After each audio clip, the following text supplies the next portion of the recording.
Good morning, good afternoon, good evening to everybody around the world.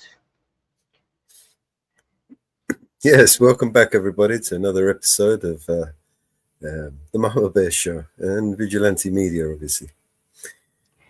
Um, as as we told you the other day, we were going to bring you guys the Oversight Committee meeting of the FEMA. And that started just a little bit ago. Um, so I have the Oversight Committee meeting to FEMA to present to you guys. It started a little bit ago. Um,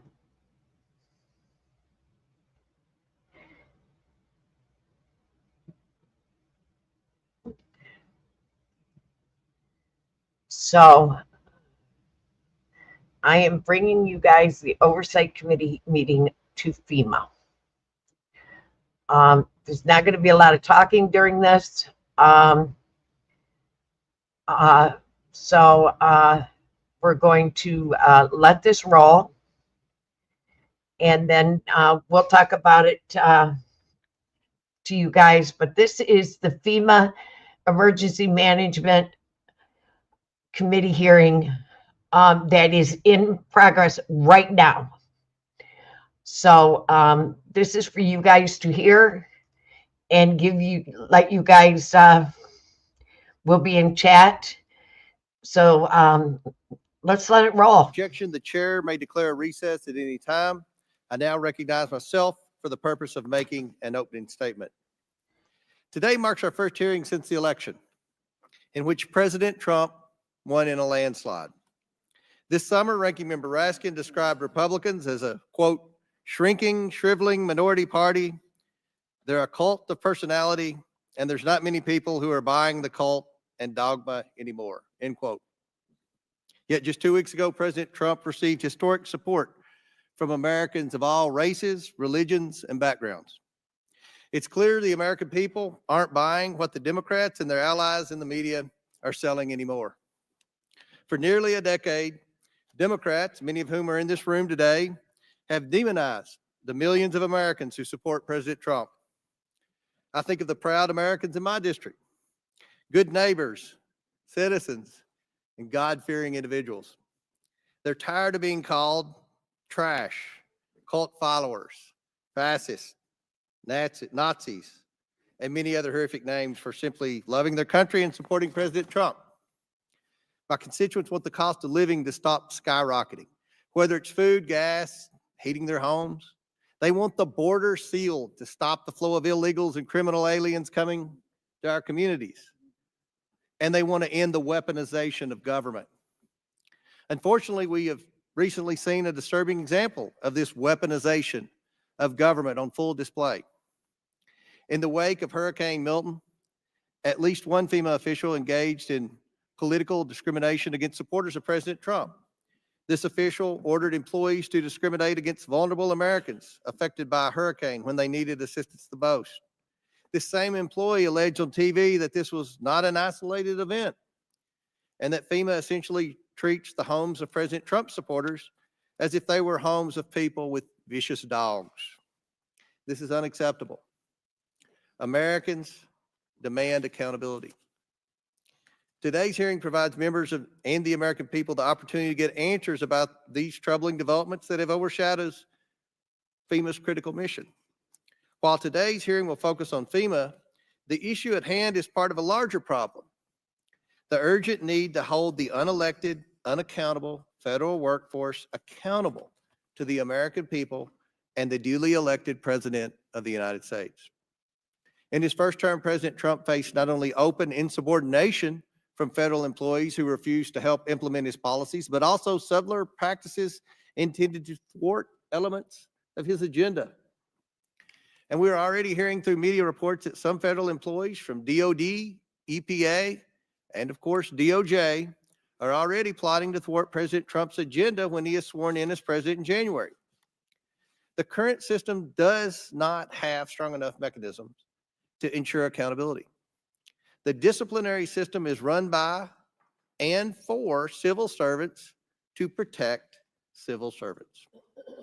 President Trump has pledged to take action to bring accountability to the federal workforce and ensure there are measures in place to appropriately deal with poor performers and those who actively resist implementing the policies of a duly elected president.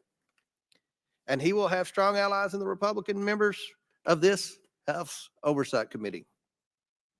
Democrats claim President Trump is trying to politicize the civil service, but situations like the one at FEMA validate our concerns that it is already politicized. Under the Biden-Harris administration, the civil service has not only grown in size, but also in power. And this power is evident. Just ask the people in Highlands County, Florida. They needed help, but at least one FEMA official used her power to make help harder to get. We only know this because one whistleblower was brave enough to come forward, but others knew about this and said nothing. And FEMA leadership didn't take action against this supervisor until the press exposed the discrimination.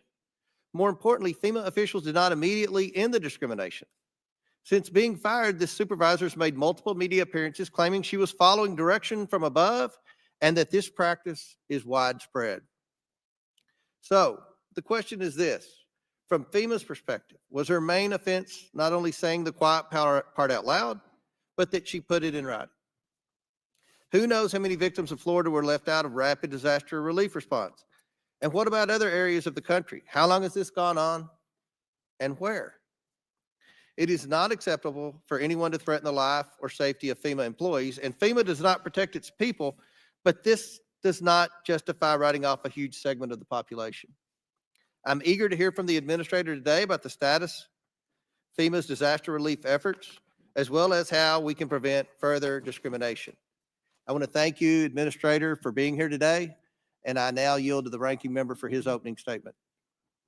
Thank you, Mr. Chairman, and congratulations on your victory, and thank you for your magnanimous statement at the beginning. I know you're proud of the 4 million vote majority, which the president-elect seems to have now, just as we were proud of the 7 million vote majority that Joe Biden had 4 years ago.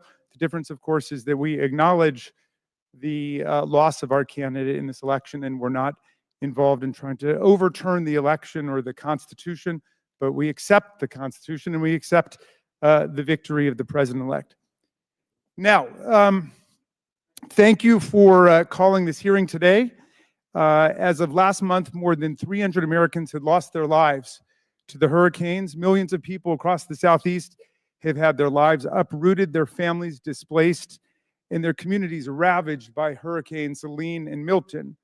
Friends of my family were forced from their home in Asheville, North Carolina, and they came to stay with us in Maryland for several weeks following this nightmare. And we closely tracked the recovery effort, which has been unceasing and determined, even though aid was still too slow in getting into some communities.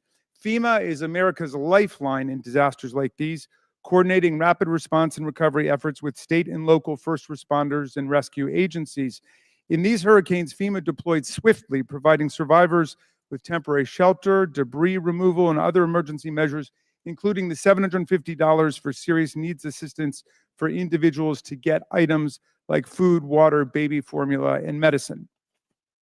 FEMA's disaster work is not conducted by a unitary force of full-time federal government employees, but rather a dynamic team of emergency responders and agencies drawn from across the country, which includes federal, state, and local workers, full-time and part-time employees, and private contractors. Two of my own constituents, Montgomery County Fire and Rescue Service Captains Josh Kurland and Dave Hutchinson, went south with rescue teams to help communities hit by Hurricane Helene.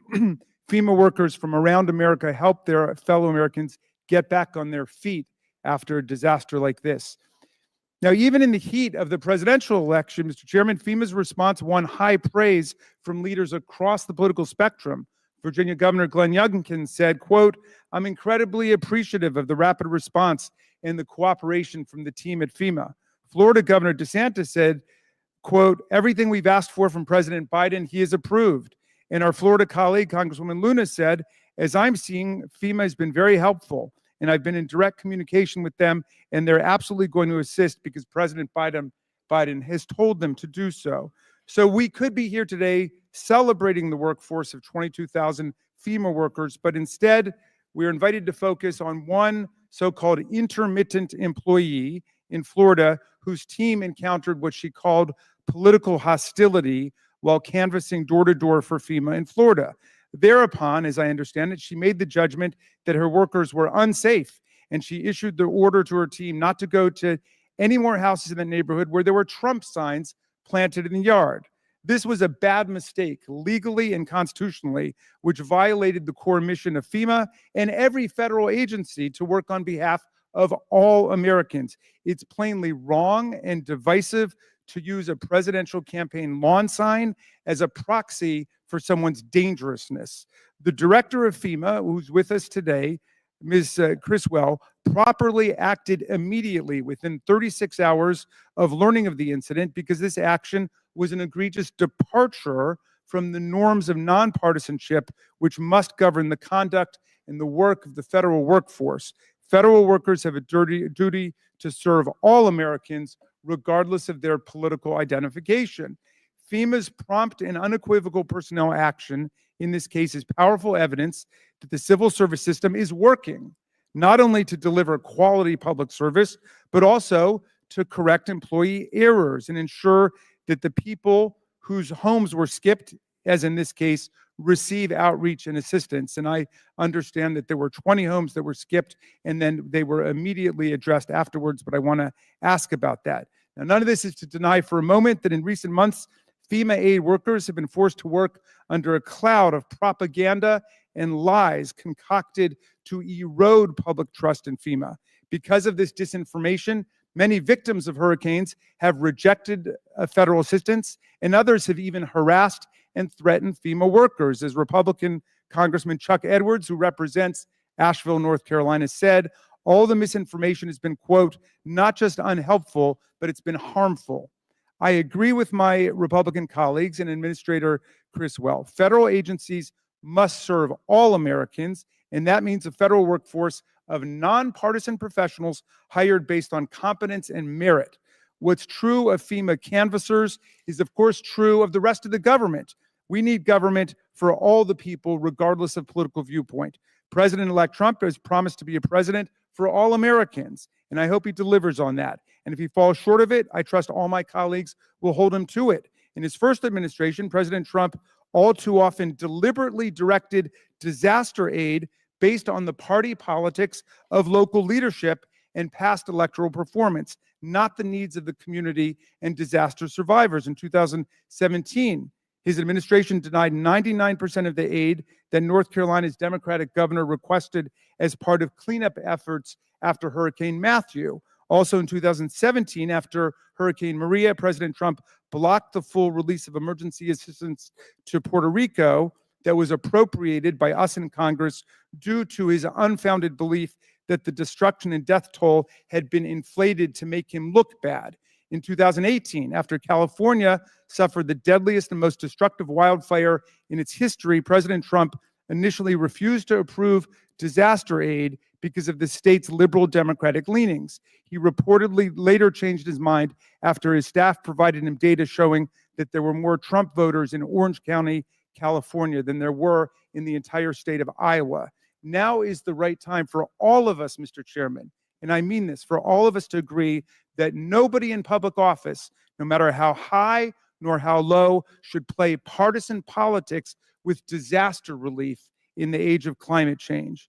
Thank you for convening today's hearing so we can stand together and reaffirm our commitment to the idea that government exists to serve all of our citizens and to commend the devoted federal workers who work day in and day out to serve all of our people. Thank you, Mr. Chairman. I yield back.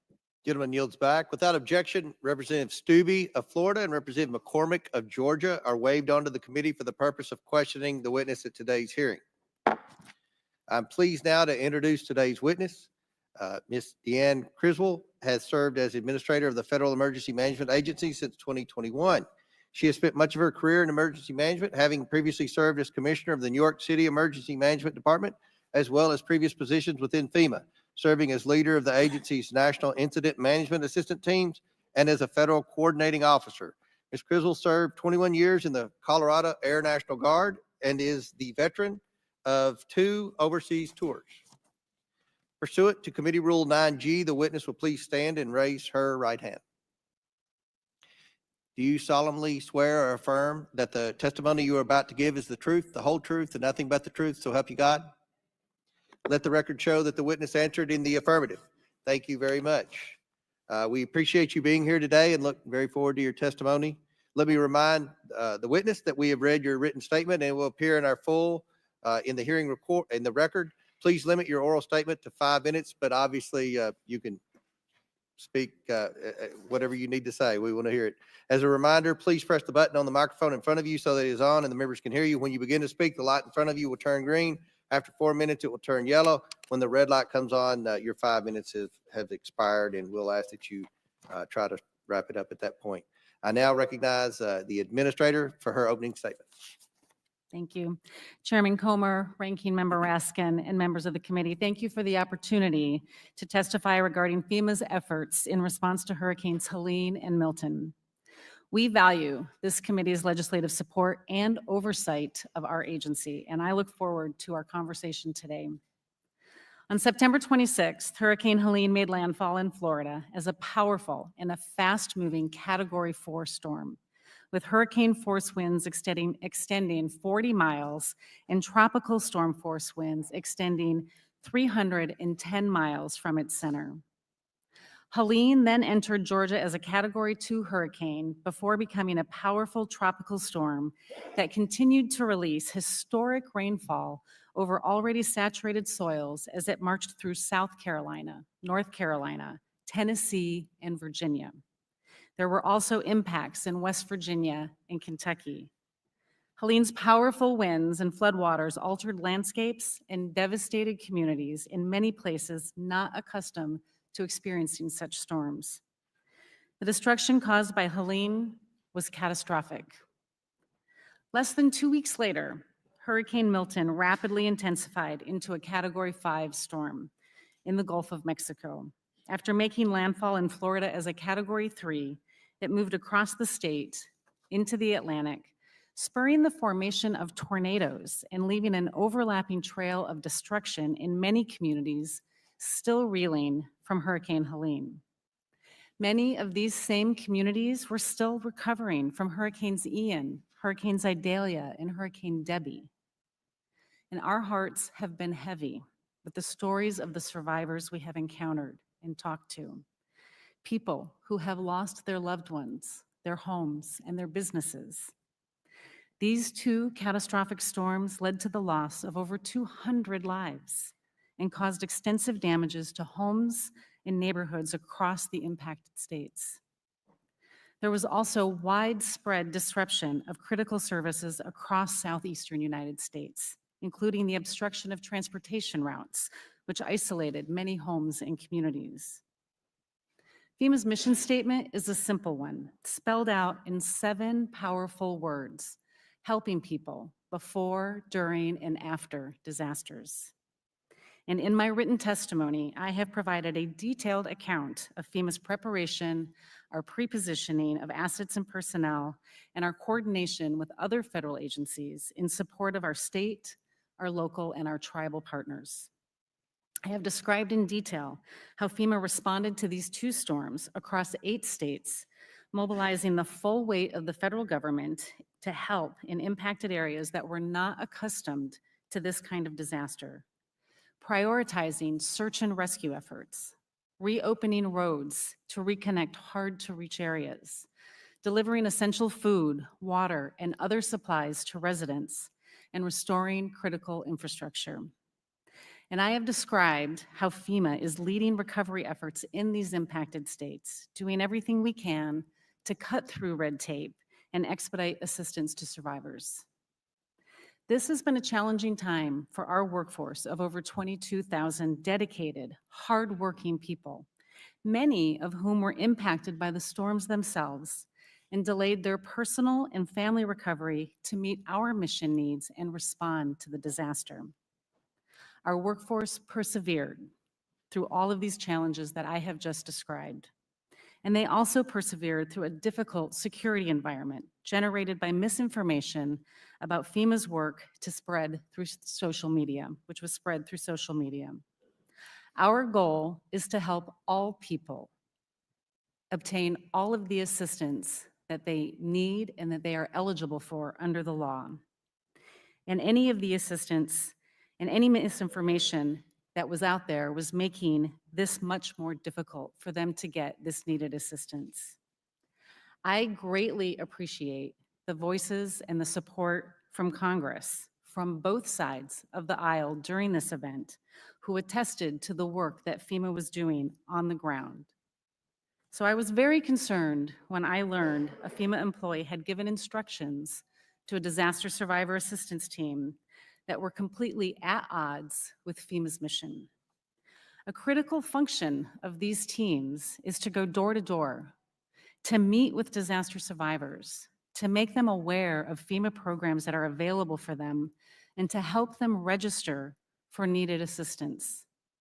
This employee wrote to about 11 staff members under her supervision that they should, quote, avoid homes advertising Trump, end quote. My senior leadership team provided me with this visual evidence that the employee had in fact issued these instructions, and they recommended that this employee be terminated, and I concurred and directed the termination of this employee. I released a statement that day, and I will repeat what I said to all of my employees and the American people. This type of behavior and action will not be tolerated at FEMA, and we will hold all people accountable if they violate our standards of conduct.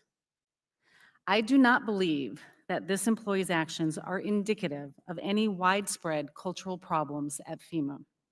FEMA, however, has taken appropriate action to ensure this matter is fully investigated, and I am committed to ensuring that nothing like this ever happens again. In the meantime, we have sent a new team to the field to contact all of the homes that had been skipped over at this employee's direction, and that work has been completed. Now, I know that this incident is on the minds of many members of this committee and across America, and I will be happy to answer your questions on it. However, I also hope that we will be able to have a chance to discuss the great work that our workforce has been doing in response to Hurricanes Helene and Milton, as well as the important challenges that lie ahead in the recovery effort. Thank you again for this opportunity to testify, Chairman. I look forward to your questions. Thank you very much. We'll now begin with questions, and the chair recognizes first the member at ground zero of the last hurricane, Dr. Fox from North Carolina. Thank you very much, Mr. Chairman. I want to associate myself with your opening statement.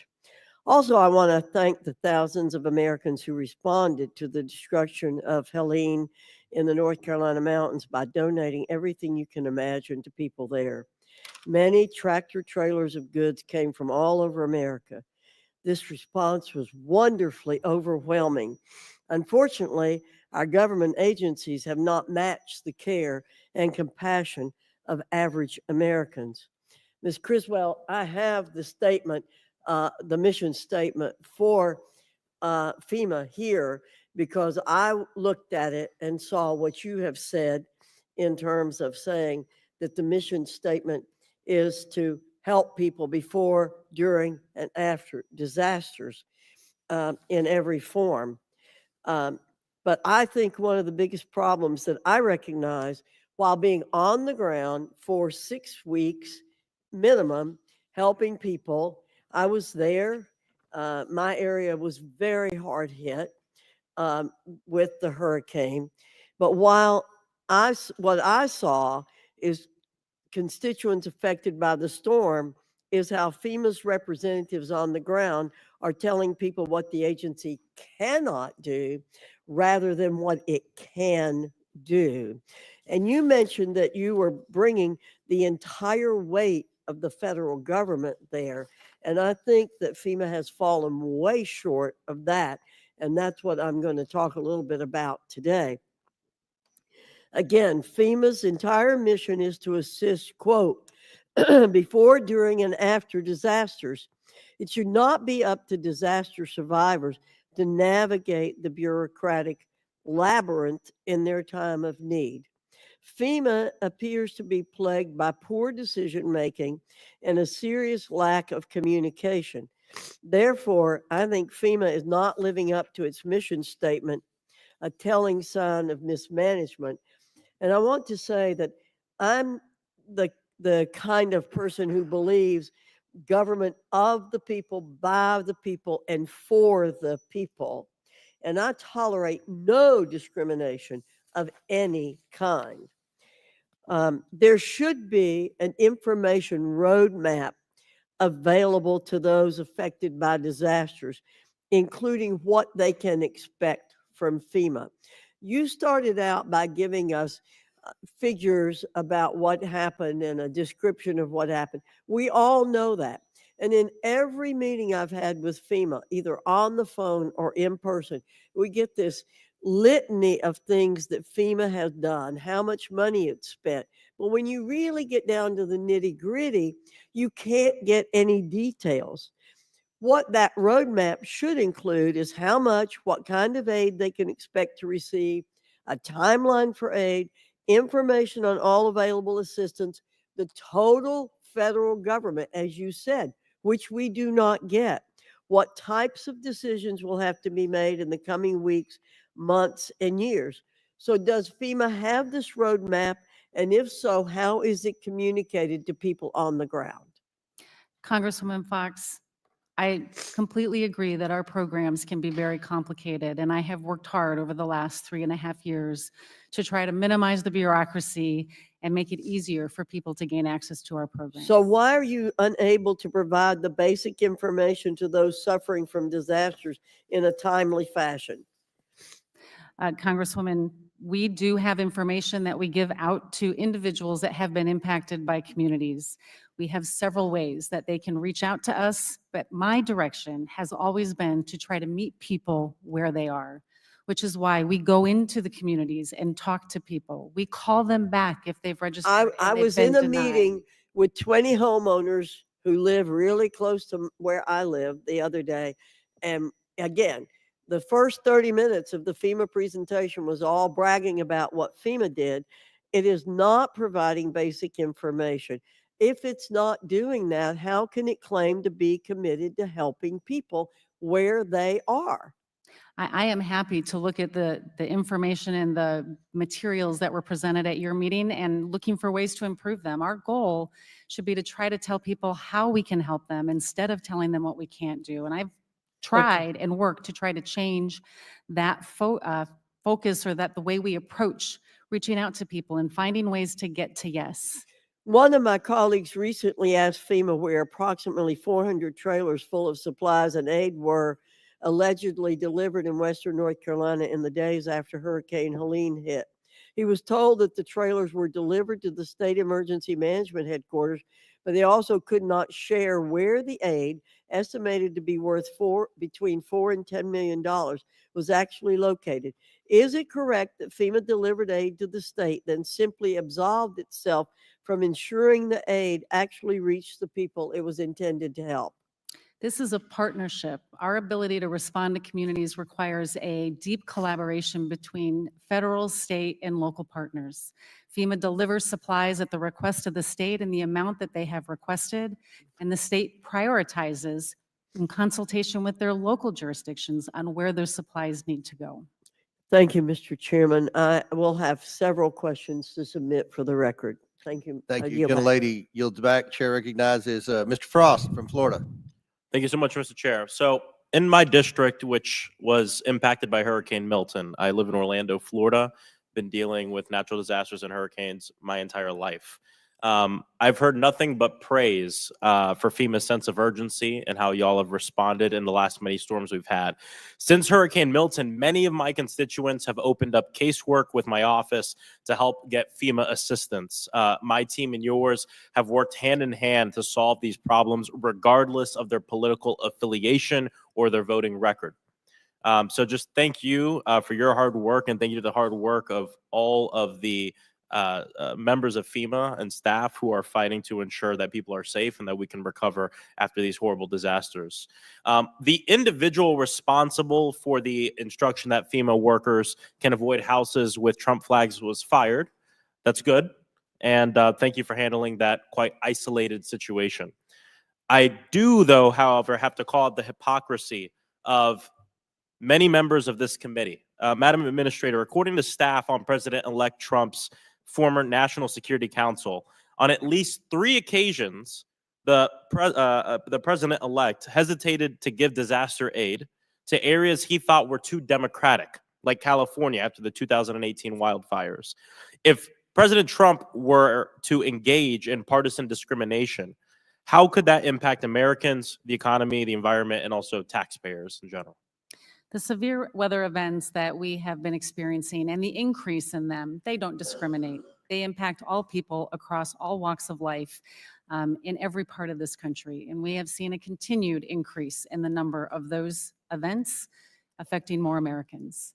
We have to maintain our ability to be a nonpartisan agency so we can ensure that everybody impacted by these events can get the resources and the help that they need, that they deserve, and that they're eligible for under the law. According to reports, Trump only agreed to release aid when his staff pulled voting results to show him that the heavily damaged area of Orange County, California, had more Trump supporters than the entire state of Iowa. I asked unanimous consent to enter into the record a Politico article from October 2024 titled, "Trump Refused to Give California Wildfire Aid Until Told How Many People There Voted for Him," Xaid says. Without objection, so ordered. In the FEMA chapter of Project 2025, the blueprint for the Trump administration, on the FEMA section, it said, quote, "They need to shift the majority of preparedness and response costs to states and localities instead of the federal government," end quote. This would be devastating for Floridians. We know these storms are happening more often because of the climate crisis. I've heard directly from scientists and meteorologists who fly into these storms after I flew into one with the hurricane hunters that they are going through more of these. They're seeing the worst storms they've ever seen in their careers. These are folks who've been doing this work since the 80s. Madam Administrator, how would this proposal impact the safety of folks like my constituents in Central Florida who are getting hit year after year with these once-in-a-100-year hurricanes? The ability for these communities to rebuild after these events is extremely critical. Without them being able to rebuild, but also rebuild to a level that makes them more resilient against future events, is going to really impact their ability to recover.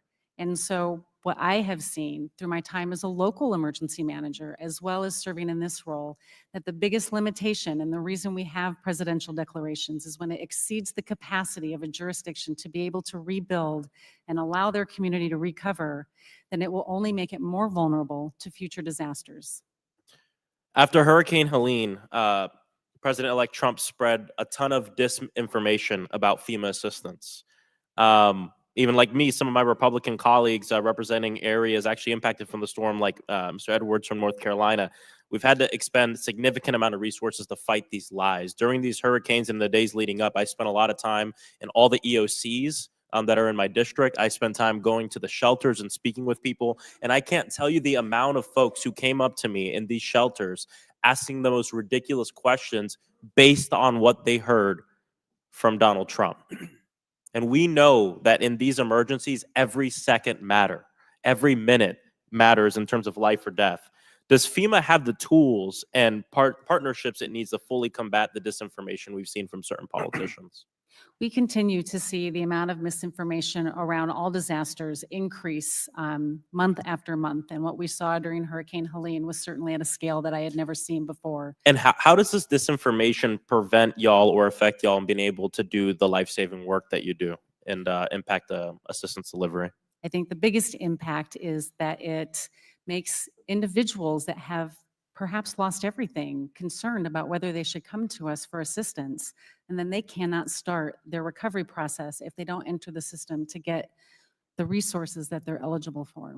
My hope is that over the next 4 years, President Trump won't do the same things again, which puts American lives at risk. Thank you. I yield back. Chair now recognizes Mr. Donald from Florida. Thank you, Chairman. And Administrator Criswell. It's good to see you. My district was hit by Hurricane Ian 2 years ago. So we were devastated, like so many other communities were devastated by Helene and by Hurricane Milton. My question for you actually surrounds the firing of Miss Washington. She had given multiple interviews where she claimed that avoiding politically hostile homes is commonplace throughout FEMA. Is this a practice at FEMA? Congressman, there is nothing in any of our policies, our training, or our information sent out to our field workers to avoid any home for whatever reason, especially not because of a political affiliation. The actions of this one individual are not representative of the work that we do at FEMA. Now, Administrator, I got an issue because, and I will submit the article for the record, according to a New York Post article titled, "This is not isolated." There is a FEMA official who spoke under the condition of anonymity who says that the agency's practice of skipping Trump-supported houses or avoiding white or conservative-dominated disaster zones altogether is an open secret at the agency and has been going on for years. So, Ambassador, this is a statement given to the Post by an employee at FEMA. What is your response to that statement? We have investigated this incident, and it is still under investigation. We are working with the Inspector General to determine whether or not this is broader than this. But the evidence that I have seen so far shows that this was an isolated incident and it has not gone beyond what this one employee did. So, follow-up question to that. Has FEMA finished its investigation into this matter? No, we have not finished our investigation. We have been working with the Office of the Inspector General. It was also referred to the Office of Special Counsel for a potential violation of the Hatch Act. And I have asked the Inspector General to do a full review of this incident. So, Administrator Criswell, you told me at the beginning of this questioning that there is nothing in your policies that would dictate that this is to occur. Yet you have one official who was fired who said it does occur. You have another official under your purview, under the condition of anonymity, talking to the press that it does occur. But you can't verify to this committee that these practices do or do not occur. Is that correct? I have been given no evidence and seen no indication that this goes beyond this one incident. If you have specific information, I would welcome that. Are you prepared to turn over the communiques between your supervisors and their field representatives and upper level management at FEMA to this committee? We always cooperate with Congress on the information that they request, and we will continue to cooperate throughout this. So you're prepared to turn over all those We are communications? prepared to support requests for information to help support the ongoing investigation into this. Chairman, I would move that it's clear that the administrator is more than prepared to share all communications with the Oversight Committee about various communications with field volunteers, volunteer staff on the ground, supervisors at FEMA headquarters here in Washington, D.C. Also, for the record, Chairman, I move that the article that I talked about, "This is not an isolated incident," be submitted for the record. Without objection, so ordered. Administrator, I want to follow up with one point. It was said later in this article, FEMA employees are trained to deal with threats in disasters. And I think it's important for the committee to understand that when you're on the ground dealing with threats, especially in a disaster area, it is important. Administrator, do you think it's a better course of action for law enforcement to be involved when potential threats occur on the ground? Because like during Hurricane Ian, we understood that you not only had citizens who were trying to protect their homes from looters, and they are concerned. You have looters who are actively trying to get at people's property in a disaster zone. But apparently it appears that you have employees, whether you know or not, who are trying to take matters into their own hands. So wouldn't it be a better course of action to involve law enforcement who is on the ground in a prolific manner? And it's not just local law enforcement. I know from personal experience, it is other law enforcement agencies that are on the ground in support to neighboring communities. Would you agree with that? Congressman, we have seen an increase in the amount of harassment during the response to Hurricanes Helene and Milton. We have been closely coordinating with law enforcement in all of the states that have been impacted, in particular in North Carolina, where we had several reports of harassment and potential threats to our employees. Okay, fair enough. What I would also let the committee know, as somebody who's had to deal with this firsthand, it's important for citizens to understand that it's very difficult to go through the FEMA protocols. We have had many amount of citizens who applied for direct assistance were denied, and they had to work through my office to do that. I'm quite sure my colleagues who have had to deal with FEMA have dealt with this firsthand. I would really call on FEMA, whether it's this administration or the next, that they need to clean this process up, because the number one thing that hurts FEMA's reputation is the fact that so many citizens are denied when they apply the first time they come through the FEMA portal. And if they have to go through congressional offices to get help, and trust me and my colleagues, we will do everything for our citizens. But if that is going to be the protocol for how citizens get help from the emergency management agency, then it needs to be completely revamped. I yield. Gentleman yields back. Chair recognizes ranking member for 5 minutes. Thank you, Mr. Chairman. Ms. Criswell, thank you for your testimony. Can you explain what the role of a door-to-door canvas is by FEMA during a hurricane recovery? These are our, ranking member, our disaster survivor assistance teams. These are groups of individuals that go out into communities to either see if they have registered for assistance, check on their case for them, or also identify if they have any other needs that we need to engage our nonprofit partners that might be in the area, like assistance with mucking and gutting their home. And we can relay that information back to the local emergency manager or back to the state to make sure we're meeting all of their needs. And this is a situation where there may be a complete communications breakdown because of the hurricane itself, right? That is part of the reason we do this, is because we know, and especially during these incidents, we saw limited cellular communication availability. They could not get online to register for assistance. They could not call us. And so we send people out to go knock on their door and see if they have had that opportunity yet. How many doors would you have knocked on during Hurricanes Helene and Milton? Tens of thousands. I would have to get you the exact number. Okay, and hundreds of people would have been involved in the effort?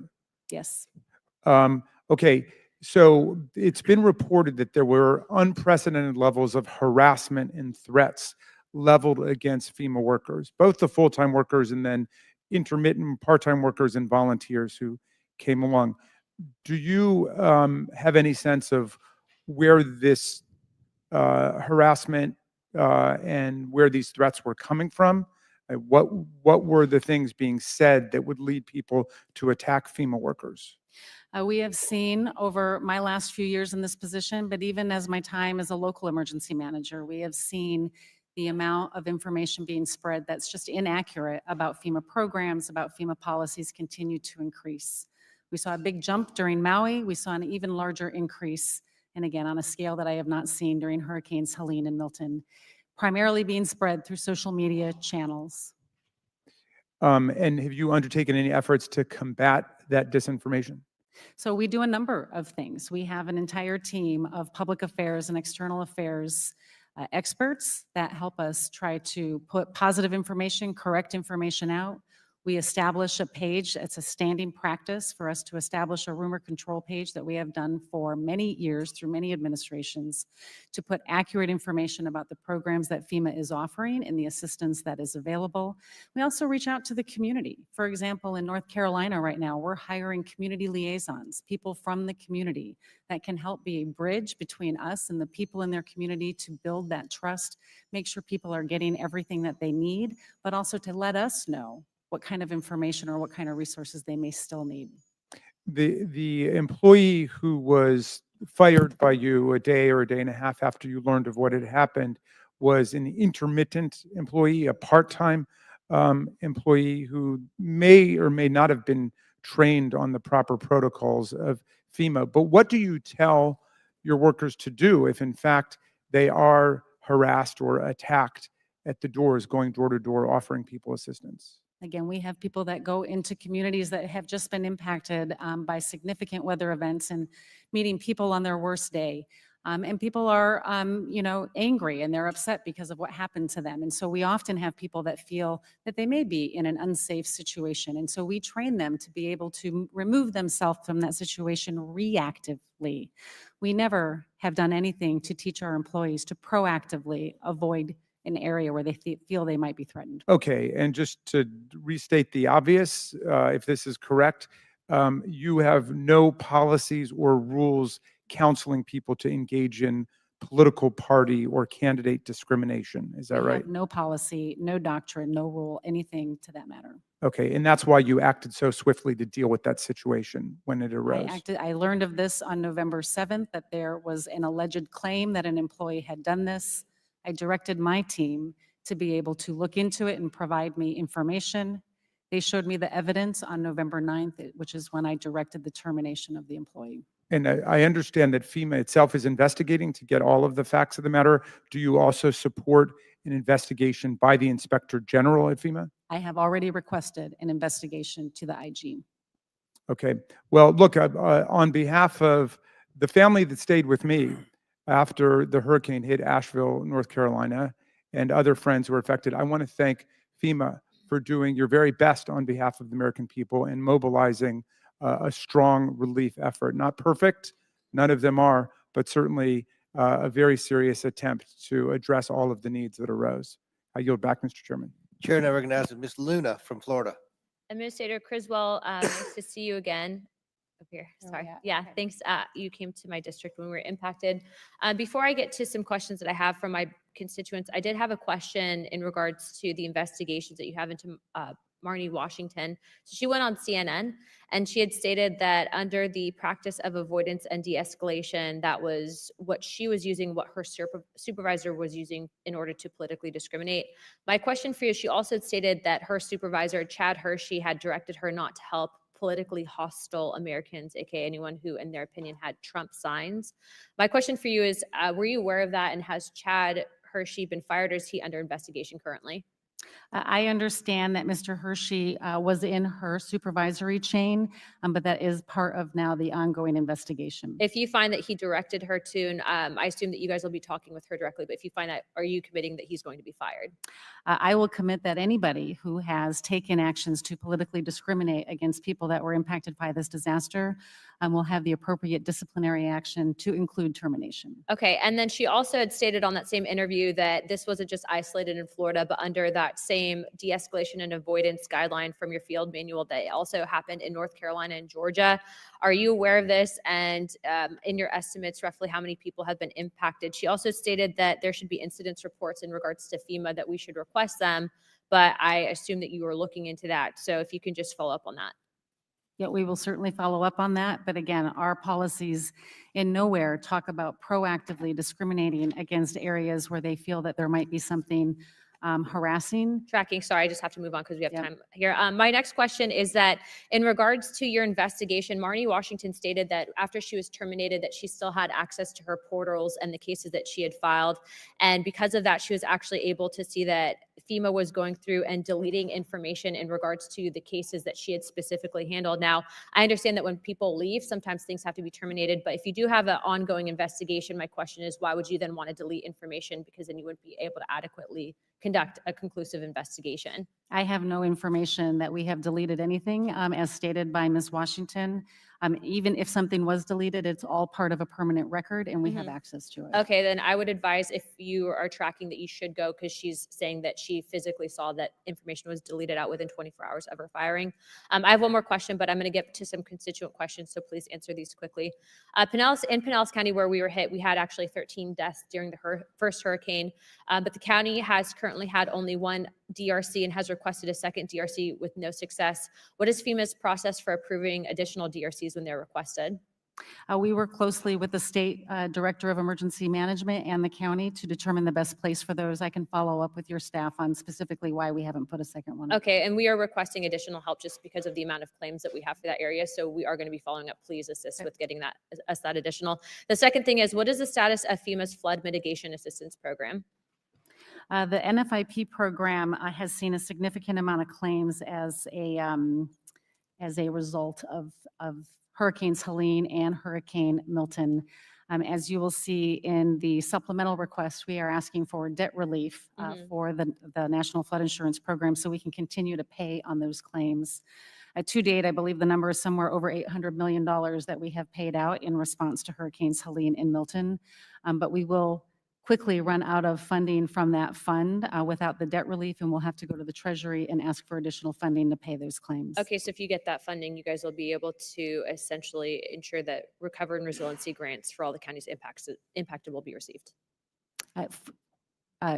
If you get the money, for claims okay. against the NFIP, Correct. with the debt forgiveness, we can pay those claims. Okay. My last question for you is in regards to community trends. Marnie Washington had alleged that that was what was put into a system that would mitigate these interactions if they felt that it was dangerous. And these communities, a lot of them were conservative and Trump supporters, that they felt that FEMA had created an environment that had stated that those people had made them feel uncomfortable. And that was the reasoning for them passing over these homes. What can you tell me about community trends in regards to this allegation that you made? Our disaster survivor assistance teams, part of what they do is go out into the community to understand what the impacts are and to understand what the survivor needs are. This is often called community trends, but things that we are looking at are impacts to access, roads that are out, water infrastructure, needs of the community, like many places around South Carolina required oxygen bottles. If I can just interrupt you real quick, how many people have been impacted by avoidance and de-escalation? Do you have a number for that just nationally, or is there a database for that? I can tell you that for this particular incident at the direction of our employee, 20 homes were skipped. Okay. All right. Thank you for your time. Chairman? Gentlelady yields back. Chair recognizes Mr. Moskowitz from Florida. Thank you, Mr. Chairman, and thank you for holding this hearing.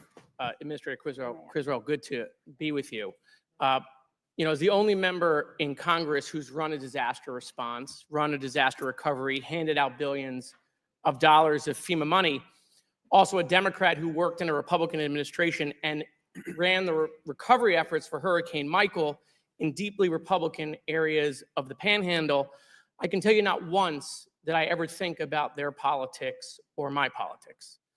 As I toured the Panhandle in Neil Dunn's district or Matt Gaetz's district, I looked at people as Americans who were hit by a disaster. And my job was to get them every program that FEMA had, every dollar available to them. That was my job. What happened in Florida in this instance is deeply disturbing. It's unacceptable. I know you know that.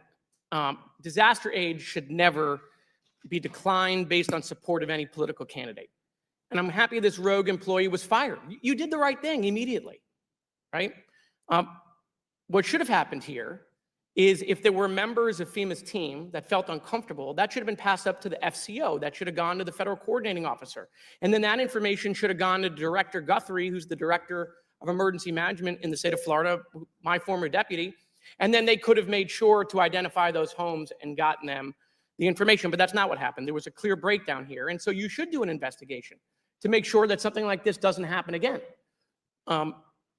Every emergency manager in the country during COVID, yourself included, I'm sure, was worried about the politics of disaster aid changing. We saw it happening in real time. And we were really worried, about how that would go into future disasters. As the world is becoming more partisan, the world is becoming more divided. You're seeing it here in the country. We were hoping that disasters there'd be a force field around FEMA. But that's not the case. I know the people at FEMA are exhausted, okay? Talent is retiring. They have a rotating door because of the burnout rate from disasters. That's not just in this administration. I talked to the previous two administrators during Donald Trump's administration, and it was the same problem because of all the disasters that are happening and the burnout rate that exists. My own agency lost 200 people after COVID because they were burned out. Every problem that my colleagues brought up, and they're right. Chairwoman Fox is right. Anna Paulina Luna is right.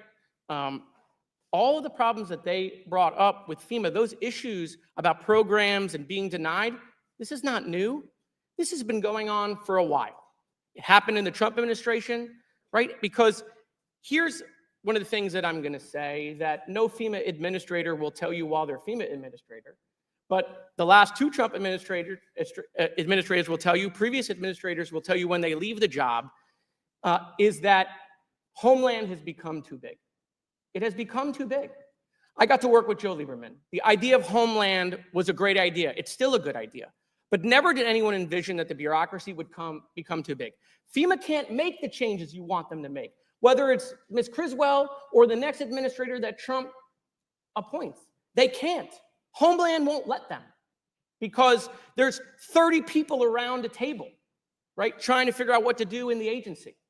So for the people at DOJ, if Vivek and Elon are listening, you need to look at Homeland. You got problems at Secret Service, guess where that is? Homeland.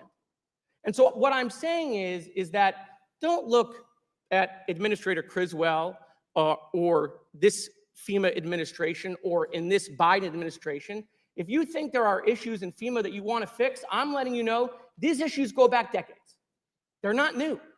They're not. And so I do want to say one more thing, because I think it's tremendously important for my colleagues across the aisle and my Democratic colleagues. It is so important that we don't allow FEMA to become politicized and that we don't allow disaster aid to become politicized. Laser beams do not start fires in California. We cannot guide where hurricanes go. And you know what? You know who's amplifying that stuff? Foreign accounts. Other countries are amplifying that stuff on social media to divide us, to divide Democrats and Republicans. They want us fighting over disaster aid because it helps their goal. We can't participate in that. We shouldn't amplify that. So, Mr. Chairman, I thank you for having this hearing. We should have this hearing, but I want you to know that these issues that you're bringing up are not issues of today. These are issues of yesteryear. And so I will work with anyone across the aisle on fixing these issues within Homeland. And with that, Mr. Chairman, I yield back. Gentleman yields back. Chair now recognizes the chairman of the Judiciary Committee, Mr. Jordan. Thank you, Mr. Chairman. Administrator Criswell, is Miss Washington lying to us? Ms. Washington has, She said it's common practice. You said it's reprehensible and isolated. Both statements can't be true. So someone's not giving us the facts. And I'm kind of trying to figure out who's not telling the truth. the actions that Ms. Washington took were unacceptable. Well, you had another employee. Now, they remain anonymous, but I think one of my colleagues pointed this out earlier. A FEMA official who spoke on condition of anonymity said Ms. Washington likely received, quote, very clear guidance from her supervisors. Is that not, is that person lying too? I have not received any evidence outside of the screenshot that Ms. Washington So directed those her two people are team. wrong. They're not telling the truth to us. We are currently investigating this But that's not issue what you and said. bringing You in said the this is IG. isolated, reprehensible, hasn't happened. This is the only time. And they're saying, nope, nope, nope, it's commonplace. I am saying that FEMA's mission is to help all people. Well, let's look at before, maybe during, the and best after evidence we have is disasters. the actual screenshot. Can you put the screenshot up on the screen? Let's look at what the text message said. The text message said, implement best practices. Like, this is the best practices. We're going to implement them. And they talk about making sure you're going in pairs or with more than one person, avoid the Trump homes, drink your water, take your towel, coconut waters. So stay hydrated, walk with someone else, and don't go to the Trump homes. It seems pretty common and matter of fact in the actual evidence we do have, the text message itself. But you're still saying Miss Washington and this other person aren't telling the truth. When I received this text message, it was not in accordance with the way we conduct business at FEMA, and I directed Even though her it said best termination. practices, even though it said stay hydrated, which everyone would agree with, even though it said go in pairs, which everyone would agree with, even though it said bring a towel, make sure you're covered. I mean, it said coconut water is the best way to stay, even though it said all those practical things, the part about avoiding the Trump homes, that's not a best practice. That's not commonplace. Is that what you're saying? That is nowhere in our policy, and I can't speak to I'm the not saying it's in your motivations policy. behind what Ms. Washington did. But it was, okay, now and her supervisor is this Mr. Hershey. Have you talked to him and to find out if he knew this was happening? I understand that he was in her chain of command, and this is under investigation. Have you talked to there's 13 people on this text message. Have you talked to all 13 of those individuals? This incident is under investigation. That's not what I The asked you. I office- know it's under investigation, and we know how investigations work when it's done inside the agency. It takes forever. I'm asking, did you talk to the 13 people on this best practices text message? The Office of Professional Responsibility has taken this, and they are following appropriate protocol to investigate. Is the this Inspector incident. General looking at it as well? And I have asked the Inspector General to take a look at this. I Any idea welcome when their any idea review. when they're going to talk to these 13 people since you have it? Have you talked to, how about you personally? Have you talked to any of these 13 people? I have not talked to them. You have not talked to personally. any I of them? have an entire team that focuses on this investigation, and that's what they're doing. Seems to me it's part of a mindset that's in government. And this is the scary part because I think it's broader. And you don't have to take my word, take it what people have said. I mean, this reminds me, we've talked about this many times, but I can think of, well, actually the same person, let's go back to that. The same person who said that this likely received very clear guidance, this other FEMA official also said this, I've heard from other entities who are serving in North Carolina that there was clear guidance to be mindful, quote, of the types of people who are in Western North Carolina. I have That's not pretty seen derogatory evidence of stuff that. there, isn't it? I have not seen any. But you know what it evidence of that. sounds like? It sounds like Peter Strzok. Peter Strzok, when he said, oh, I just went into Walmart, I can smell the Trump supporters. Sounds like Joe Biden when he said, oh, the garbage I see is the Trump supporters out there. Sounds like the guys that the Democrats had, the professor the Democrats had testify back in 2019 in the impeachment. Conservatives, especially very conservative people, tend to spread out, perhaps because they don't even want to be around themselves. This disdain, this mindset that's in the government where everyone's deplorable, everyone's garbage, everyone is, smelly people at Walmart, and oh, be mindful of those people in Western North Carolina. That's what it sounds like. And again, the best evidence is the text message we have, which reinforces that mindset that we have seen from so many people in our government. The actions directed by Ms. Washington are unacceptable. And when I received this text message, I directed her termination. Do you have any idea who this other, who this other official is? I do not, and if you have that information, Congressman, please Well, share it. I don't have it. You're the one who's It got it. has- You're the one who hasn't talked to the 13 people on It the has text not message. been raised to me. All right. I think, Chairman, I yield back. Chair now recognizes Ms. Norton from Washington, D.C.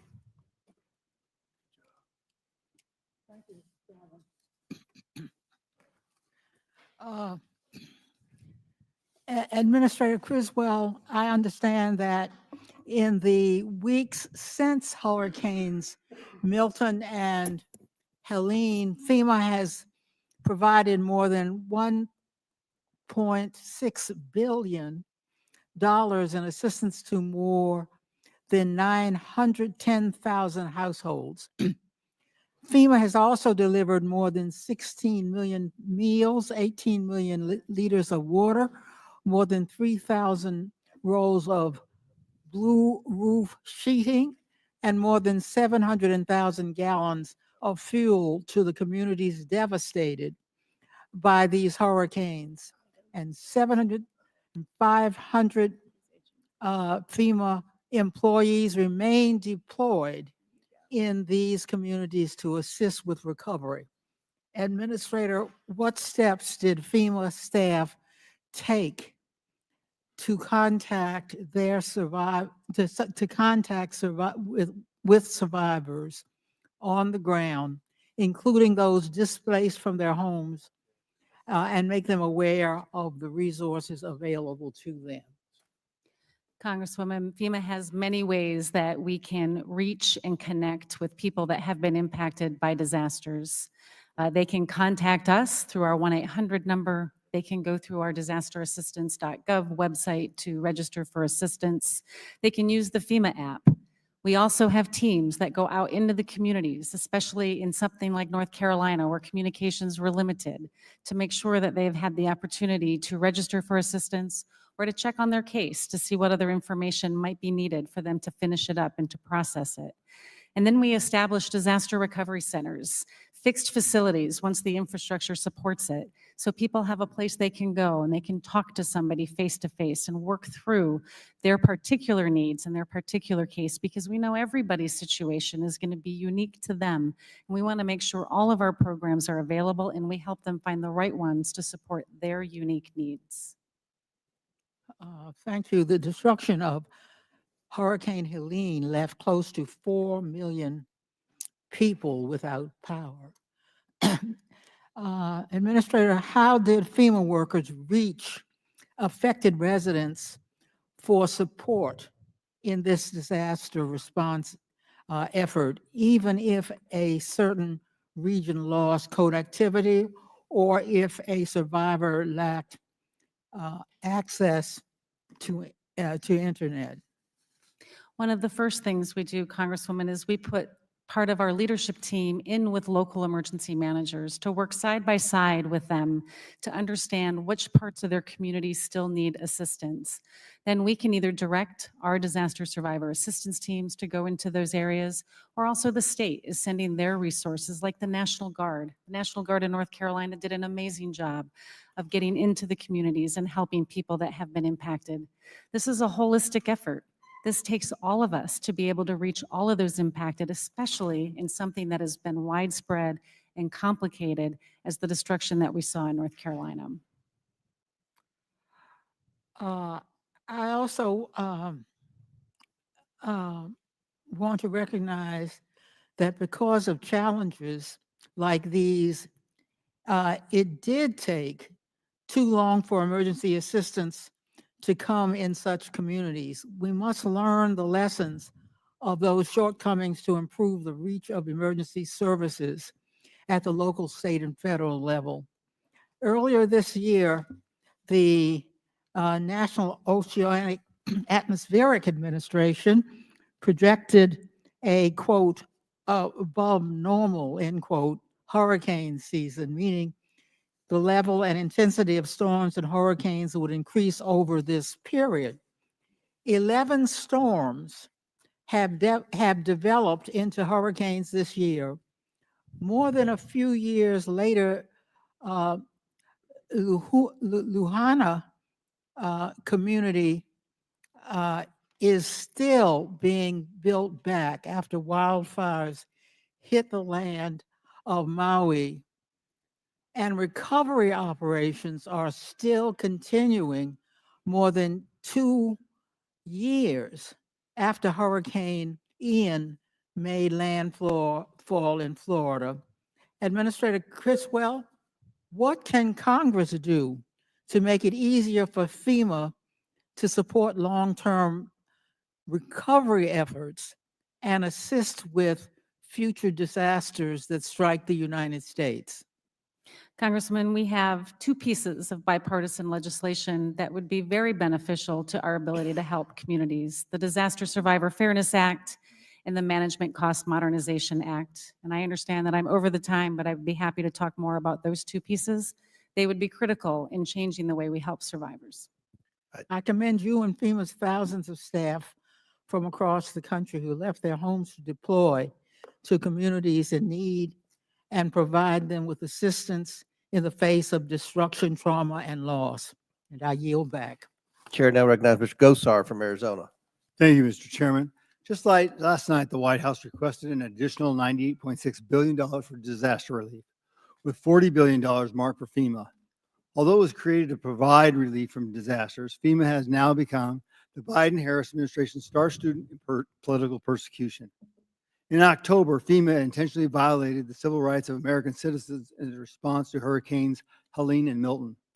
This is a key example of the weaponization of the federal government against the American people. And I suspect there is more for this committee to uncover. It is critical that Congress is empowered to conduct rigorous oversight before any emergency funding that has been placed into FEMA's hands. Ms. Criswell, according to your testimony, FEMA led the interagency response to Hurricane Helene and Milton for up to 64 different agencies.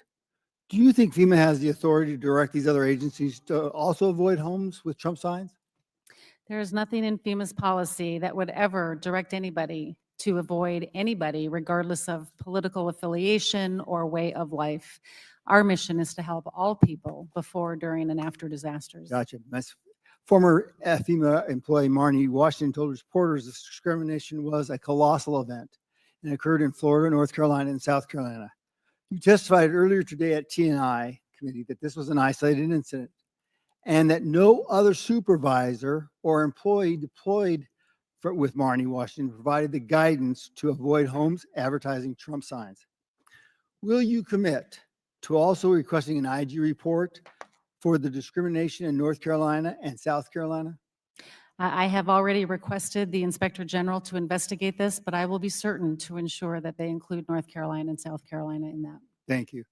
An anonymous female employee, we've been told, I guess it would be from the Daily Signal, that employees were also advised to avoid certain homes and specifically use the terms hick, cowboy, redneck, Trump supporters, and MAGA to describe them. Have you come across any of these terms in your investigation so far? This is the first I am ever hearing any of those terms. I'll make sure you have those. In an interview with the Washington Examiner, they said these homes were avoided because based on community trends from hostile political encounters. My question to you is, how does FEMA declare an incident as a community trend? Is it true that it only takes one encounter to make a FEMA employee uncomfortable to declare a community trend? One of the things that these teams do, our disaster survivor assistance teams, is they go into the communities to not only register people for assistance, but to understand the impacts of the community. They're looking for things like damages and access issues to transportation infrastructure. They're looking for damages to water and power.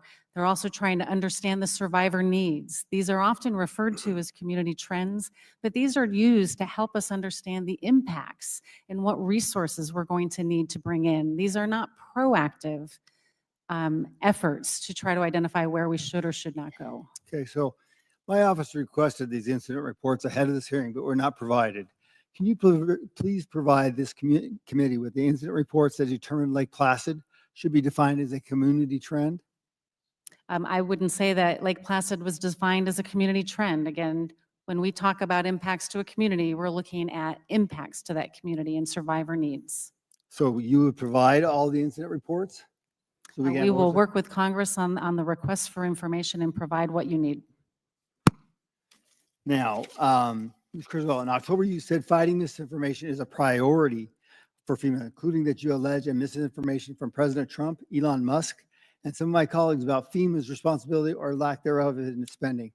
Is FEMA spending its taxpayer funds responsibly? Quick question. Can you repeat that, sir? Yes, is FEMA spending its taxpayer funds responsibly?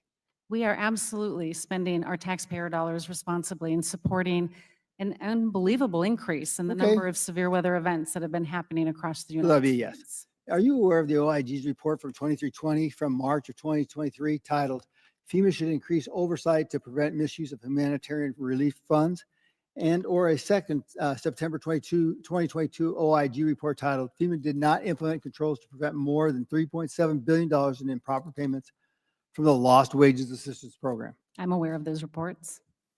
And you knew this, and how are you applying that to this discovery now that you're hearing about Ms. Washington and possibly other people causing a problem for this? We value our partnership with the Inspector General, and we appreciate the findings that they give us and our areas that we can continue to improve. Some of those reports and some of the findings in those we non-concurred with. But for those that we did, we continue to work with them so we can continue to improve, because we are not a perfect agency and we always look to improve the way we help people. I don't think anybody's perfect, so thank you. Appreciate it. Gentleman yields back. Chair now recognizes Mr. Lynch from Massachusetts. Thank you, Mr. Chairman. Welcome, Administrator Criswell.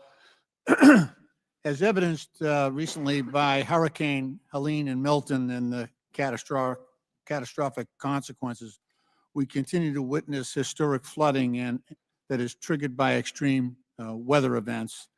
In our own state of Massachusetts, the National Oceanic and Atmospheric Administration has already predicted that my area, the Boston area, is expected to endure between 12 and 19 days of high tide flooding that we've never experienced before. That's the most in the Northeast region. The Nonpartisan Congressional Research Service also reports that floods are the most common and costliest natural disasters across the United States. However, flood damage is not covered typically by traditional homeowner insurance. And moreover, most private insurers don't even offer flood coverage. Instead, as you know, most of our constituents procure flood insurance for their homes and businesses from the National Flood Insurance Program, which you administer. It's a federal government program that provides more than $1.3 trillion in insurance coverage and 4.7 million policies to residents, mostly in flood zones, in over 22,000 communities nationwide. Unfortunately, Madam Administrator, to the detriment of both victims of flood damage and the American taxpayer, this program is currently more than $20 billion in debt, especially after having to borrow substantial funds from Treasury, as you noted earlier, to cover a series of devastating flood seasons, including going back to 2017, which became the costliest season on record and included Hurricanes Maria, Harvey, and Irma. Administrator, FEMA administers the National Flood Insurance Program, which is set to expire in a few weeks of this year. Can you offer us your thoughts on how the financial position of this program is impacting your ability to support homeowners and businesses that are recovering from flood damage. The National Flood Insurance Program is one of the only ways that a homeowner can get the necessary coverage to protect their investments. And the National Flood Insurance Program has not had a multi-year authorization in many years. It has been from CR to CR. Right. Without a multi-year authorization, we will continue to struggle year after year to meet the claims that individual homeowners have. And we have offered up with our reauthorization proposal 13 measures, I think it's 13, steps that we can take that will be able to make the program financially solvent and make sure that everybody has access to this through an affordability framework as well. As we know, not everybody can afford flood insurance, yet it's their number one resource and tool to help protect their investment. So we seem to keep falling behind with these 1 year, I think it's called as needed funding. You don't have a multi-year program where you can actually try to get ahead of some of this stuff. So we're still dealing with Hawaii. We're still dealing with some of these 2017 disasters that we haven't caught up to.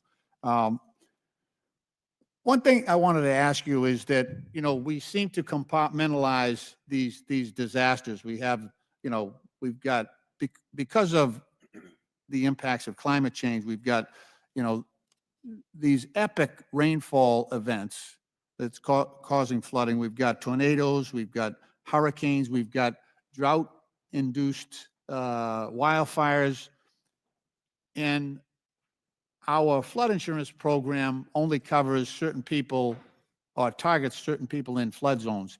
Would it be better, would it be more efficient if we looked at rather than having a flood insurance program, we had a broader disaster insurance program where we have more people paying into that? It might cross-subsidize some of the costs that we're seeing as a result of these disasters, and might allow a break to the taxpayer instead of having to go in and bail out people who might repeatedly be experiencing flood damage from storm surges in areas where they may not wisely relocate. Yeah, I mean, the National Flood Insurance Program is available to anybody. And I often have said, if it rains where you live, it can flood where you live. There are only certain areas that are mandated to purchase flood insurance, but everybody has the opportunity to purchase flood insurance. As far as making that a broader, more catastrophic insurance program, I think that's something that we should be having conversations with the private sector about, because that's what they should be providing. All right, thank you. My time has expired, Mr. Chairman. I yield back. Very good question. I'll recognize myself for 5 minutes. And Administrator, I want to thank you for the work that you and FEMA did in my district a few years ago after the tornadoes in West Kentucky. I want to publicly say that. With respect to the text message behind me, how did you receive the text message? Did you know about it before it became public, or was it brought to your attention before the media made public with it? It was brought to my attention on November 7th while I was in North Carolina with my leadership team checking in on recovery. It was mentioned to me that they had heard that there was a text message that a staff member had sent. I then directed my team to look into this. This was before the media inquiry or the media story came out. They reviewed it and looked into it on the 8th. They contacted me on November 9th. They showed me the text message. I still had not seen any media stories, and I directed the termination of the employee because it violates the way we conduct business. And you've testified that you believe this was an isolated incident. Why should we believe that this is an isolated incident and not part of a pattern in FEMA? Because we've seen many other government agencies that we believe have become politicized and or weaponized. So, I mean, why should we believe this is an isolated incident? Chairman, I understand your concern and I share your concern because I want to ensure that the American people know that FEMA is there to support all people, which is why we are conducting an investigation and why we have asked the IG to look into this further to ensure that this is not beyond the one employee who sent this message. It is not indicative of the rest of our workforce, and it is completely unacceptable. So I want to go back to Miss Washington. You terminated her she was a part-time employee. If she were a full-time FEMA employee, could you have terminated her then and there on the spot? We definitely have more flexibility within our intermittent employee HR practices, but we would have been able to take the necessary action to remove her until a full investigation had been done. So how likely would it have been that her termination would have been overturned because she would have been a full-time civil servant and been protected by the civil servant merit laws, tenure laws, whatever you want to call it? Given the text of this message, it's very clear that this was an unacceptable type of behavior, and I don't believe it would have been overturned. I think the system worked. Well, we're going to find out with a lot of federal employees that we believe should be held accountable for bad behavior. And that's one of the huge issues in this election. And this is going to be a priority for the new administration. And this is a role that this committee is going to play moving forward to try to work with the Trump administration, work with Elon Musk and Mr. M. Swamy to try to make government more efficient. So we'll see. We certainly believe that people, regardless of their party, regardless of their status in their years of service in the federal government, regardless of their ideology, if they've done wrong, then they should be held accountable. And I think the American people agree with us. And I think that was a huge issue in the election a few weeks ago. I want to switch gears and talk about FEMA. And I think a lot of people, myself included, often wonder, what is the role of FEMA? So if a hurricane or a tornado or a natural disaster happens, I believe FEMA should be first on the scene. I believe that they, should be in charge of obviously rescue and recovery to ensure that, to help coordinate, to ensure that people have food and shelter. And then, of course, the big role I believe FEMA plays is debris removal to try to help coordinate, to get the power going, to get the roads cleared and things like that.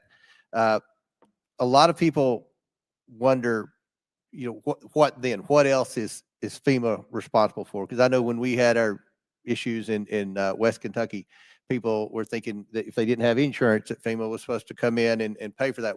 Can you tell this committee and the American people who are watching this what exactly FEMA's role is the second a natural disaster happens, whether it's a wildfire out west, or whether it's a tornado in the Midwest, or whether it's a hurricane on the East Coast? What is FEMA's responsibility from start to finish? And how long should that take?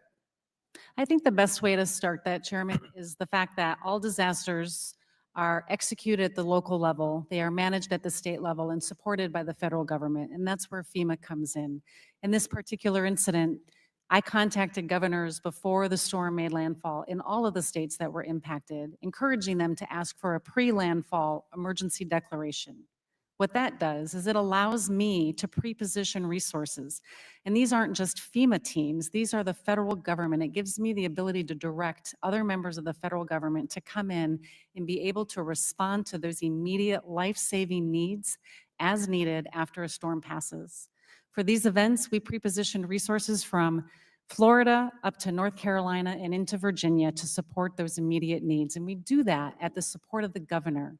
We have teams that are embedded with the governor sitting side by side, who are also communicating with the local emergency managers, the local first responders, to know where those needs are, so we can direct our resources to the areas that don't have enough. These all start and end with that local first responder, and they did amazing work in those first few hours after these storms passed. And our teams on the ground immediately, the search and rescue teams from across the federal government, were there doing life-saving activities as the storm were passing all of these states.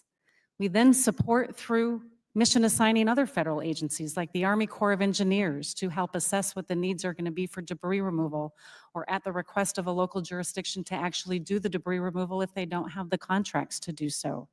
And then we continue to support the stabilization of those lifelines, being able to reimburse communities if they put in a temporary bridge, or if they've done something to, in the case of Asheville. And the time's expired, but what's the normal time length for this? What do you have an objective when you go in and say, all right, this is when we hope to be finished? Do we hope everybody's paid? And do you have, is that ever factor or All an dis- objective? All disasters are definitely unique. My objectives and my timelines are in that response to make sure that I have teams on the ground before landfall, that they are engaged during and after landfall. And then when the governor's team tell us that incidents stabilize, then we demobilize those response teams.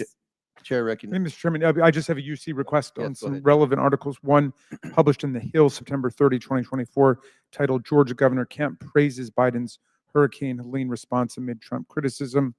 A CNN article, October 7, titled DeSantis and Biden Speak on Storm Recovery After Reports GOP Governor Had Not Returned Calls from President, Vice President. And 3, a CNN article, October 3rd, titled Fact Check Amid Bipartisan Praise for Biden's Hurricane Response. Trump falsely claims reviews are universally negative. Without objection to order, Chair recognizes Mr. Christian Morte from Illinois. Thank you, Chairman, and thank you, Administrator, for your service. I want to show you a visual. Do you recognize this picture? I do not. Good. It's an atmospheric research facility in Alaska that, believe it or not, conspiracy theorists allege is a mind-controlling weather machine. And one of the conspiracy theories out there is that somehow FEMA controls the weather. And I assume that you, as the administrator, do not control the weather, right? I do not control the weather. And you don't use secret machines to control hurricanes to target certain places in the United States, right? Correct. And you and your team did not direct severe weather at North Carolina to, quote unquote, commandeer lithium mine property in that state, right? Why would anybody want to bring harm to the American people? And you would not direct severe weather to target anyone of a particular political party, right? Never. You're not establishing FEMA camps to detain individuals or enact martial law, right? Correct. These are all conspiracy theories that you've had to deal with. I'm glad that you have addressed them in this forum. Now let me talk about stuff that's true. It's true that during Hurricane Helene and Milton, FEMA assisted more than 35,000 households with disaster relief, right? That number sounds about correct. Let me just talk to you a little bit about what certain Republican officials have said about your response. Can you please show the first one? This is Governor Glenn Youngkin of Virginia. You recognize him? I do. He said, "I'm incredibly appreciative of the rapid response and the cooperation from the federal team at FEMA." You don't disagree with that, right? Governor Youngkin and I were communicating, texting, and talking daily, if not hourly, during the initial hours that it was passing Virginia. Well, let me show you another quote. This is Governor Henry McMaster of South Carolina. He said, "Federal assistance from FEMA has, quote, been superb." You don't disagree with that either, I right? do not. Another one. This one is from Senator Tom Tillis, Republican of North Carolina. He said, "It has to be a coordinated response, and FEMA knows how to do this well." I presume you don't disagree with him either, right? I do not. Let me turn to a final topic, and this has to do with basically homes that also serve as childcare centers in many places, including in disaster zones. Administrator Criswell, access to childcare is often forgotten in the aftermath of a disaster, and I'm worried that cases like these don't get enough attention by FEMA or other agencies because these childcare centers are often based in the provider's homes rather than a commercial facility. Let me show you what's called a flood susceptibility map of the Chicago area, which is what I represent. I'd like to draw your attention to this particular map because it shows the areas of the Chicago, what we call Chicagoland, that have high susceptibility of flooding. And as you can see, it's this blue area, which basically covers the entire region like a wet blanket. It represents millions of parents and children, as well as thousands of childcare centers. And so my question to you is, in light of the fact that there's a perception, and I believe a reality, that not enough attention has been paid to these childcare centers that are situated in homes, can you commit to proposing to my office and this committee ways that you can increase coordination between FEMA and the SBA to assist businesses like these home-based childcare centers? Congressman, my office would be happy to provide any technical drafting assistance or further assistance to be able to figure out how we can better address these vulnerable populations within these communities. Thank you very much, and I yield back. Chair recognizes Mr. Groveman from Wisconsin. Thank you. Thank you for coming on over here. I think the last time we had seen before this committee was maybe about 8 years ago, and that was a time when I think down in Louisiana they had mobile homes that were being sold for, I don't know if you remember this, for for maybe a tenth the cost to which they were paid for, but that was the last time. I can tell you, along with many Republicans, when they come into contact with the government, they sometimes worry about prejudice against them. Okay. I know one guy in my district, he once did an ad, and miraculously, not your agency, another agency kind of came down hard on him. Maybe coincidence, maybe not. We all felt it was not coincidence. Under President Biden, foreign aid's become a vehicle to promote an overseas social agenda pushed by one party. The administration's implemented a disturbing trend of using foreign assistance as a tool to advance political and ideological goals. This raises an important question. Is the same political discrimination influencing how FEMA allocates disaster relief domestically, how it responds to this crisis? First of all, FEMA's workforce is unionized and represented by the American Federation of Government Employees. Is that true? Yes, our employees have that option. Okay. What percentage of FEMA employees are part of the union? Do you know? I don't have that number on me, but I'll be happy to get back to you. It's, Okay. Does FEMA collect or track data on political contributions made we by? do not. Okay. The union representing your employees, at least what I have before me here today, has contributed about $12 million to Democrats over the last 20 years. Last 3 cycles, 93% to Democrats, 96% to Democrats, again, 96% to Democrats. And these contributions go where you'd expect: Senate Majority PAC, DCCC, and President Biden himself. It raises a question. When you have a group of employees or somebody representing employees that is so overwhelmingly slanted to helping one party as opposed to the other party, is it possible that that overwhelming bias slips into some decisions that are being made by your employees? Unions are not part of our FEMA control, and employees have the option to choose to join them or not.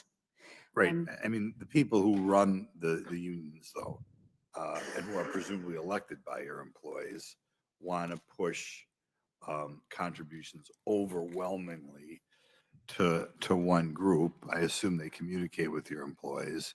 Is this something that possibly concerns you, or is this why we're perhaps here today, and that a couple of your employees seem to believe their responsibility was to use their government job to help one group of people rather than the other group of people? Could it perhaps create that mindset?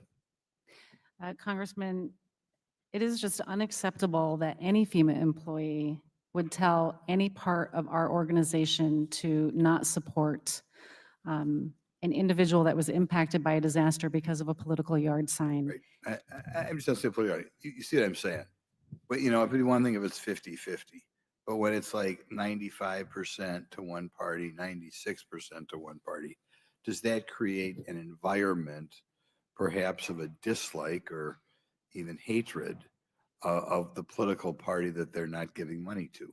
Because, of course, this union, they presumably communicate with their employees. This is who you should be supporting, blah, blah, blah, blah, blah. I sometimes wonder if that atmosphere comes a little bit from these one-sided slanted unions. Again, employees have a choice of whether or not they want to join a union or not. Not all of our employees are part of that union. And regardless, it is unacceptable, regardless if you are in a union or not, to discriminate against a disaster survivor because of a political sign in their yard. That's not who we are. I'm really glad that Chairman Comer is having this committee. Are you aware of anything you're doing to make sure this sort of thing does not happen in the past or in the future, given the overwhelming political slant of the union that represents your employees? So you're talking about anything I've done with the union or this event in Specifically to particular? make sure this is not going to happen again. Yep. Specifically talking to your employees and say, we realize you have a union that apparently really dislikes Republicans. Yep. What are you doing to make sure that that doesn't flop over into how they dole out the government largesse? Yeah, so immediately upon the termination of the employee that made this direction, I sent out an email to the workforce, letting them know what is expected of them and that we serve all people. I have been in this job for 3.5 years, and my focus has always been on putting people first, and that's all people. We have also conducted refresher training for all of our staff that are in the field, explaining to them what we expect of them again, so there's no misinterpretation of how we support people that have been impacted from disasters. And we will continue to work with the IG on the investigation on if there's any other factors related to this particular incident. Thank you. I'm sure this is something that they'll be talking about for the next 15 years. Chair now recognizes Mr. Infume from Maryland. Thank you, Chairman Comer and Ranking Member Raskin. I want to thank the administrator for being here today. And I want to associate my remarks with those of the Ranking Member, Mr. Raskin, in his opening statement. Madam Administrator, you've got a tough job. And I've tried to sit here and to listen to what you say and how you say it. And my gut tells me that you are a good person with a good heart who wants to do good things for your nation. I think that if there is a disconnect here, it might be the fact that you can't make everybody underneath you good people, even though we'd like for them to be that way, because we take pride in our federal workforce, the fact that it is not a political workforce. Every now and then, there becomes a possibility where something terrible can happen.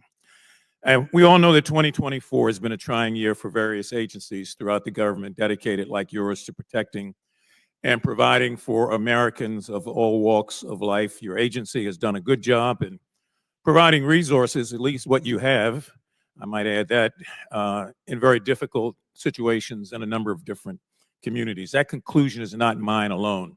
It comes from governors, other members of Congress, mayors across the nation. That being said, I would be remiss if I did not, in a deliberately redundant way, go back and address this report of a FEMA employee who were allegedly foregoing visits to homes that had Trump signs displayed. Now, regardless of whether that employee was following a FEMA policy or not, it's a sad day, quite frankly, anytime. We've realized we've reached such a state in our government where people are making decisions based on their own partisan beliefs when they're in a nonpartisan role of providing service and providing it to everybody. And I must say that every disaster is not even a natural disaster. In my own city of Baltimore, we had a major bridge collapse, the Francis Scott Key Bridge. And we're still struggling to try to find a way to deal with that. And that's been since March 26 when it collapsed. The Port of Baltimore was forced to close, as you know. Longshoremen and longshorewomen were let go without work. Small businesses were impacted. We mourned the lives of those 6 persons who died on that bridge that night. And as we do in every disaster, we did not check to see which political party they favored. When the Small Business Administration, the Army Corps of Engineers, and the Coast Guard all stepped up, as they did repeatedly month after month, to do the tough work, nobody asked for a party registration or a voting card or a voting record. So we know that incidents like that are going to happen again. But what we, I think, have to be very firm in is our belief that emergencies should never have a party and that disasters ought never be partisan. I expect that we're going to work together on this. I would strongly suggest, though, that as I listen to the interview that journalist Roland Martin did with the person in question, I'm still scratching my head trying to figure out if, in fact, she was told by someone who is full-time, who may have taken an overreach in a disaster with a lot going on, to say, by the way, you can skip those homes. I don't know that she necessarily would have done it on her own. As you know from the interview, she's not a Democrat, she's not a registered Republican, and she did not even vote. So I'm still hoping that at some point in time, your request to the Inspector General will be taken seriously, and he will start to look at what's going on. We need facts in this committee more than anything else. And I'm going back to the comments of my colleague from Florida, who mentioned the overall Department of Homeland Security and suggested that that is where the problem lies, because it's so massive and people are not doing what they ought to do when they ought to do it to ensure integrity. I'm going to meet with him later today on the floor, because I want to know that. He's worked in that capacity, so he should know what he's talking about. So I would just hope that as we move forward here, to the extent that you can provide this committee and all the members of this committee with additional details, that would be helpful. I'd like very much to know what the IG's response to you is going to be. And I'd like to know at the conclusion of your own report, if you would be so kind as to share that with the chair and the ranking members, so that members of this committee who are still really not knowing what to believe will have something more concrete that we can look at and make decisions on. Thank you for your time, Mr. Chair. I yield back.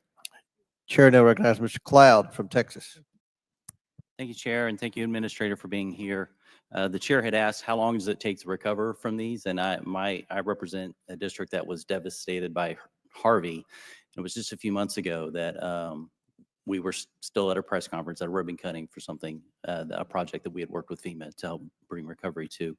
So obviously our hearts and minds go out to all those devastated in these past two hurricanes and what those communities and the families are going through right now.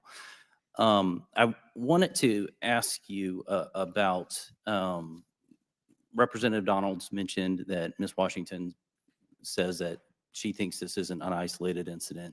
Of course, we have the New York Post article that talks about a FEMA official who went on and said that avoiding white or conservative dominated disaster areas was an open secret within the agency.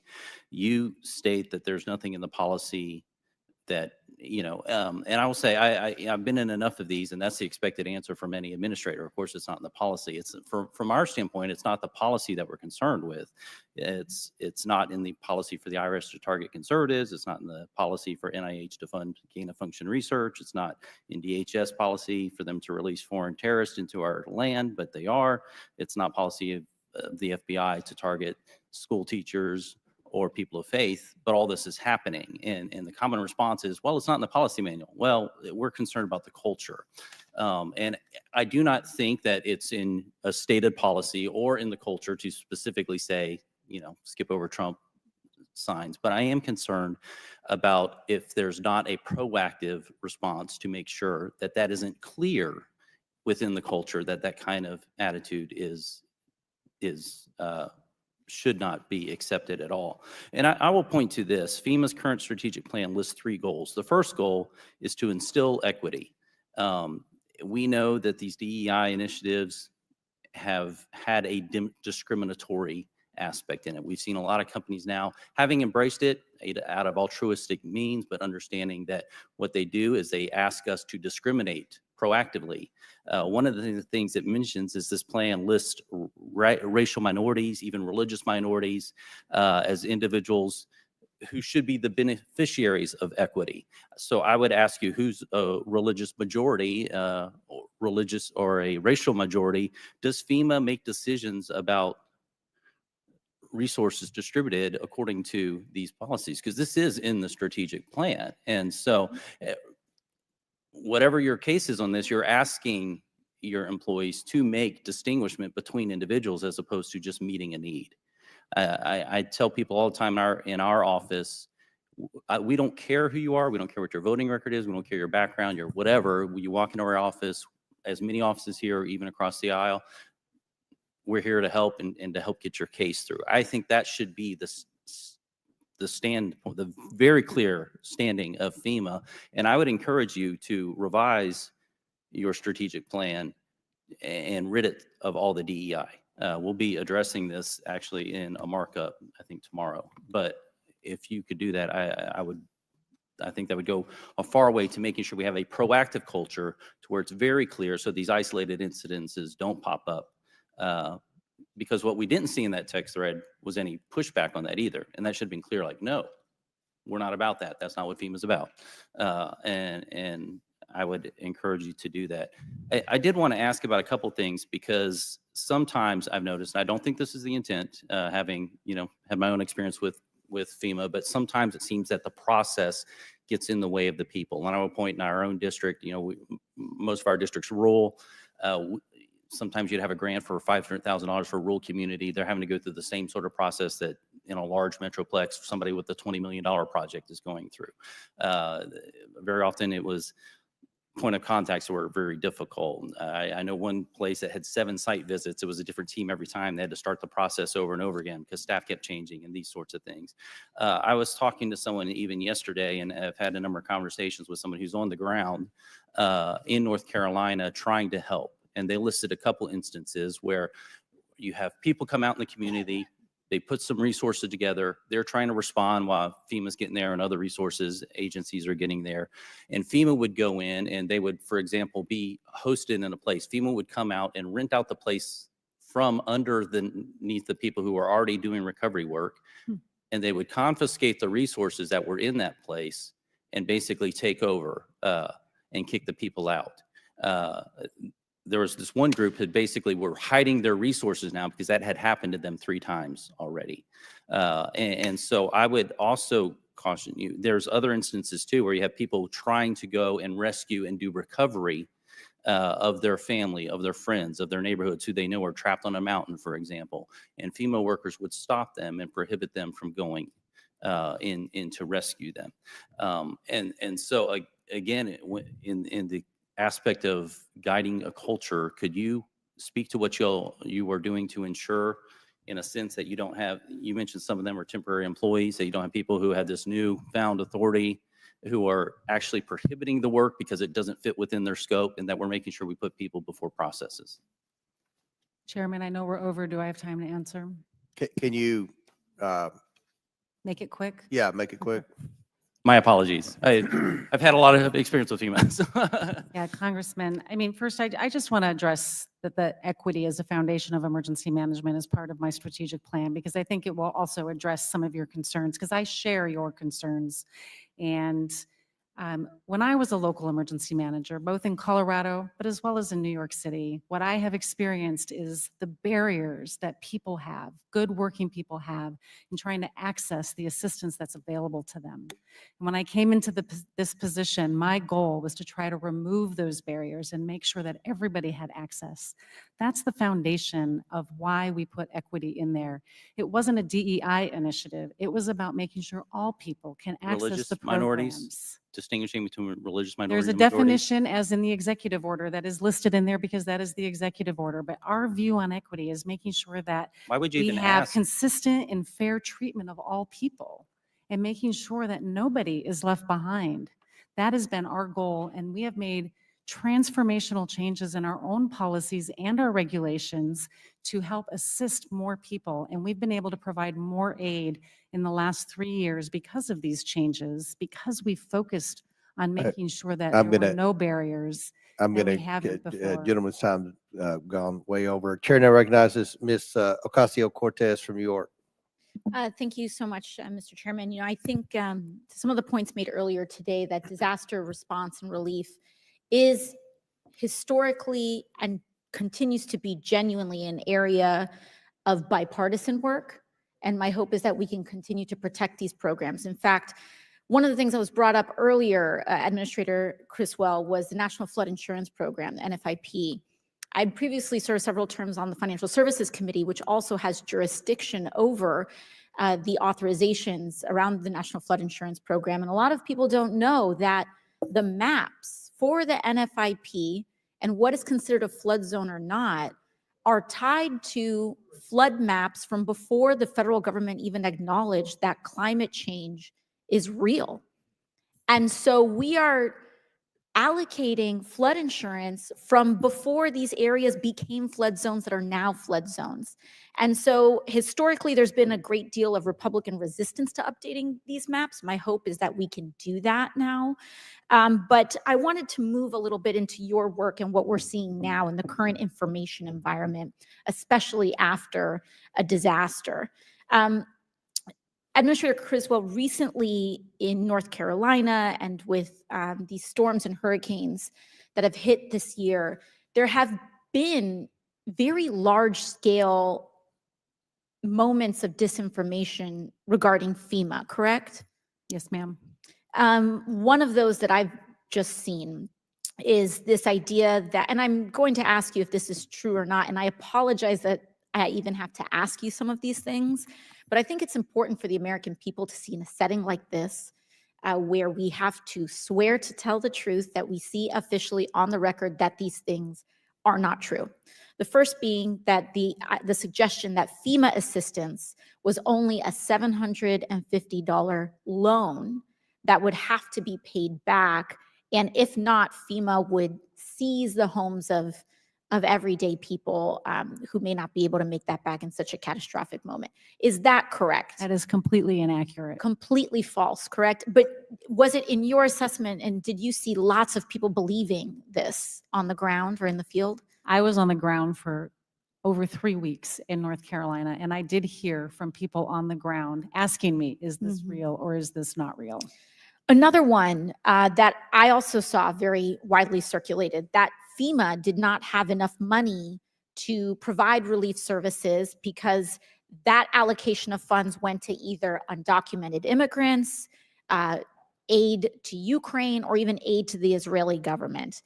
Is that correct, that FEMA's funds were allocated away to those causes? Completely inaccurate. Completely false. On the record, completely false, correct? Correct. And other things that we've seen as well, that it's standing policy for FEMA to politically discriminate. We know that that's not true, correct? Correct. And there was an incident we see, but that individual was fired, and that this is not a policy at scale, correct? Correct. Now, we know that these are important pieces, very large and influential pieces of disinformation, but I want to talk about the harm of that. Because if you are a FEMA worker canvassing door to door, you need to knock on people's doors and see what help they need, correct? Yes.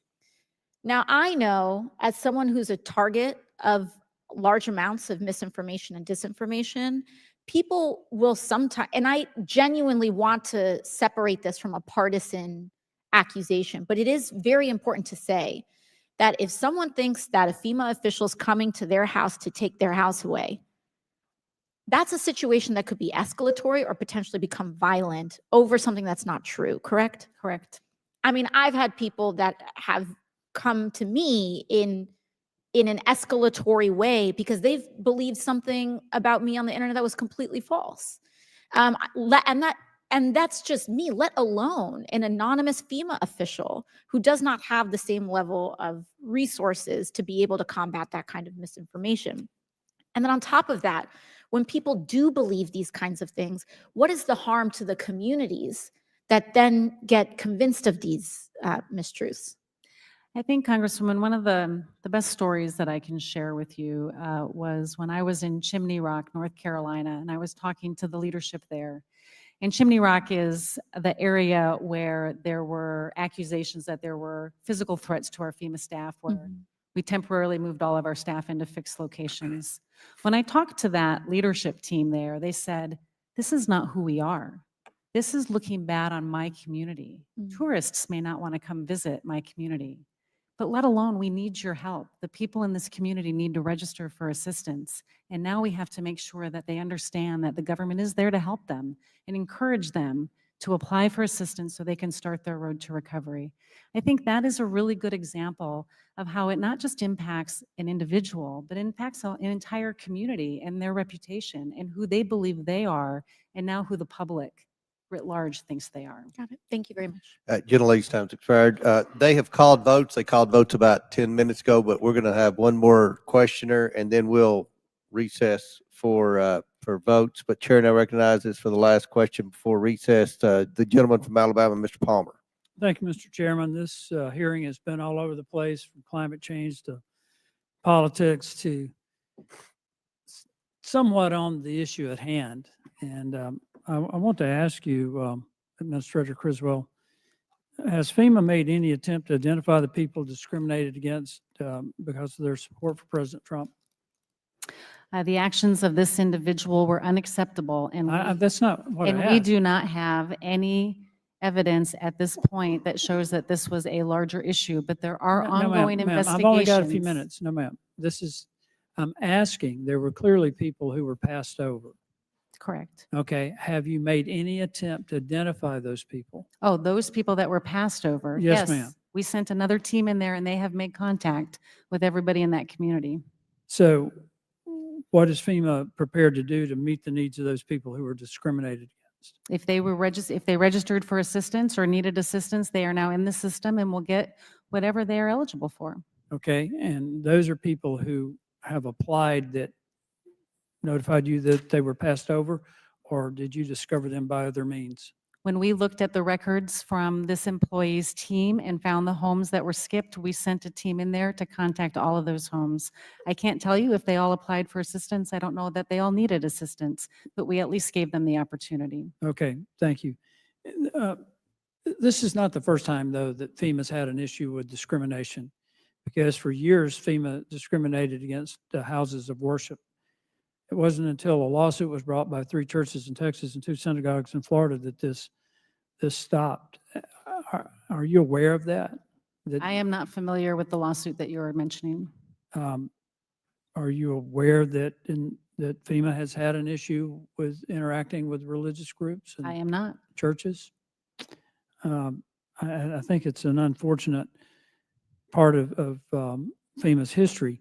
And it seems that I can understand why there's a built-in political bias for FEMA employees in Washington, because only about 6.5% voted of the vote for president, and the Washington, D.C. went to Trump. But I want to ask you something else. And I want to go back to the questions that Congressman Jordan asked, Chairman Jordan asked, and that those people who were on that chat group that witnessed the directive to volunteers, I'm not sure you gave a satisfactory answer as to whether or not you've contacted those people and what information you've gotten from them. Have you tried to do that? As I said before, I have not personally talked to them, but there are ongoing investigations. So will you state for the record that the investigators are contacting those people to get their information? The investigators should be contacting them, and if they haven't, I will ensure it. If you maintain that FEMA took swift and satisfactory action after Mrs. Washington's team's message, why do you think the whistleblower felt compelled to reveal her message to the public? I can't speak on behalf of the whistleblower. I know that I was made aware of the situation on November 7th. I received confirmation that this text message had been sent on November 9th, and I directed her termination. This is not acceptable behavior. This is not how we want to treat people. I understand what you're saying publicly, but what matters is what you're doing in the investigation, what you're doing privately to clean this up and to create a culture of respect for all people. And I really don't care if they're Republican or Democrat. I don't care their religious affiliations. I think the role of FEMA is to provide aid when necessary. And I just want to be sure that there's substantial proof that you can offer the American people today that taxpayers who pay their hard-earned dollars to provide for these disaster response resources will not face future political discrimination from FEMA. Can you give us absolute assurance of that? Congressman, we are here to help all people. I know, but you didn't. And I can assure you I that we will understand, take but you- action you did against not do that. anyone who has not followed our core values of compassion, fairness, integrity, and respect. We Well, treat everybody the same. We're- Everybody is eligible for assistance. We're counting on you doing that. And I would like to identify with Mr. Moskowitz. I thought that his perspective on the need to reorganize FEMA and Homeland Security was spot on. With that, Mr. Chairman, I yield back. Gentleman yields back. Pursuant to the previous order, the chair declares the committee in recess. Subject to the call of the chair, we plan to reconvene 10 minutes after the conclusion of votes. So the committee stands in recess.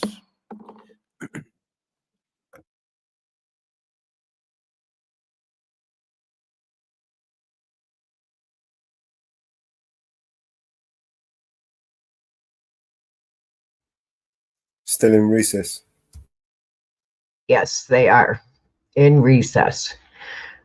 I have found so many lies.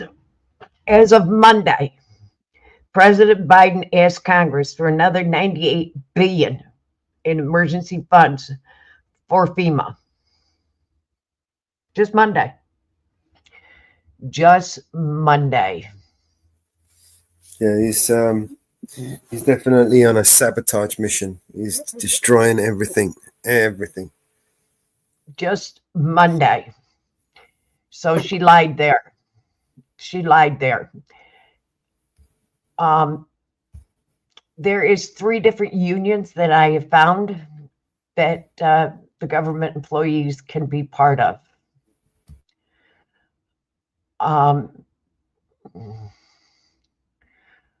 The insurance she is talking about, flood insurance, national flood insurance, is managed by FEMA. The national flood insurance is managed by FEMA, is delivered to the public by a network of 50 insurance companies. Now, most insurance companies in Florida will not insure homes. I have friends that live in Florida. I have family that live in Florida. Many insurance companies will not insure homes. You have to privately insure your homes. Due to the hurricanes, many insurance companies have pulled out of the state of Florida. So getting insurance in the state of Florida is very hard. And it's near impossible to get homes in the state of Florida insured. So, the Homeland Security, through FEMA and U.S. Customs, announced a $30 million grant through Shelter and Services that was authorized through Congress for the illegals. And that was through FEMA. So, as for Maui, they got $700 per household. And people in Maui are still fighting for insurance to pay out for their homes. Many people had to pay their mortgages, find places to live, and they still haven't been paid out on their homes. And many developers swarmed in to buy their properties. That was interesting. It's funny how they went door to door knocking in areas, North Carolina, Tennessee, all areas. How they knocked on many houses in North Carolina and Tennessee, I don't know, because what they do, dig up the doors and knock on them? That's interesting, because the homes were gone. And yes, I agree, Mellows, that is elderly abuse. They need term limits. And did you catch her lie? Did you catch her lie? I don't know if anybody else did. I caught her lie that it was an isolated incident. Isolated incident. It was only this one person. But yeah, her supervisor did it. And that's under investigation. And you always, every time we do these oversight committee hearings, every time we do them, every single time we do them, we hear it's under investigation. Every single time we hear it, it's under investigation. And I'd like to welcome our newcomers to the channel. We've had quite a few of them that has come in during this. Banner Ann, who was our other newcomer that came in. Mad Daddy Moonshiner, welcome to our channel. Yes, Banana Anna, I believe is accountability for all. Josh is his wife. Oh, Isn't it? cool.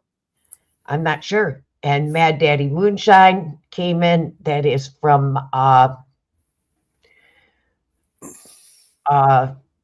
Northwoods channel. Mm-hmm. How you doing, my dad? Not sure if you're still here. And I did hear that Robert is headed back overseas. He will be overseas in January. I got a message from him. Cool. But I don't know if anybody realizes all this scrutiny that they keep talking about and listen to the bullshit. Hey, Ariel, how you doing, honey?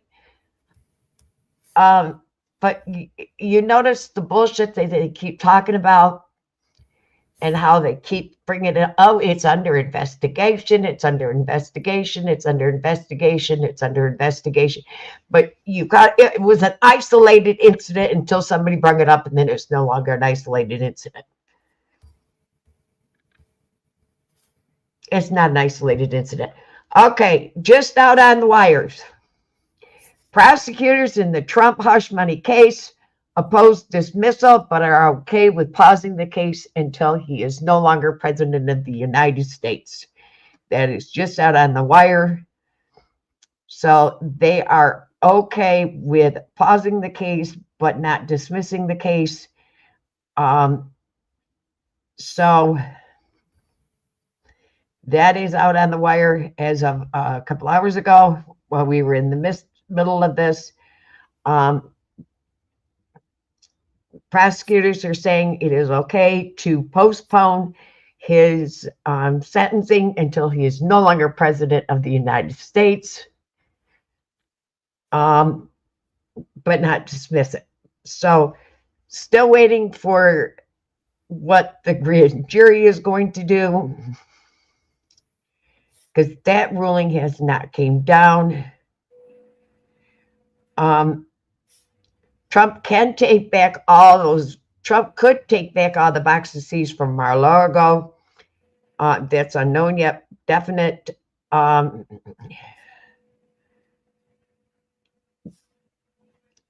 When he leaves DC, that's still broad. So it's still up in the air yet if he is going to be sentenced, but he is going to make the decision shortly on that case. So the prosecutors are okay with a pause of the case until he is no longer president of the United States. So that is going to be an interesting all the way around. So that will be interesting.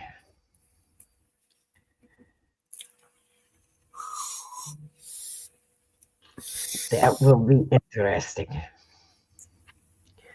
So, but don't you like how this is, are they throwing the low person on the totem pole under the bus? That is interesting. Are they throwing the low person under the bus? I think so. I think they're throwing her under the bus, but it goes further up the chain. Because like they brought up, 96% contribute to the Democratic campaigns. 96%.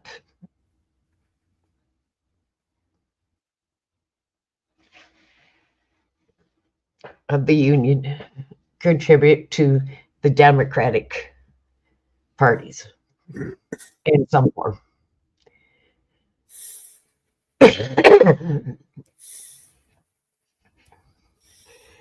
He can't get lost in the woods in Alaska when he's down in the rainforest area. He's in the rainforest, so he can't get lost in the woods in Alaska when he's in the rainforest. Wrong direction. Wrong direction, Ariel. Got to go the other way. Because he just gave a whole bunch of money to the rainforest. We're going to support the rainforest. Gave 50 something. I think it was allegedly 50 billion to the rainforest.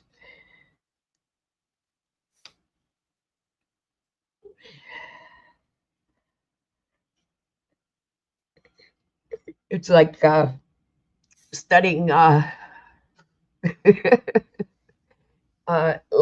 studying goldfish on treadmills. Remember that one, Mellow? The goldfish on the treadmills. Just like studying beagles doing cocaine. They had to do was stop the hunter. Promiscuous pigeons. Yeah. They did beagles too.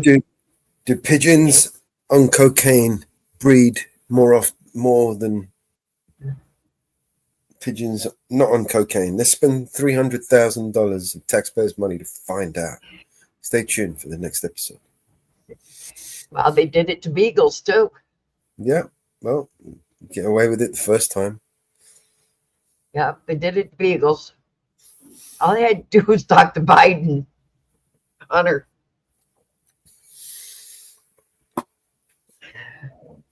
Yep. But Yeah, talking about Biden's made that experiment. Allegedly. Yeah.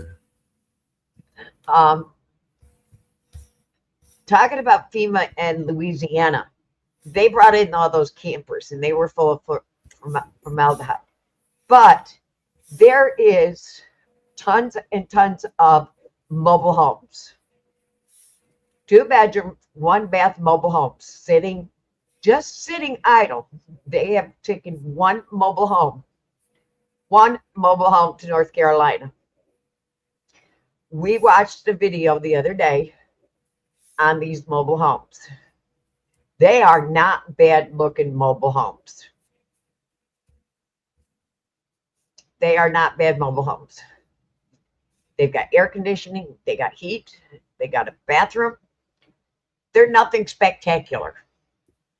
They are nothing spectacular. They've got 2x6 walls. They got shingled roofs.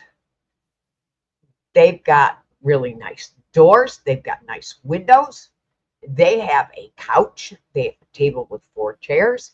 They have a bed. They have dressers. They have an end table. They even have a microwave in them. They're double beds in both bedrooms. All you have to do is hook water up to it, electrical up to it. They even have sprinkler systems in these mobile homes.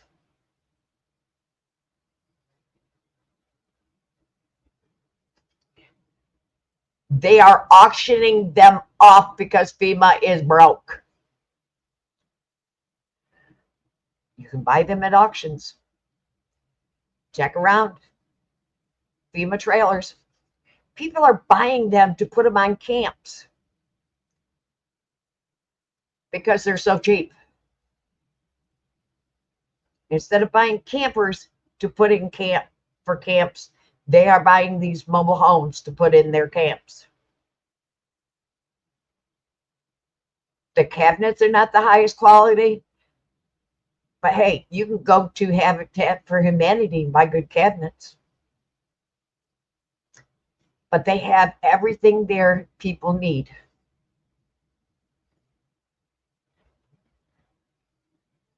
And they're auctioning them off. Tell me that is fair to the people that have nothing.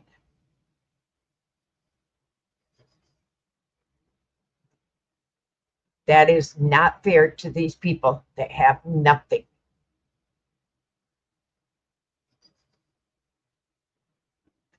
I've seen too many veterans that are flying in, too many veterans that are going into these desolate areas where people have nothing. And I have seen people working because there is nobody there. FEMA is not there. She's lying through her teeth.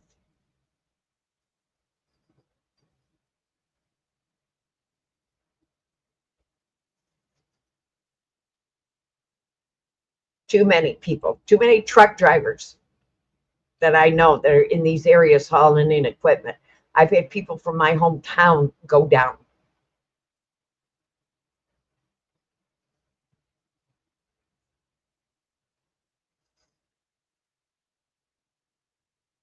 She's lying through her teeth.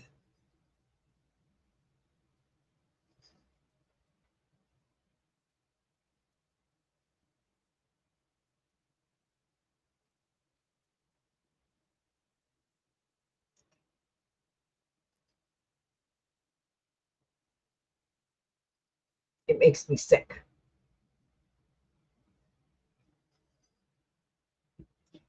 When you have representatives from the House that are in there working and showing it on his own X.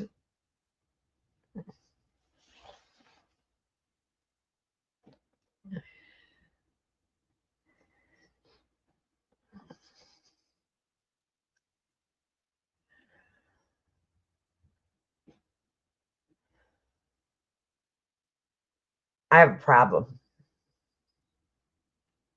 That's one reason why I'm bringing this.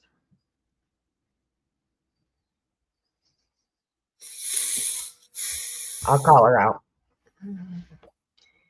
I've gone through a flood. I know what it is to flood out. I know what it is to go through the bureaucracy of FEMA. It's a lot of bullshit.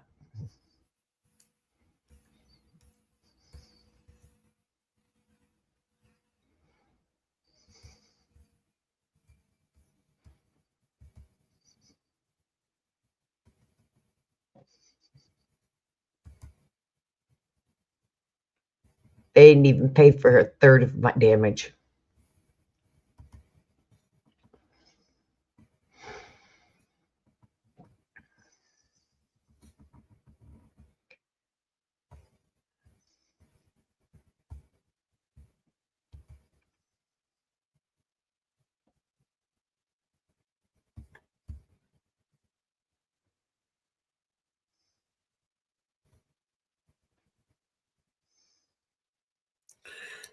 I wonder how the farmers' protest went.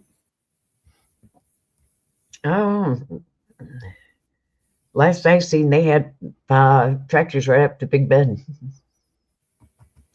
this morning. They had tractors right up to Big Ben this morning. That was interesting.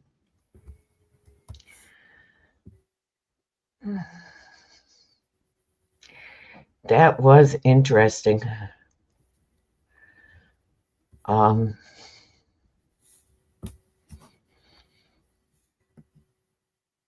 But I don't think Keir Summer's going to give him anything.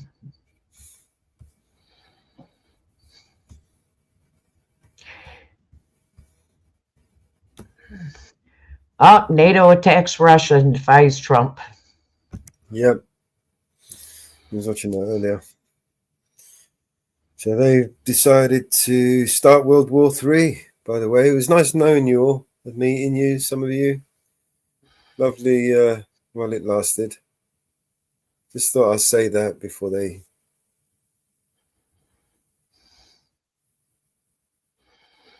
How stupid can they be? As stupid as money can buy them to be. Psychopaths, sick narcissists, psychotic fucking lunatics. Idiots that couldn't give a fuck, couldn't think past their own fucking self-interest. Well,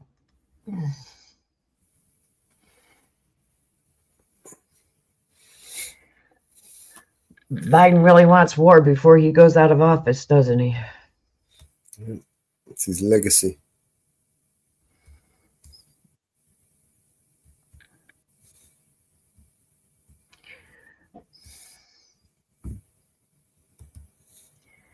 Unbelievable. Hey, Inferno. How you doing, Inferno? Thought it was a 10-minute recess.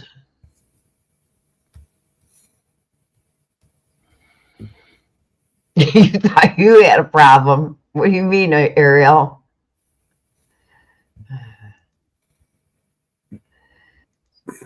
Biden's just going to end up trying to blow us all up.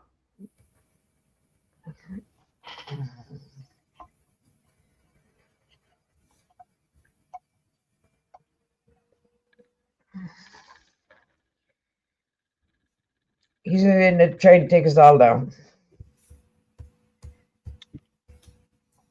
You all know that. Come on.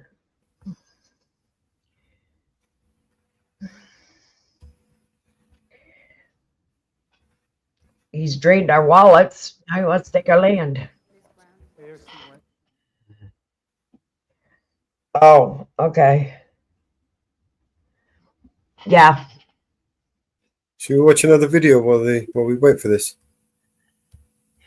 Yep. Let me stop sharing.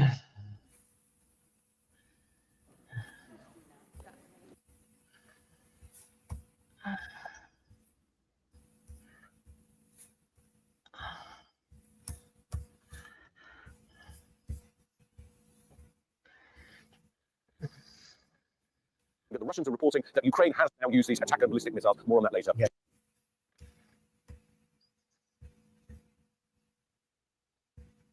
Play a song.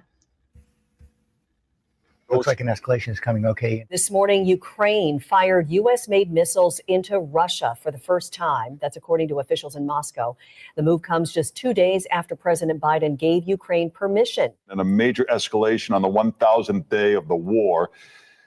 The attack comes just 2 days after the Biden administration gave Ukraine the green light to use the weapons against targets inside Russia. The White House policy change comes after North Korean troops were deployed to help drive Ukrainian soldiers out of Russia's Kursk border region. Overnight, Russian President Putin signed a new doctrine saying any major aerial attack against Russia could prompt reprisals with nuclear weapons. A spokesperson for Putin says this adds fuel to the fire. This news comes a few hours after Russian President Vladimir Putin said the country has a right to respond to an attack like this one with nuclear weapons. Putin has a new warning for the United States after President Biden authorized Ukraine to use long-range missiles supplied by the U.S. to strike inside Russia. The Russian anti-missile system apparently downed 5 out of 6 of these missiles. And the Russian Defense Ministry says Ukraine hit Russia with these missiles. Feels like a significant escalation. Does the U.S. and the U.S. actually, and President Biden gave the blessing to Vladimir Zelensky to use these very big missiles a couple of days ago. Does that come with the guarantee that if Russia escalates, the U.S. is there to protect them?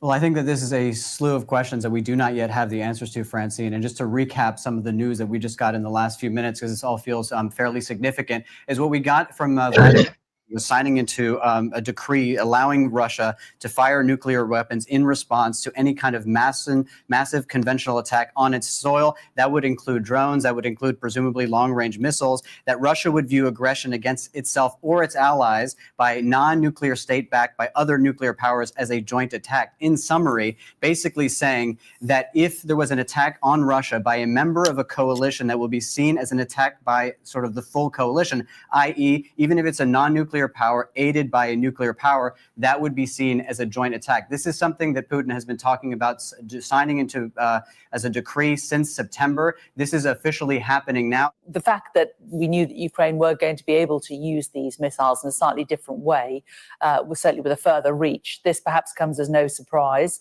The fact that Russia says that these missiles have been used, can we believe them here? It's extraordinary because of the pace.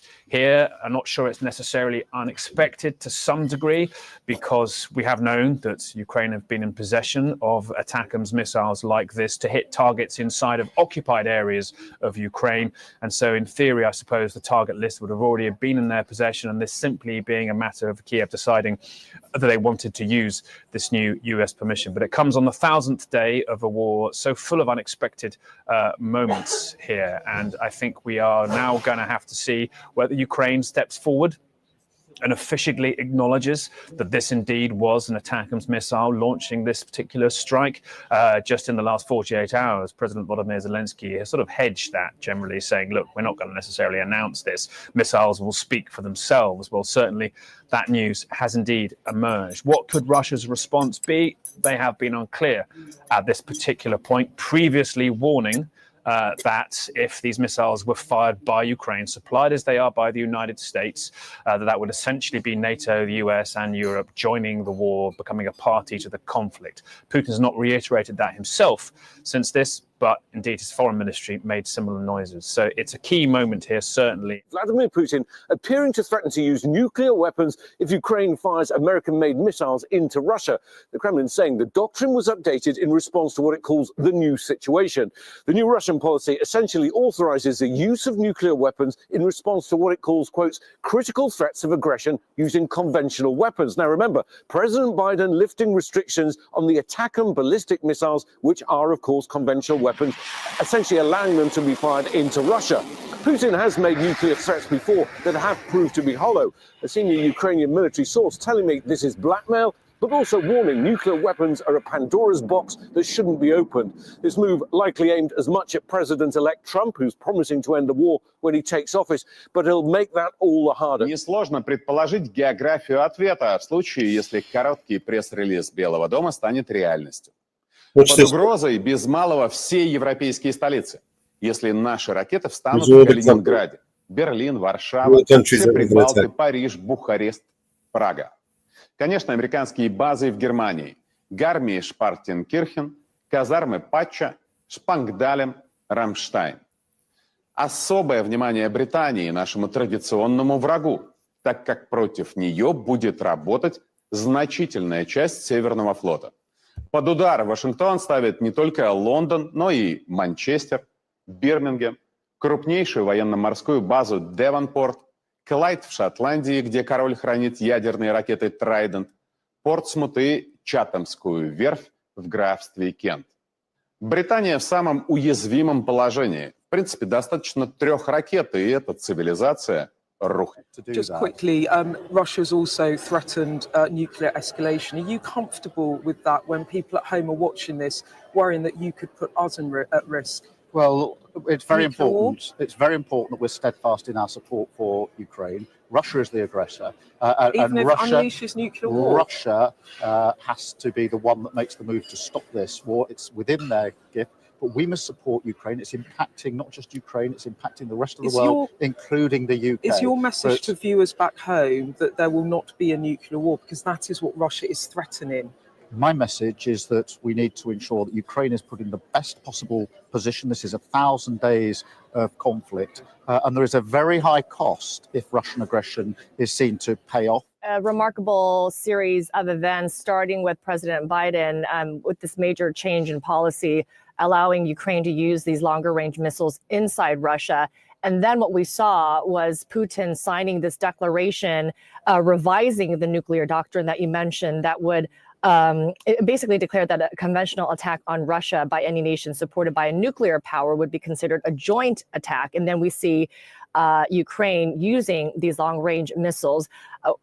It's yet to be seen what Russia's response will be, but this would obviously be seen as quite an escalation by Moscow. Yeah, look, I mean, they saw the American decision as an escalation. The Americans saw the decision by Russia to station North Korean troops on the front lines as an escalation by Russia. And so we have that ladder people continually climbing. I'm not sure really what Vladimir Putin's statement today and his amendment of the nuclear doctrine, outside of the scariness of the words amendment of the nuclear doctrine, actually necessarily does. It essentially says that conventional attacks by multiple parties against Russia could potentially lead to responses by Russia towards those parties. It's nuanced, highly nuanced, but it's part of a pattern we've seen where Moscow feels potentially under threat, or feels it has to make a sort of bombastic statement that it reaches for the phrase to remind people that it is indeed a nuclear power. Do I necessarily think this means that Vladimir Putin is getting ready to launch nuclear weapons? No, certainly not. He appears to have shied away from that significantly over 1,000 days of war where Russia has experienced multiple conventional military defeats. Indeed, it's been invaded by a much smaller army, Ukraine, in just the last 4 months. But I do think it's a bid by them to try and please a domestic audience who might be wondering exactly what juice Russia has left at this particular moment. And I think it is his way of suggesting that this is perhaps Moscow's response. Do they necessarily have the military might to take on NATO in full? Well, almost certainly not. They're struggling to defeat Ukraine. Do they necessarily have the desire geopolitically to inflame this conflict? Remember, China is a key ally in here and probably doesn't want to see that happen ahead of a Trump presidency. So I think if we do see outside of this statement by the Kremlin head, Vladimir Putin, any further responses from Russia, you might end up looking at sabotage.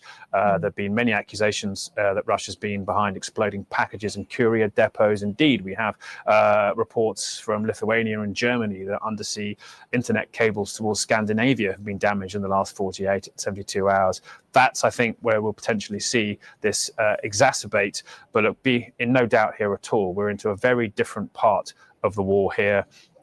American-made and supplied weapons are being fired into Russian territory. That's a place that we frankly never imagined we'd get to 1,000 days ago. The Biden administration just approved the use of American-made long-range ballistic missiles by the Ukrainian army to strike targets within Russia. In response, Russia says it will react with nuclear force if any of those missiles land within Russian territory. You have the Russian president up until now warning the West of dire consequences should the US, or the UK for that matter, grant the Ukrainians the permission to use these longer range missile systems. For the US, it sees it the ATACMS ballistic missile. For the UK, it's the Storm Shadow cruise missile, that should they grant that permission, that they are playing with fire, that they could trigger a global conflict. And it's no coincidence, therefore, that the Russians today are announcing or finalizing what was already in the planning, this lowering of the threshold of when Russia would consider using nuclear weapons in response to an attack. Under this updated doctrine, the Russian military could resort to a nuclear strike if the country is under conventional attack, and which is a lowering with, for example, the kinds of missiles that you're seeing at the moment, which is a different change of words. Before, the caveat of when a nuclear strike, a nuclear retaliation would be considered by Russia was in response to a nuclear attack or a conventional attack that threatens the very existence of the state. Of course, we know, and British and American officials repeatedly say that that Russia does not want a nuclear war because there would be no winners. But clearly, an incredibly important and worrying, well, but obviously unsurprising development. Wow. Okay, they're back.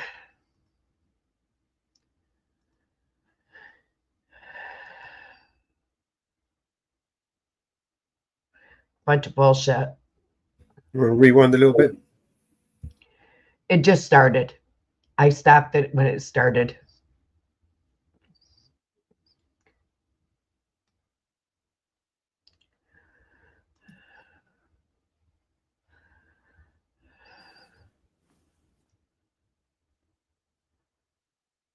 Made contact with a new whistleblower who provided a credible account that a FEMA contractor visited the home of an elderly disabled veteran's family around October 10th following Hurricane Helene. While there, the FEMA contractor recommended that the family remove Trump campaign materials and signs from both their house and their yard. He warned the family that his FEMA supervisors do not take kindly to Trump supporters and that they seem as domestic terrorists. The elderly homeowners were so frightened by this and afraid that they would not recover their loss that they removed all Trump materials and signs. Nevertheless, FEMA has not returned to their residence. This took place not in Florida, but in Georgia. Administrator, we're happy to provide you with more information on this, but we and the American people want to know what FEMA is doing to ensure that political discrimination is not dictating how the American people are receiving aid following a disaster. Mr. Chairman, will you share the information with the minority as well so we can follow up on that? Thank you. Absolutely. All right, now, Chair recognizes Ms. Brown. Thank you, Mr. Chairman. This hearing has shown us why it is so important for our federal officials to remain unbiased, nonpartisan, and committed to helping every single American under their mandate. The work of the Federal Emergency Management Agency is critical and will become even more important as we continue to experience more severe weather events because of climate change. Just this year in Northeast Ohio, we experienced severe drought, extreme heat, flash floods, and destructive tornadoes, all of which took place in the span of just 1 month. I am very thankful that no deaths occurred as a result, but the destruction from these storms and climate events continue to be felt in my district and every district across the country. We are grateful for the assistance that FEMA provided, helping to assess the damage and get Northeast Ohio back on its feet. As my colleagues have said, storms and other disaster events have no political party, and they do not discriminate. They don't care if you live in a blue state, a red state, or a purple state. That is why FEMA and all of our federal agencies must remain fiercely nonpartisan. So, Administrator Criswell, can you speak to how FEMA accomplishes its mission and goals in a nonpartisan way, and why doing so is so important? Congresswoman, the work that we do, again, our mission statement of helping people before, during, and after disasters is so critical, and especially, as you mentioned, in a time when we are seeing an increase in the number of severe weather events across the United States. These weather events are becoming more complex, creating additional challenges for people across the country to recover from these events. We have to support everybody that's been impacted by this, and it is one of the reasons why I have been so determined throughout my time here to remove as many barriers to accessing our programs as possible, like the recent changes to our individual assistance program, which has been transformational. The biggest changes that we've done in probably 20 years to open up more assistance for people across the United States that have been impacted. We have to help these people get back on their road to recovery, and that's what FEMA does. We jumpstart that recovery. And can you tell us why public confidence in your mission is critical to the safety and well-being of the American public? There is nothing more important than trust. We have to have the trust of the American people. We have to have trust of the communities, the leaders that we are there to serve. We work for the governor. We work for those local communities. These disasters start and end with them, and we are there to support them, and we have to have that trust. That is why we embed people side by side with the governor's team, with community leaders' teams, so we know what issues are going on, what the challenges their communities are facing, so we can move resources into those communities to help meet those needs. Thank you. Now, it's unfortunate we've seen extremist conspiracy theories regarding FEMA's disaster response. Can you please speak to how this harmful and inaccurate rhetoric undermines your agency's mission to provide support to Americans impacted by disaster, regardless of party affiliation or anything else? Yeah, the amount of misinformation, Congresswoman, that we have seen throughout this event has really been at a whole new level. But this is something that FEMA has experienced since it was instituted in 1979. And we need to be able to reach people where they're at to help them on their road to recovery. And we do this in a number of ways.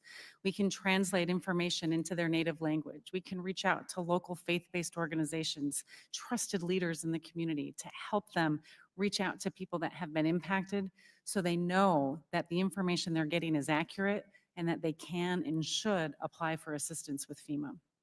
Thank you for that. And this is how our essential federal agencies should continue to operate, unaffected by partisan politics and above political interference. I'm very glad that this is something we are in agreement on today and look forward to it continuing into the future. And with that, I yield back. Gentlelady yields back. Chair recognizes Mr. Sessions from Texas. Mr. Chairman, thank you very much. Administrator, thank you for taking time to be here. I felt like that in listening to your earlier, that your questions, the answers, and the things that you responded with not only showed that you had the capacity to understand the task in front of you, but that you've effectively dealt with it. If I could just provide two pieces of information, I'm not even looking for a response, but two pieces of information. We did a subcommittee hearing out in Hawaii, and we had an opportunity, the subcommittee which I chair, federal workforce and government operations in federal workforce. And it was very important for us to go, and we learned that it was the most expensive disaster in the country's history, some $3 billion. I was surprised to hear that it was the most expensive, but that's the testimony. I would draw to your attention that much of the delay that has caused much of the money that has been spent, I think could be negotiated better with the governor of the state. The FEMA representatives who were there did a great job, and I enjoy them. But they felt like that the delays in their ability to make progress, to get people back onto their own home site, back in their own homes, has been delayed because the governor will not issue the necessary paperwork for them to move forward. And so they have moved them off a little bit, maybe a mile to the west, and they're building a huge new subdivision of mobile homes, essentially, that are going to cost $1 million each. And I think that many of those could have been placed maybe 5 or 6, 4 or 5 months earlier with the assistance of the governor. I would encourage you to please engage the governor. Secondly, in 2010, there was a blast that happened at West Texas, a great big explosion, and part of that explosion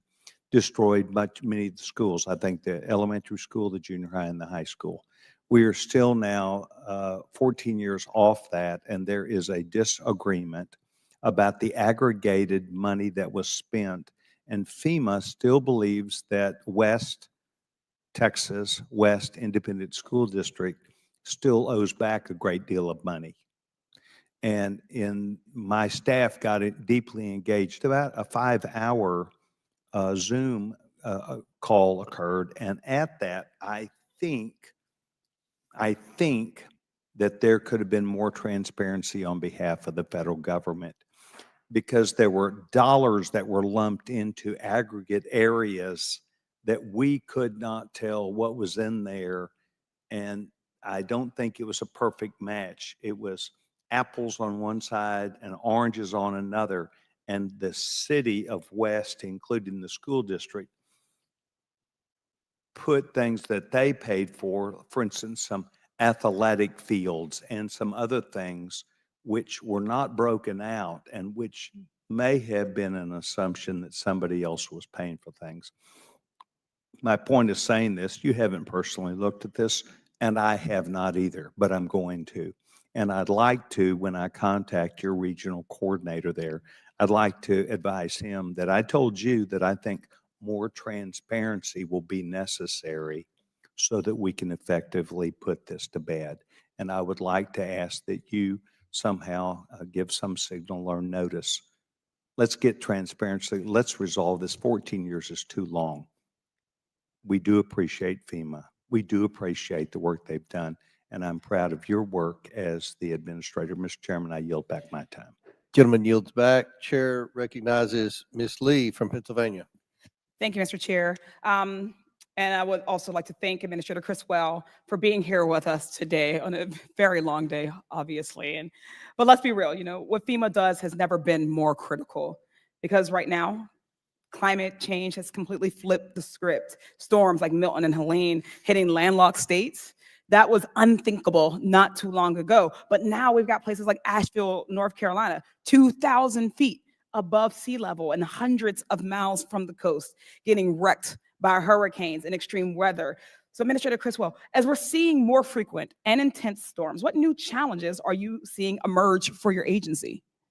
As you mentioned, Congresswoman, we are seeing events like we have not seen before. I mean, I can think back to a year ago with the wildfires in Maui that were happening at the same time that we had a hurricane in the Pacific heading towards the desert lands of California.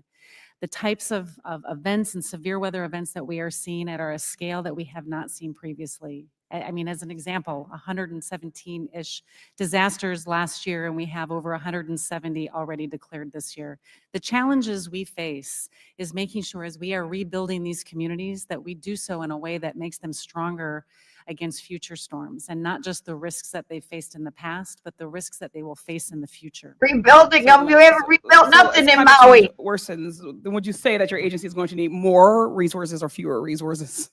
I think we will definitely need more resources to be able to keep up with the pacing demand of the events that we've been responding to. Certainly, it doesn't take a genius to figure that one out. More disasters in more areas mean more help will be needed. The climate crisis is here. Pretending that it doesn't exist or that it won't get worse only harms the people that we have been sent to this body to represent. For the sake of not only my constituents, but people all over the country who may face natural disasters they've never even thought to prepare for, I hope that we can all come together to give the American people the help that they deserve. That means making sure that FEMA is fully funded and that they are serving all survivors of natural disasters. So let's be honest about what's happening here today. My Republican colleagues want to cherry pick this incident and sensationalize it. Well, the reality is that for decades, there has been different treatment by FEMA, for instance, towards Black and Brown communities. Hurricanes Katrina, Maria, Ida, Florence, Harvey, we all saw communities of color served last or not at all. And those are difficult to discuss, but important. Several reports and investigations confirmed what those of us who are part of those communities already knew, that white disaster victims were helped first and with more money than Black people of color, even when the damage was the same. Rather than fixate on a single incident, this committee should be working to ensure that the entire system is equitable for all Americans and that we're building on the work of the administration to make that so. With that said, while we're reflecting and analyzing our disaster response, I'd like to ask you, Administrator Criswell, what has FEMA done to ensure that all communities, particularly the most marginalized, are being fully served? How has there been improvements since previous storms where we have seen critiques or even difficulties in administering service? You know, I have served as a local emergency manager, and I understand what it is like to be a customer of FEMA. I have seen people within my own communities that have had a hard time accessing the programs. One of the first things that I did was change some of our policies to ensure that we understand everybody's unique needs. For example, we know that many homeowners in all parts of the country don't have traditional mortgages or traditional deeds to their homes. And so we expanded the types of documentation that we accept from people so they can access our programs. These are the kind of barriers that were affecting people everywhere. And we wanted to make sure that everyone that was impacted by a disaster could access our programs with minimal amount of barriers. Those are the changes that we've made. We continue to make more. There's more work to do. Certainly, but those are such critical steps that we've seen results from. So we thank you for that.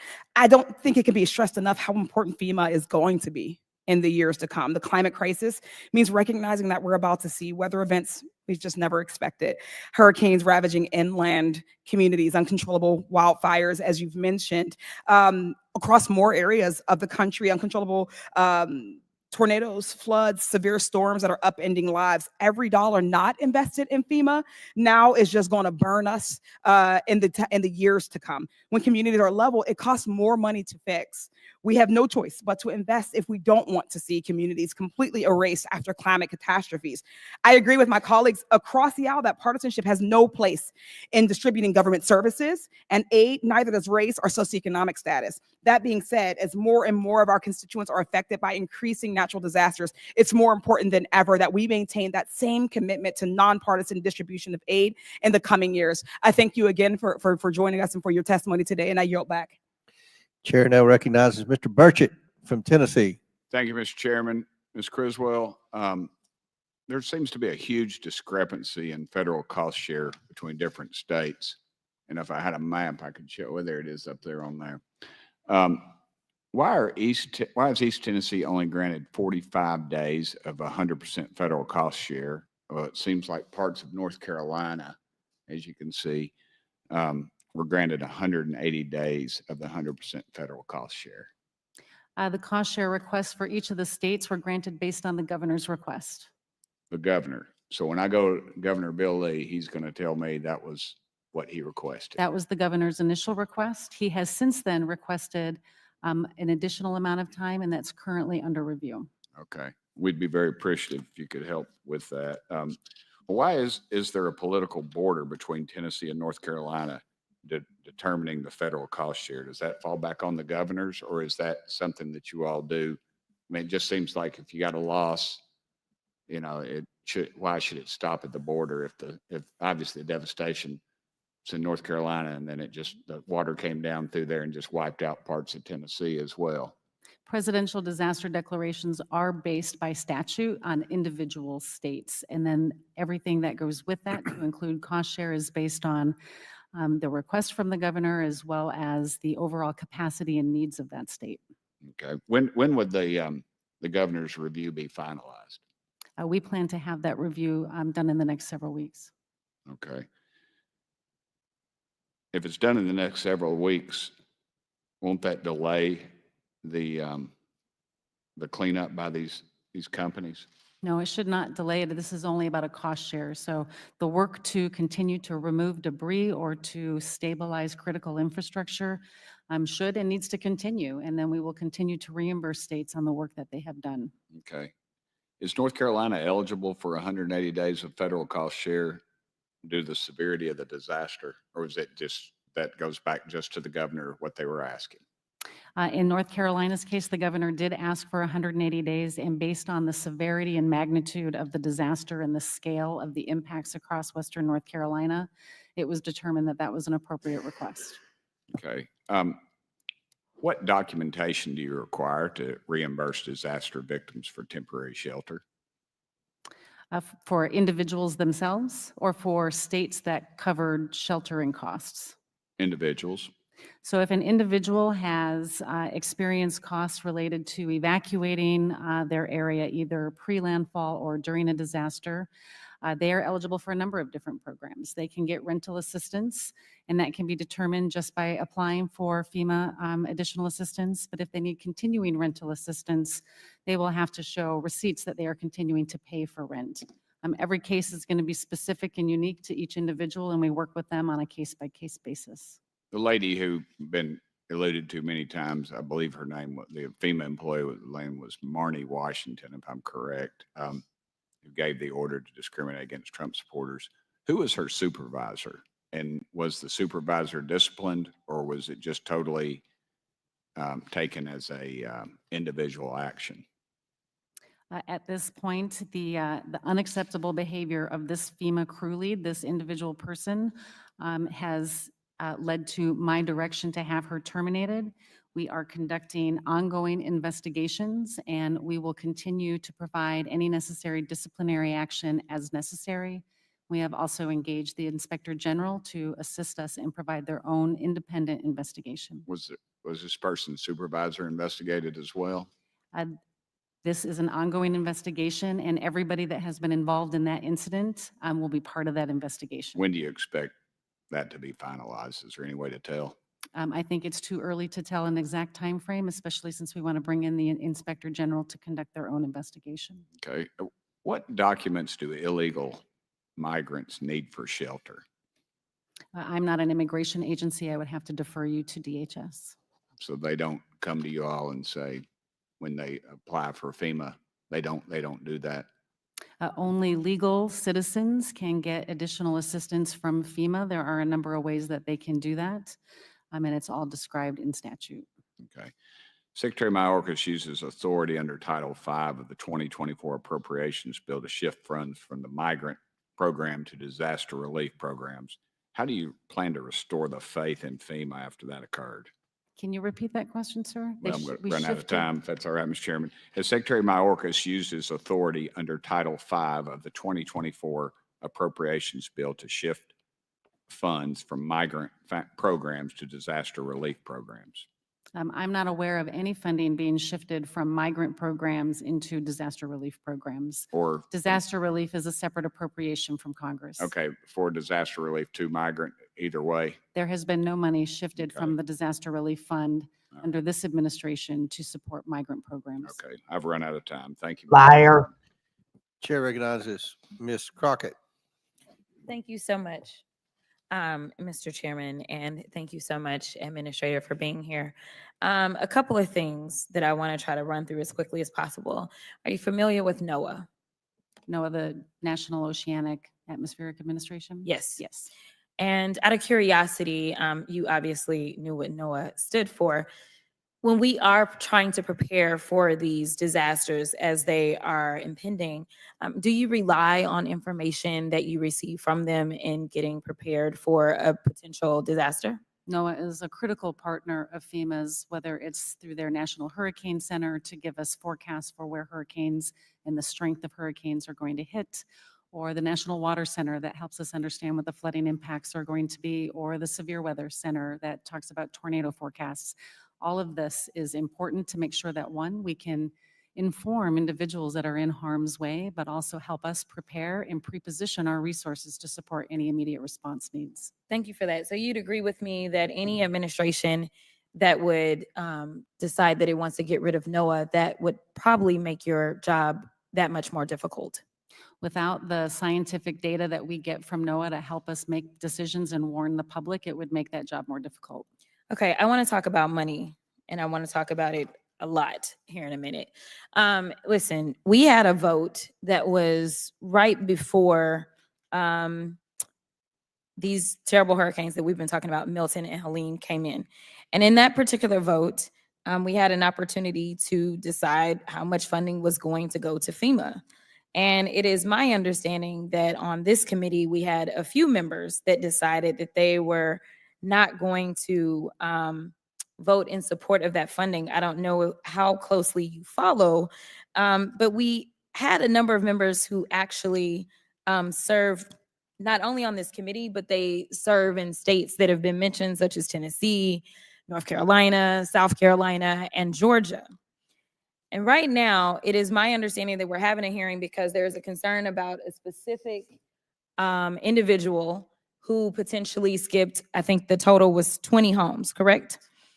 And in those 20 homes, if you had to guess, and I don't know if you've been back to those 20 homes at this point in time to see what resources, if any, were needed, but if you had to guess approximately how much money are we talking about did not potentially get distributed immediately to those 20 homes? All 20 homes have been revisited by our disaster survivor assistance teams. I do not know how many have actually applied for assistance, but the maximum amount that's available for an individual through this disaster was $42,500 for housing assistance and another possible $42,500 for other needs assistance. Okay. What I'm hearing, though, is we're talking about 20 houses. The data that I have in front of me shows that over 18,000 interactions have been conducted for survivors of both Hurricane Helene and Milton. Is that approximately correct? I would say that that number is probably much higher than that. Okay. Give me your number. Well, somewhere, let's presuppose that the number was 18,000. If we talked about 20 out of 18,000, that would mean that we are currently using resources to have a hearing about 0.1% of interactions. So this is not something that we would consider to be widespread when we start talking about percentages that are as low as 0.1%. In addition to that, it's my understanding that as of November 13th, FEMA has delivered over 16 million meals, over 18 million liters of water, over 3,000 rolls of blue roof sheeting, over 700,000 gallons of fuel, and additionally, FEMA has delivered over 2,000 tractor trailer deliveries containing critical supplies. Do you have any reason to have any discrepancies about those numbers? No. In addition to that, it's my understanding, oh, I'm sorry, you're right, that over 671,000 households impacted by Hurricane Helene have received over $503 million from FEMA's Serious Needs Program, and over 218,000 households impacted by Hurricane Milton have received over $145 million. Yet and still, we had members on this committee. It looks like we had, there were 82 members that opposed the bill to fund when we knew that this was coming, thanks to NOAA. And 19 of the 26 Republicans on this oversight committee voted against the bill to keep FEMA funded, and 9 are in states that were directly hit. I don't understand why we come in and pretend that we have all these issues with your agency, and I thank you for your service, when you don't want to fund it. You can't complain about these issues. And when we're talking about, you know, the people that got skipped over, maybe or maybe not, ultimately, there was a concern about safety. Now, hopefully we will get the full investigation, but we know that it was Trump that was out there himself. He was putting out disinformation and misinformation to the extent that y'all had to set up an entire website to try to combat it. That was in disservice to all Americans, because when a hurricane hits, it doesn't go into the Democratic areas. It doesn't go to the independents. It doesn't go to the Republicans. It goes to American citizens. It is time for us to decide that we are going to work together and make sure that we can take care of people regardless of the decisions that they decide to make on who they want to put into the White House. And I thank you for your service, and I yield. Chair now recognizes Mr. Fallon from Texas. Thank you, Mr. Chairman. You know, listen, when a natural disaster hits, it's devastating for those who are affected. Their lives, their health, their well-being, their livelihoods, they're all at risk. And it tosses their lives upside down. And in short, in the aftermath of these acts of God, we're going to find Americans at their most vulnerable. And they're desperate and they need help. And FEMA is the one federal agency whose primary mission is to provide them that help. And the American taxpayers, as we all know, fund it. And it doesn't matter if you're a Democrat, it doesn't matter if you're a Republican, you're an American and you pay taxes to ensure that you can be helped if, God forbid, that act of God occurred. And we don't help them by arbitrarily deciding if they support one particular candidate over another. That's not only immoral and wrong, it's criminal. It shatters the Hatch Act. And then we have a FEMA employee, unfortunately, I believe it said Marnie Washington, who was purposely and deliberately withholding aid to Trump supporters. She's going to avoid those homes that had Trump signs. Director, fair to say that you were horrified when you learned of that? It is completely unacceptable, and it was heartbreaking to hear that anybody that was impacted by this disaster potentially did not get the assistance they needed. So would you say that it was an isolated incident? At this time, I have seen no other evidence that goes beyond Ms. Washington, but this is under continuing investigation. So it wasn't systemic. You don't feel it was systemic? I understand the reports that this employee is making. However, the evidence that has been presented to me does not show that this is a widespread problem, but I want to be certain that Right. this is not So a widespread Ms. Washington disagreed, of course, and she said that she'd been scapegoated and that the FEMA, the agency, prioritizes avoidance and de-escalation in situations where some employees may feel unsafe, like according to her, urban areas where there might be unleashed dogs. And I mean, the thing that gets me about that is, Director, you don't think that a Trump sign poses a danger akin to a runaway dog, right? Of course. I mean, that's ridiculous. And Trump supporters certainly shouldn't be compared to or treated like unleashed dogs, nor should anybody, even somebody that supported Ms. Harris for president. And so to determine whether or not this is systemic and this is imbued into the fabric of the agency or not, would you agree that an independent investigation should be called for? Absolutely. And I think it was Representative Perry, and you had a discussion about that today. Was that right? I don't know if it was today, but It was this morning. This and morning, yes, yeah. And I have already reached out to the IG. We had been working with them, but I have directly asked them to perform an independent Oh, investigation. I think that's great. The thing is, like on a timeline basis, you had October 9th, Milton reaches landfall, and then the 24th, there was a whistleblower complaint. 28th, your legal staff found out about it. And we know for sure on the 7th that the higher ups, did you find out about this earlier or was it on the 7th? I was in North Carolina on November 7th when it was brought to my attention that we had this potential issue. I asked my team to look into it and get me additional information. They presented me the written text of this employee, and then I directed the termination. Okay. So did they present you the written text on the 7th? On the 9th. On the 9th, and that's when you fired her on the 9th? Correct. Okay. After I saw written evidence. There was a Daily Wire article that happened to just hit on the 8th, and that was like national news. And then she was fired the very next day. I was just concerned about the fact that your legal staff knew on the 28th, and this woman was not only continually being employed by FEMA, but also as a supervisor as well. And then, so you do agree that we should have an IG investigation. And I think that I also do, but that wasn't until today. Why the delay? There was no delay. We have been working with the IG since this was brought to the Office of Professional Responsibility. They have been determining whether or not they were going to take this case, and I just directly asked them today. So you didn't directly ask them. You could have directly asked them earlier, though. Fair to say? Fair to say. Okay. But we had But there been was a working with delay them, of and a couple of we brought them weeks. into this. Okay. So, very beginning. It's interesting being on this committee, Mr. Chairman, for 4 years. It seems no matter what we talk about, all roads lead back to Donald Trump. And for our friends across the aisle, he's the boogeyman Trump. We can be talking about 40-year high inflation. It's somehow Trump's fault. 20-year high interest rates, Trump. We're talking about a FEMA employee denying services to supporters of Donald Trump, and that's somehow all they want to talk about is Donald Trump. Edited, cherry-picked, out of context information. I think that's called misinformation, if I'm not mistaken. And it's unfortunate because here's the facts that President Donald Trump was president for 4 years, and he approved 89 disasters in states that opposed him, including 17 in California, more than any state. More than 80% of the disaster requests that President Trump denied came from governors of states he won in 2016. And I'm going to have a quote here from an expert. There's really no difference that I've seen, said Chad Bergenis, the executive director of the Association of State Floodplain Managers. That is truth in context. Mr. Chairman, I yield back. Gentleman yields back. Chair recognizes Ms. Tlaib from Michigan. Thank you so much, Chairman. Administrator, thank you so much for being here. I know it's been a long day, but this is really important in regards to something that is happening in my community.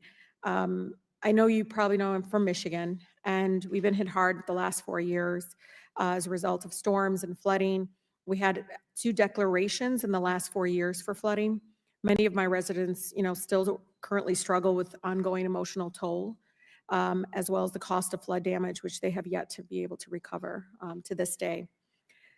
In my district, though, residents live in housing that are often do not have separate rooms, or what you call occupant rooms, in the basement, and which triggers this exclusion that FEMA has right now of getting help when there's not somebody like sleeping in the basement. This was very much a surprise to me because many of my seasoned residents who had flooding couldn't get access to be able to do the cleanup, which led to such terrible damage of their basement that, and I would love to submit for the record, Chairman, article from Bridge Detroit, devastating floods leave Detroiters with toxic mold. Without objection to ordered. And in this article, it talks about the fact that many of our homes, they would get all this coverage for all these other things except the basement, where the flooding, the majority of the flooding left. I have one resident, 90-year-old woman in Northwest Detroit. If you walk into her home these days, especially this time of the year, you'll feel cool air right coming from her kitchen to the living room. She'll tell you that 6 months has passed since the last FEMA declared flood, and your heart sinks because she has literally resulting from the damage of the basement,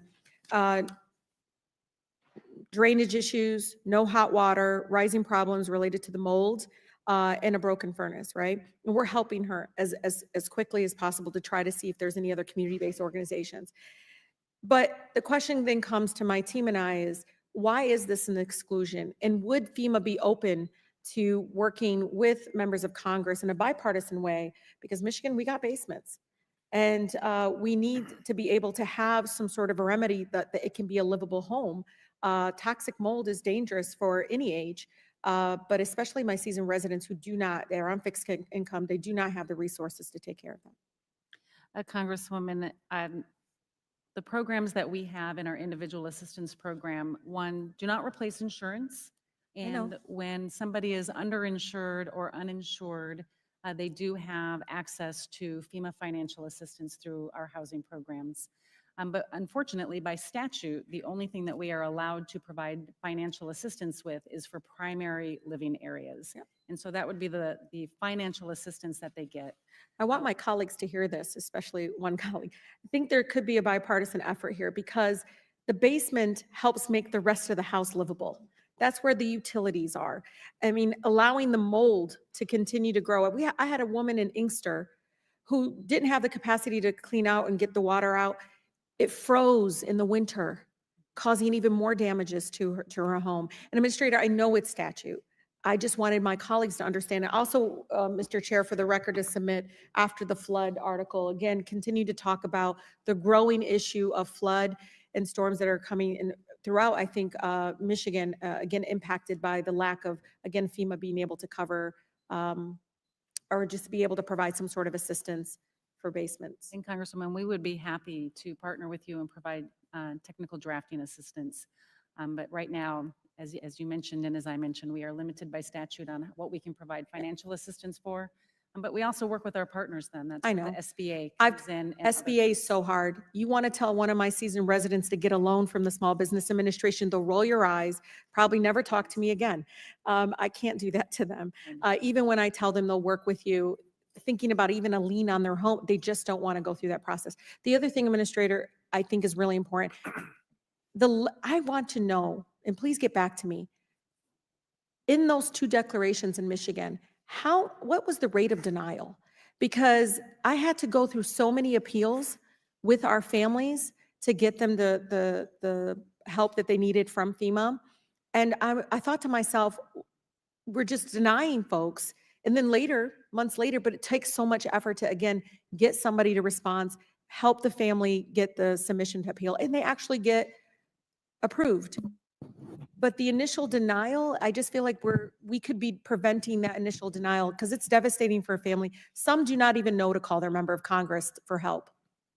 We would be happy to get you that information. And I'll just add that, it frustrates me equally as much that the way our current system, the platform works, sends these letters out so quickly when all we need to do often is get one additional piece of information. It's something that It's like a receipt or something. Yeah, just tell the residents.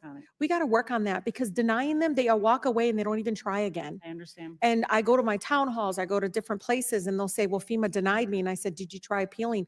What do you mean? How do I do that? Again, I think we need a better process because our families we shouldn't be, look, we're a public government entity. We shouldn't act like the for-profit insurance companies. We should be better at this. We should move with much, much more compassion. Thank you. Chair now recognizes Mr. Timmons from South Carolina. Thank you, Mr. Chairman. I want to thank Administrator Criswell for being here. You've been here a long time today. It's about 6 o'clock. This is what, your 7th, 8th hour. We appreciate you being here to answer these questions. I don't think any of us believe that you are responsible for the conduct of some of the employees and or leadership. Who knows?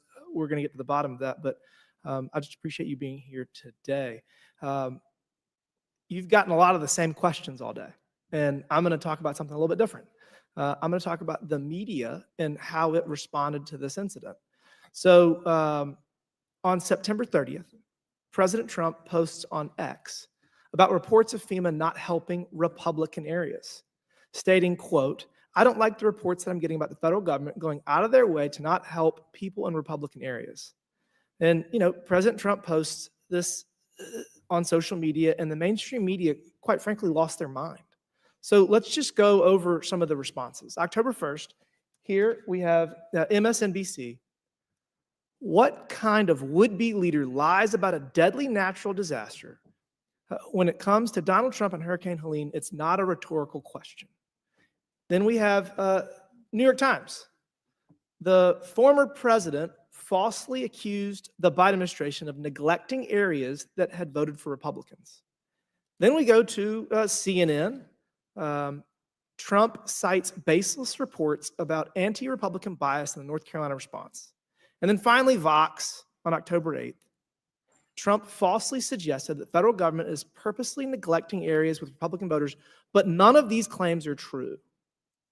So it seems that at least one of them was true, and possibly more. Miss Washington was fired allegedly for not providing relief to hurricane victims because of their political affiliation. I mean, we've documented that. I guess one question for you is, what exactly was she fired for? So, I mean, I guess the report is that she was terminated due to her actions not adhering to FEMA's values. Is that correct? She was terminated once I saw the written evidence that she was withholding assistance to people in communities impacted by disasters because they had a Trump sign. This goes against our core values and is inappropriate behavior. Okay, I just want to be sure we understand, because it sounds like a catch-all, the language of not adhering to FEMA's values. It's kind of similar to conduct unbecoming an officer in the UCMJ. But I guess my bigger issue is that FEMA did not cite a specific policy that she violated. So is there a specific policy that FEMA that forbids discrimination of any kind, or is this just a catch-all? We definitely have policies that prohibit the discrimination of anybody, whether it's the delivery of our disaster programs or the delivery of our grant programs that support communities to be better prepared for the severe weather events that they're experiencing. And as you should, and I appreciate that. And obviously, Ms. Washington has made a number of claims alleging that this is systemic and that this is something that is not an isolated incident. We just had another whistleblower allege that there's additional information. So I guess you've already agreed to keep all records of every kind to make sure that this committee and that the American public is able to get to the bottom of whether this was Miss Washington living out her own political fantasy or whether there was a systemic leadership-driven effort to deny relief to people that support President Trump. So you can, again, you've already done it 3 or 4 times, probably 30 or 40 times. You can promise that you're going to keep all information, all data, all emails, all Teams messages for this committee and for the American public to get to the bottom of this. We archive all information, and as we have brought in the Inspector General and have been conducting our own investigation, all of that is available to them in the course of their investigation. Well, thank you. It seems that we're going to find a number of other people that have engaged in similar behavior, and I can promise we will get to the bottom of all of it after January 20th. So, I mean, anybody that has engaged in this behavior at FEMA, I would encourage them to get their resume ready and find new jobs, because a new day is coming. And with that, Mr. Chairman, I yield back. Gentleman yields back. Chair recognizes Ms. Stansberry from New Mexico. Thank you, Mr. Chairman. Thank you, Administrator. I know it's been a very long day, and actually I'm grateful for the commentary that was made just before I began this opportunity to ask some questions and talk about today's hearing, because I think it's important to emphasize the statements that were just made, that a new day is coming on January 20th. And for any of you who are listening at home, what they're referring to is the inauguration day, when the Trump administration comes in and begins their purge of civil servants. And the reason why I'm emphasizing that is because, yes, we're here to discuss a very serious matter. And absolutely, under no condition should politics be the reason why someone is denied basic dignity, access to emergency resources, and comity by our colleagues, whether that's emergency aid in their homes or access to the bathroom here in the Capitol. And so I think it's important that we talk about what is actually motivating this hearing. Now, I want to take a moment. I'm a former federal employee. I used to work at OMB. Many people know that here on the committee, but I think a lot of people don't fully understand what FEMA does, its emergency response. And I want to say thank you to you and all of your team during this summer's historic and catastrophic fires in my district in Ruidoso and Mescalero Apache. You came to our district, your staff were on the ground immediately, and you deployed every possible resource. And I can tell you unequivocally that it was the best response I have ever seen to a natural disaster in my lifetime. And I can tell my colleagues across the aisle that area is very much an area that votes Republican. And those of us in New Mexico, we don't care. We don't care what your political affiliation is. We're going to show up. If you're in need, if you need help, if you're having an emergency, we're going to show up. We're going to help. And so obviously all of us are deeply disturbed to learn of this incident. It sounds like the person was disciplined and dismissed. And so we're grateful for that. But I find it odd that we're having a hearing where my colleagues have spent how many hours now? 6, 8, I don't even know at this point, gaslighting us. You know, like here we are, we're having this hearing about an incident which is totally unacceptable, and yet the gentleman who's about to take office, the president-elect, deliberately and outspokenly withheld aid from his political rivals, from the state of California, from Puerto Rico, from communities that he knew did not vote for him. And so I just find it bizarre that we're even having this hearing. And one of the things that I do think is important to emphasize is that this single most impactful thing that happened during those 2 hurricanes that happened in the October timeframe was the disinformation that dissuaded people in emergency situations from going and getting individual aid in their homes. I don't know how many people felt like they didn't get direct service from FEMA or other emergency responders, but what we do know, because the data tells us, is that there was a disinformation campaign by the candidate who was running for president, members of this committee who were spreading disinformation. And we know that thousands of people in North Carolina and across the South and Florida didn't even go and ask for assistance, even though they qualified for emergency assistance for housing, for hotels, for food, and things like that. So if we want to talk about threats to emergency response, emergency management to our communities, let's talk about one of the biggest threats, which is disinformation and eating away at the emergency services that help our communities. And I want to just close on this note, because I believe that the purpose of this committee is actually the real pretext of what's going on here is that we know, as was just stated by my friend across the aisle, that on January 20th, a new day is coming. And one of the things that we know is that a conservative agenda was put forward by the Heritage Foundation and others in Project 2025, and it called for the privatization, shrinking, and the doing away with certain parts of FEMA and emergency insurance.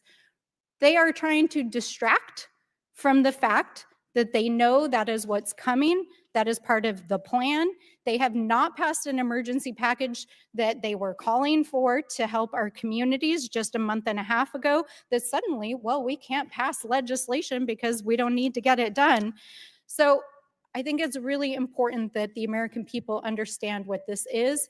We are going to have to fight to protect our federal employees against what we know is going to be an active purge. And I want to say to all of you and to all of our first responders out there, thank you for the jobs that you do. Thank you for the lives that you save. We appreciate you so, so much, and we're going to fight for you. Chair now recognizes Ms. Green from Georgia. Thank you, Mr. Chairman. While Democrats are complaining about this lengthy hearing and about President Trump coming in and slashing and reducing the size of government, I just want to say let the purge begin, because there's people that are homeless right now in Western North Carolina, Eastern Tennessee, Georgia. And it's not, misinformation is not the most dangerous thing facing us. It's right now pretty much the federal government and the failure to the American people.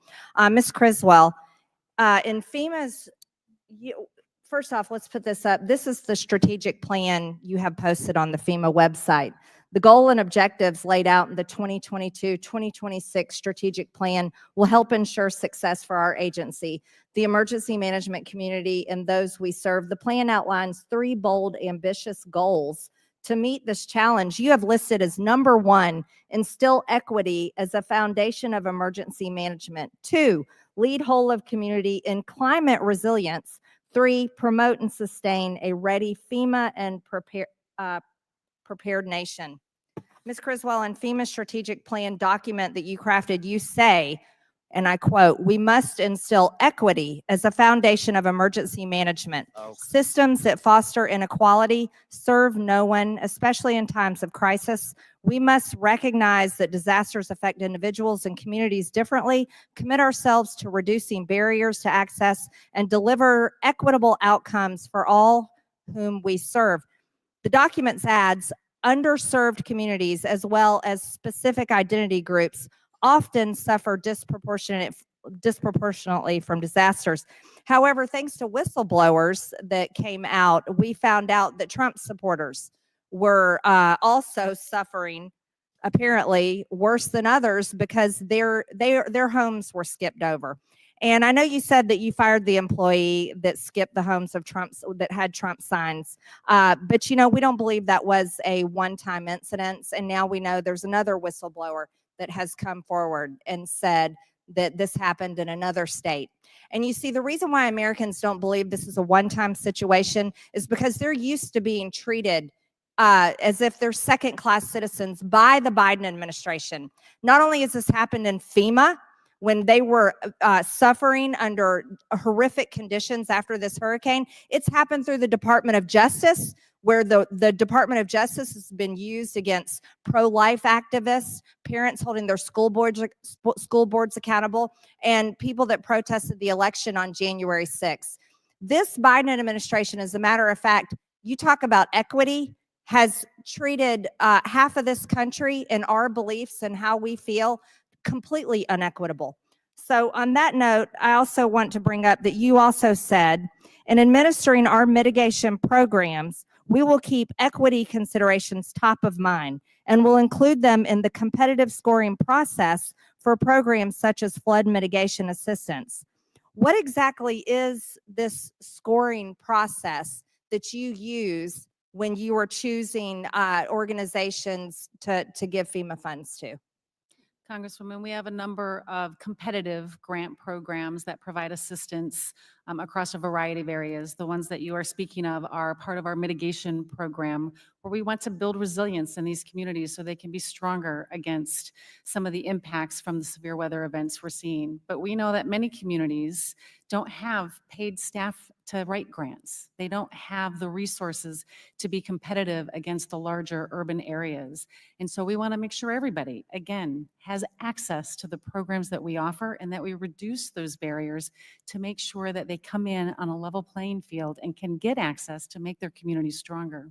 Well, in the fiscal year of 2023, FEMA spent nearly $1 billion, $789 million, to shelter illegals in the United States. This past year, it was about $641 million, and this money largely is distributed through NGOs. Here's a whole list of them. I know it may be hard to see from there, but this is a whole list of cities, states, and NGOs that received millions and millions of dollars from FEMA. And this was to house illegal aliens, not Americans, who, by the way, all that money right there, that comes from Americans' bank accounts when they write their checks to pay their taxes. Do you think it's acceptable for billions of American taxpayer dollars to be spent on housing people invading our country, but yet Americans in North Carolina, Georgia, and Florida are still homeless and have yet to fully receive support? Congresswoman, we have been directed. Is that equitable? We have been directed by Congress to administer the Shelter and Services Program.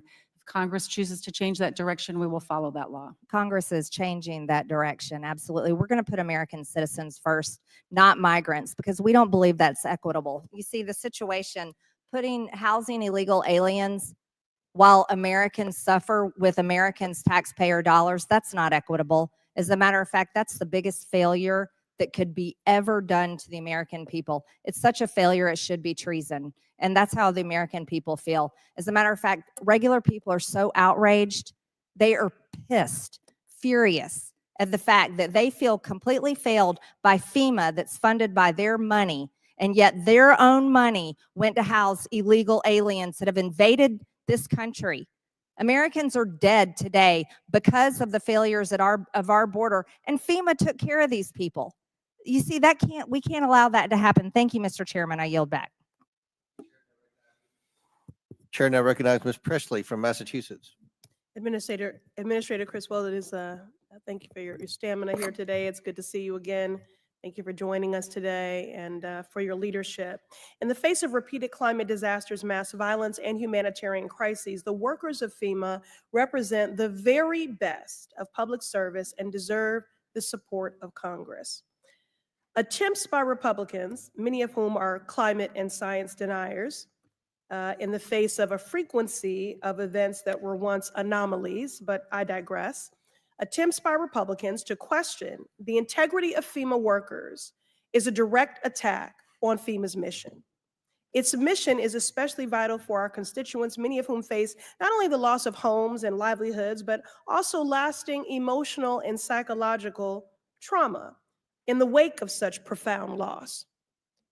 Ms. Criswell, Administrator, 2 years ago, my bill, the Post-Disaster Mental Health Response Act, was signed into law by President Biden. It expands mental health supports during emergency declarations. Survivors, in my opinion, deserve not only to heal, but to thrive, and this law moves us closer to that. As someone who is deeply committed to addressing trauma, I'm proud to have partnered with you and FEMA in this fight. Bearing this in mind, can you expound, Administrator Criswell, on how FEMA is incorporating long-term mental health care into its recovery plans to support the survivors of recent hurricanes? Congresswoman, I appreciate your partnership in pushing that bill forward, because the impact that these citizens have after a disaster is traumatizing. And what we don't want to do is re-traumatize them with the delivery of our programs. We have worked with our teams to institute a trauma-informed care approach so we can understand better how a community feels and how a community is reacting to the impacts from the severe weather event. We also have teams that go out into the field, because our staff also get traumatized with the day in and day out conversations with people who have lost everything. And it affects them personally. Many of them survivors from previous storms themselves. And so this holistic mental health support is so critical, and we have to destigmatize mental health support in a way that encourages our staff, but also survivors, to get the help that they need. Thank you, Administrator Criswell. When we focus on healing, that's right, we do have to also acknowledge the work of the healer. Who is healing the healer? So FEMA workers themselves are exposed to immense stress and trauma during their services. And as Mr. Moskowitz was alluding to earlier, there is high fatigue and burnout and low morale, because these are extenuating circumstances with which to be proximate to. What resources or initiatives does FEMA provide to support the mental health of its own personnel after a disaster? We've taken this very seriously, and we have our own mental health advisor at headquarters, but we've also put in mental health advisors in each of our regional offices. And we send teams out into the communities, into our disaster recovery centers and our joint field offices, to make sure we're taking care of our people. And even back at headquarters, we will do stand downs to make sure that we're providing the assistance that they need, making sure they know the resources that are available to them. And that when we ask somebody, how are you doing? We're not just doing it in passing, and we're really listening so we can understand the stress that they may be going through, and encouraging them to take a break if you need a break, but come back so you can help these people. Thank you for recognizing the importance of that work and for your continued partnership. Now, my district, the Massachusetts 7th, relies heavily on FEMA in times of crisis. That's why earlier this year, I was proud to work with municipal leaders to secure $2.5 million for the Cambridge Community Center Resilience Hub and the Mill Creek Resilience Program in Chelsea, and the Island and River Resilience Project in Everett. Administrator Criswell, while I understand there are many priorities before the new administration steps in, can I have your commitment that FEMA will work to quickly get these funds to my district? And can you follow up with a point of contact I can connect with to follow through on this? Congresswoman, we'll certainly follow up with you on the status of those programs and see where they're at and what we can do to move them along. Thank you. Like every district represented in this hearing room, the Massachusetts 7th depends on FEMA's ability to do its job. We cannot turn the agency into a political game. Instead, we must ensure FEMA and its workers have the resources, respect, and public confidence they need to continue their work. Our constituents deserve nothing less. Thank you. I yield back. Chair now recognizes Ms. McLean. Before I recognize Ms. McLean, we want to publicly congratulate Ms. McLean for being elected the Majority Caucus Conference Chair. That's a big deal, a big high-ranking leader. We have an all-star cast of members in both parties, especially on our side of the aisle. So congratulations, Chairwoman. Oh, thank you. Thank you. Thank you. And we recognize you for 5 minutes. Thank you. I appreciate it. Thank you so much. There's been a pattern of discrimination, and I think from what I've listened to, you want to clean it up today, right? You don't approve of what happened. Neither side approves of what's happened. I mean, we've seen the weaponization of the Justice Department against President Trump, the Department of Education, investigate religious affiliated universities, the DOJ and FBI targeted parents at school board meetings, blah, blah, blah. It goes on and on and on, right? And I think we all want to clean it up, right? Would you agree with that? Discrimination should never be tolerated. 100%. Appreciate that. Now there's a confirmed discrimination against conservatives at FEMA, right? So I just want to put up this timeline to make sure I have everything correct, right? October 22nd, verbal guidance was given by Ms. Washington to skip over, for lack of better words, Trump homes. Anybody that has a sign, a Trump sign. October 24th, the whistleblower comes forward. October 27th, the team's message that we've seen was sent out. 28th of October, the complaint received by FEMA's legal staff. And October 8th, God bless you, this story became public. And then on November 9th, you became aware of it and terminated her position, correct? I think we're missing one step in there, Congresswoman. I was made aware of it on November 7th. November 7th. Is that, I can't see down below. Yeah, it's not up here. November 7th. And The story became public on the 8th and then on the 9th, right? I'm sure you had. I to was do made your- aware of it on Yep. November 7th. I directed my team to get me additional information. They presented that to me on November 9th, which is when I directed the termination of the employee. Thank you. Did Ms. Washington receive a severance package? I would have to check. I don't know. When could you get back to We'll us? get So you have no idea. I do not know what the terms of her termination were. Who would?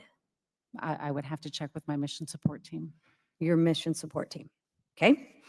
So who gave Ms. Washington the authority to give the verbal guidance? I do not know what motivated Ms. Washington to give that guidance. The direction that she gave was unacceptable and did not align with the way we conduct our business to help the American people. What was her title?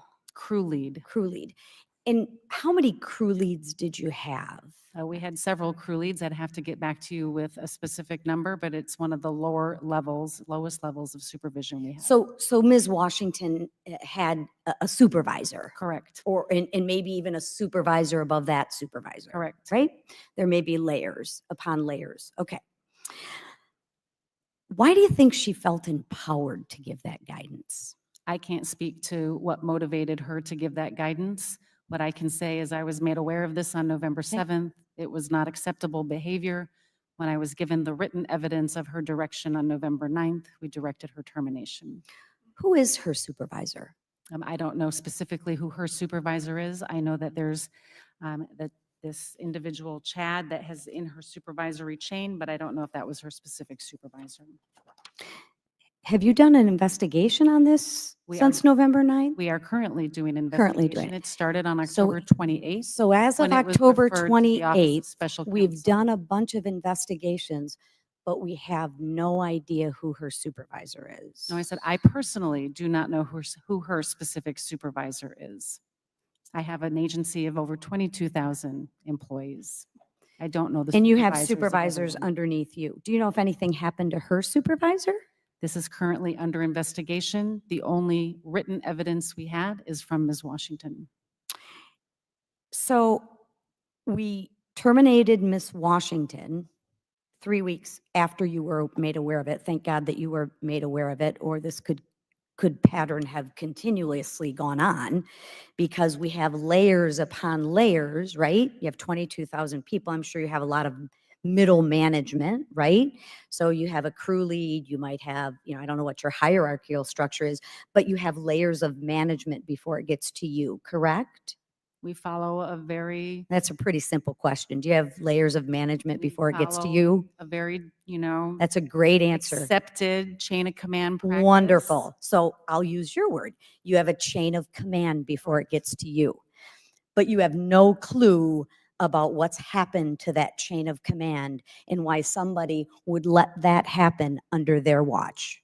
Do you think that's worthy of investigating? I absolutely think it's Wonderful. worthy So of when can I investigating, which expect is a why report I on have what has directed happened the to those IG people? to investigate this. When can we expect that report? And what consequences would you expect for a supervisor who knew this was going on? Would you expect them to be terminated as well? We have an ongoing investigation, and if we find any evidence that shows that there are additional violations of the way we conduct our business, we will certainly take appropriate action. And would appropriate action be terminated? To include Termination? termination. Wonderful. And when can we expect this report? And we've asked the IG to do this report, and I can connect with them. Thank you. Gentlelady yields back. Chair now recognize Mr. Goldman from New York. Thank you, Mr. Chairman. I just want to make sure I understand what 4 hours and 20 minutes of fuss is about. Miss Washington was a crew lead charged with helping to provide assistance to individuals in the following of the hurricane. Is that right? Correct. Okay. You said that FEMA has 22,000 employees? More than. More than 22,000. Okay. And as I understand it, as soon as you saw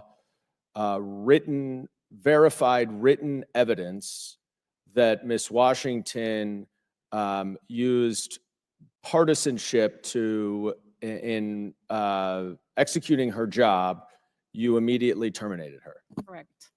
And you're now doing an investigation to determine whether anyone else was involved in this. Correct.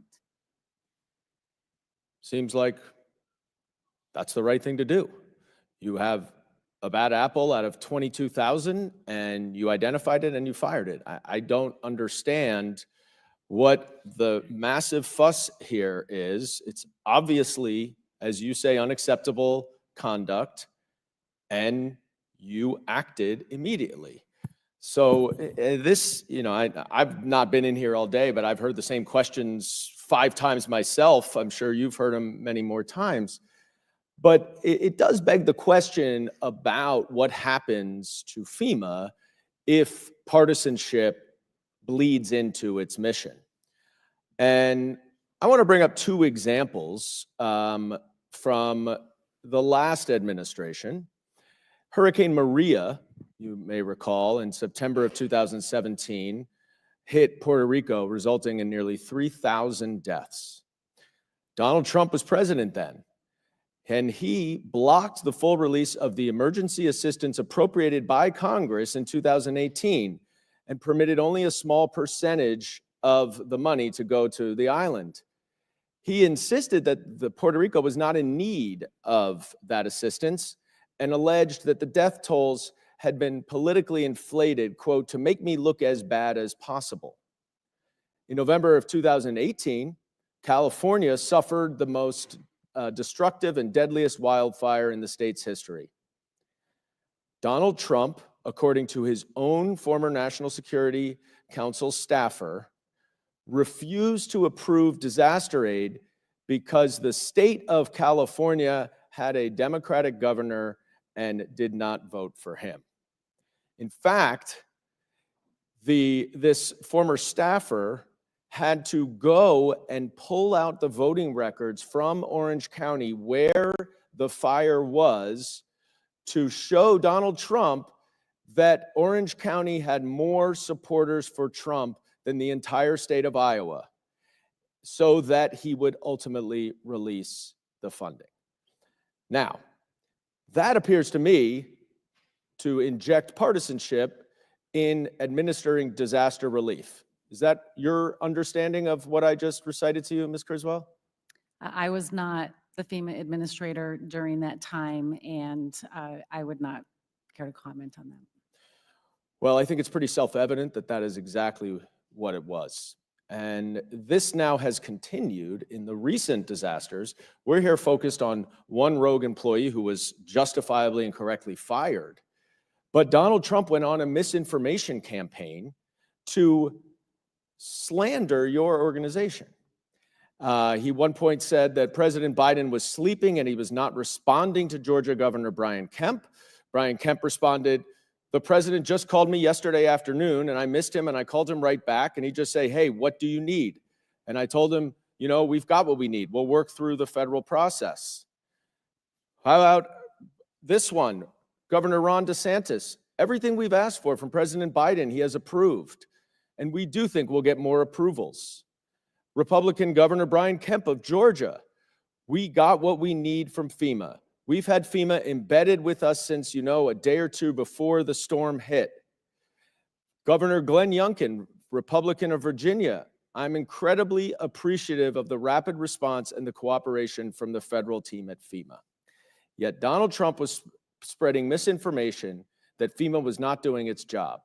And in the last few seconds, I'd like for you to explain how that misinformation hindered FEMA's efforts to provide disaster relief to those in need. Any type of misinformation that creates some type of mistrust in the federal government creates a lack of opportunity for individuals that have been impacted by these disasters to get the assistance that they need and that they're eligible for. And we want to be able to reach out to everybody that has been impacted and assure them that we are there to support them. They should register for assistance and we can work with them to help them on their road to recovery. And do you think that there were some people who did not receive disaster assistance because of this misinformation by Donald Trump? We will never know if there are people that should have applied and didn't, but there is the possibility that individuals may not have applied for assistance because of what they were reading across social media. Okay. Well, there are plenty of publications and media reports about that being the case, and it is a terrific shame. And thank you very much, Administrator Criswell, for all of your hard work during difficult times. I yield back. Chair now recognizes Ms. Boebert from Colorado. Thank you, Mr. Chairman. Ms. Criswell, I appreciate you being here today. My colleague from Tennessee, Congressman Tim Burchett, had asked you about funding for illegals, those who have come into our country, entered our country illegally, and who were present for some of these storms. And under oath, you stated that only American citizens could apply for additional funding through FEMA. Do you stand by that? American citizens and eligible legal aliens can. Legal aliens, those who have come through the ports of entry legally and have their green card or anything else. Well, we have illegal aliens who have entered our country, and FEMA itself has reported $380 million in additional funding to communities receiving migrants. FEMA awards $110 million to the Emergency Food and Shelter Program to assist migrants. Another FEMA notification, Department of Homeland Security announces distribution of more than $77 million in congressional funding for communities receiving migrants. Politico says New York City to get $104.6 million from FEMA. And the list goes on and on. Even the embassy, the U.S. Embassy in El Salvador chimed in. And so I would say that there's quite a bit of money going towards illegal aliens. And Mr. Chairman, I would like to ask for this to be submitted into the record, these headlines here. Without objection, so ordered. Thank you, Mr. Chairman. Now, Ms. Criswell, we've heard that Ms. Washington said that she's being used as a scapegoat. And I kind of lean to believe that, because here today we have this list of chain of commands. We have supervisors who are all around her, yet we can't point to any specific supervisor who's being held accountable here. We've heard that there's an investigation. We hear about investigations all the time. Ms. Criswell, I have people sit here in front of this committee and tell us all about investigations, and then we never receive any information from that.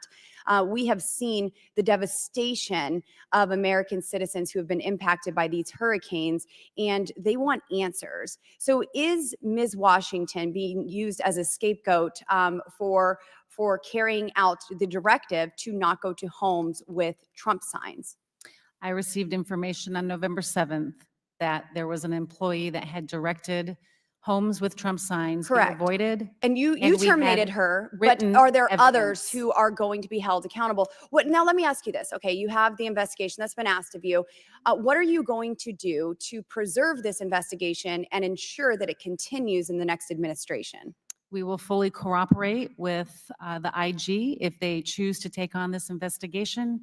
It has also been elevated to the Office of And in Special this Counsel. investigation, sorry, my time is running out. And in this internal investigation or outside, if you never find anyone who's actually culpable for this, are you going to take any blame?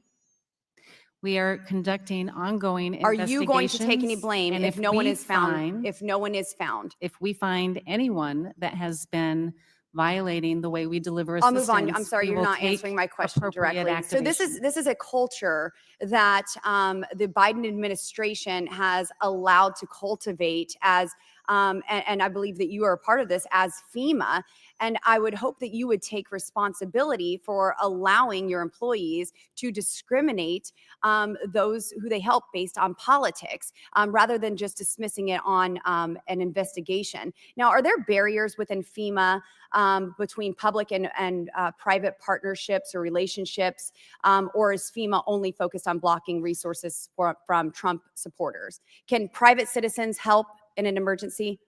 The actions of one individual are not representative of the way FEMA delivers Can its programs. Can FEMA work with private citizens in an emergency to get resources to American citizens? I think you would have to give me some specific examples of what you Okay, mean. so we have Elon Musk. He said, quote, "My blood is boiling." Mr. Chairman, I would like to submit for the record this article that was printed in regards to Elon Musk is being furious over FEMA blocking SpaceX engineers from Without assisting. objection to order. So when Elon Musk is furious that he can't get Starlink delivered to folks, when I have Congressman Corey Mills who has to deploy a mission team to bring 26 systems of Starlink to those who are suffering, when the missing persons list is 1,500 people before Starlink is brought to them by a sitting member of Congress, not by FEMA, and that number goes down to 600 once communication is able to begin, when a member of Congress has to bring 23,000 pounds of supplies, when Elon Musk is saying we want to get internet, we want to get connectivity and communication to citizens, we want to bring supplies, and yet FEMA is blocking supplies. FEMA is seizing supplies. When I have a senior high school student from Rifle, Colorado, Cody Wyatt, who is driving across country to get supplies because FEMA hasn't been seen in 11 days in North Carolina or in Pensacola, Florida, when they aren't present, can citizens help? Or is FEMA going to continue to block private citizens and refuse to help those based on their political affiliation? FEMA has never blocked any assistance from moving around any of the states that were impacted. In fact, when Mr. Musk released that statement, we had over 70 Starlink satellite terminals in and around North Carolina, exceeding what he For had 11 already days, said. Congressman Corey Mills did not see a single FEMA representative or truck. And I have witnesses as well in Florida who did not see any help from FEMA for days. We I were would on like the there to ground be, before the disaster started. we'll see You in your can read in my investigation. testimony. We'll I see have- in your investigation I have if it's ever details released. in my testimony, my written testimony that shows our exact response. You can read the details there. Before I recognize Mr. Burleson, ranking member has a unanimous consent request. Thank you, Mr. Chairman. Three articles here from Reuters, an article dated October 23. Fact check, FEMA disaster funds not diverted to migrants by Biden administration. Washington Post, October 4, 2024. No, Biden did not take FEMA relief money to use on migrants, but Donald Trump did. And from Axios, an article dated August 27, 2019, entitled Trump reallocates $155 million from FEMA disaster relief to fund ICE. And then finally, one other one, which is a FEMA press release from October 1, 2024, entitled DHS announces $210 million of additional funds to protect faith-based institutions and nonprofits against targeted attacks. Thanks so much. Without objection to order, Chair recognizes Mr. Burleson from Missouri. Thank you, Chairman Comer and Ms. Criswell. Thank you for being here with us today. You know, the underlying facts behind why we're here has got me thinking about, how do we end up at this point? And I think it didn't happen overnight. This is not just one anecdotal story. This is a part of a long list of grievances that the American people have experienced. The whole thing is just very, very familiar. The names change, the agencies change, the bureaucrats change, but the people on the receiving end of it are still the same. You see, the bigger the government, the smaller the individual. And it's these individuals who feel like, and they don't feel like it, they've been told that they're garbage. And they're treated like garbage. And when the President of the United States uses words like, like has been used, deplorables, garbage, Nazis, then one can expect your agencies to treat people in the way in which you're talking about them. As you know, we have a FEMA supervisor that expressly directed volunteers to go door to door offering assistance to bypass the homes of homes that had Trump campaign signs. These are American citizens. These are taxpayers. These are our countrymen and women who just lost everything, all their possessions, and they're being treated like garbage. And look, I know that you have said, and I think you've done well today, that political discrimination is not tolerated within the agency. But it looks to me, and I think it's clear to a lot of Americans that they feel the same way after the election earlier this month. And I think that's why the election results ended up the way they did, because it's the sentiment of the American people. The guy who went through, because they feel like they can relate to the guy who went through all of what was clearly a weaponized prosecution for whether it's the Department of Justice. The American citizens see that while he's being attacked by the Department of Justice, they've been attacked. We had concerned parents at school board meetings labeled as terrorists. We had Catholics labeled as terrorists. We had excessive sentences handed out for pro-life activists. And we had the aggressive targeting of President Biden's political opponents while slow walking the Hunter Biden criminal investigation. And this is not new, because during the Obama years, we had the IRS was used to target conservative groups.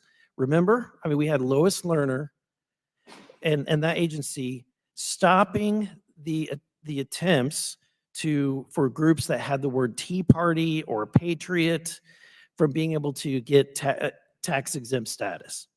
Or how about during COVID, when the Biden administration pressured social media platforms to censor, quote, disinformation about COVID-19, including alternative treatment options, or their concerns were forced vaccinations, or if somebody had the idea that it leaked from a US government-funded coronavirus lab in Wuhan rather than some animal in a wet market.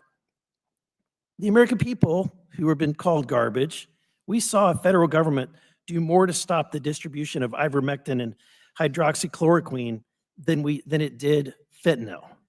We saw all of these and more. We saw rent-a-riot campaigns like BLM and Antifa not being prosecuted for all of their fires and destruction, but yet when conservatives have a protest, it's called an insurrection. And grandmas and grandpas who supported Trump are still being thrown in jail. We saw financial institutions work with law enforcement to mark Americans as domestic terror threats for buying religious texts or firearms or supporting Donald Trump. There's so many other examples. Trump himself has been attacked by the Department of Justice, Jack Smith, Fani Willis, all this lawfare. We have the FBI censoring information about the Hunter Biden laptop. We have the Democratic Party laundering fraudulent Oppo research like the bogus Steele dossier to journalists and the intelligence agencies, all back them up, siding with a particular political party. The whole thing was so absurd and stupid, but again, this culture of political bias against conservatives and Trump is how this is cultivated. The American people want and they deserve their government to be nonpartisan. They want their government to be fair. They want justice to be blind. And they're frustrated when they see their government weaponized against them because they dare to support the guy who said, let's drain the swamp. And so this didn't happen overnight. It came from a long litany of events where some Americans were treated like garbage. And I can't wait for DOGE, the Department of Government Efficiency, to get in under the next administration and start making this government work more efficiently. Because this town does need a purge. This town needs an enema. And honestly, I can't wait. Thank you, Mr. Chairman. Gentleman yields back. Chair recognizes Mr. Higgins from Louisiana. Well, that was difficult testimony to follow. That's a tough act. Ms. Criswell, I thank you for being before us today. Mr. Chairman, I have to say to my colleagues on both sides of the aisle, I've had extensive communications and interactions with Ms. Criswell's team, and she has personally responded to many of my inquiries, official inquiries. We've worked through hundreds and hundreds of very complicated claims after Hurricanes Laura and Delta that hit the heart of my district in the middle of COVID. It was the worst thing you could possibly imagine. And very powerful hurricanes, a Category 5 and a Category 4, back to back, 1 month apart in the summer of 2020. It was incredibly difficult to respond to. And so I'm just going to say that through the course of the years, I've found that Ms. Criswell's team has been about as responsive as you could find any large bureaucracy anywhere in the world. And I would challenge any colleagues that would question the good lady's character, because I have found her character to be fine. She runs an organization that many of us are almost paid to hate, but it's 22,000 employees, which sometimes things can get out of hand. But I have to say, madam, that your response to my office through the years has been as excellent as it can be under difficult circumstances. Ma'am, when FEMA interacts with a particular government entity or private entity after a disaster, and planning is made and funding is shared for rebuilding, sometimes extensions for work are required. Is that correct? Correct. If the schedule for reconstruction is interrupted by supply chains and workforce restrictions, things like that, the entity that's in partnership with FEMA to restore their services, they have the opportunity to ask for an extension, correct? Yes. Okay.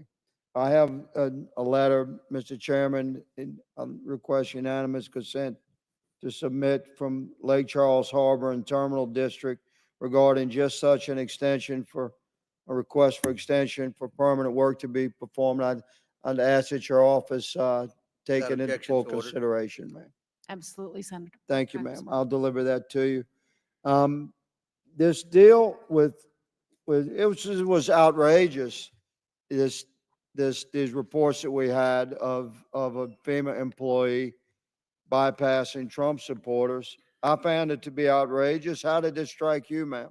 It's completely unacceptable, and it's heartbreaking to know that anybody impacted by Hurricanes Helene or Milton would have not been given the opportunity to get the assistance that they are eligible for. Do the people of North Carolina and Florida and Georgia and South Carolina and Tennessee have your unwavering commitment to do everything in your power to help them recover? Absolutely. We will be with all of these communities every step of the way throughout their recovery. Okay, so I think it's fair that we hold you to that commitment, don't you? Yes. Yes, ma'am. Regarding this behavior out of this employee, I think you handled that.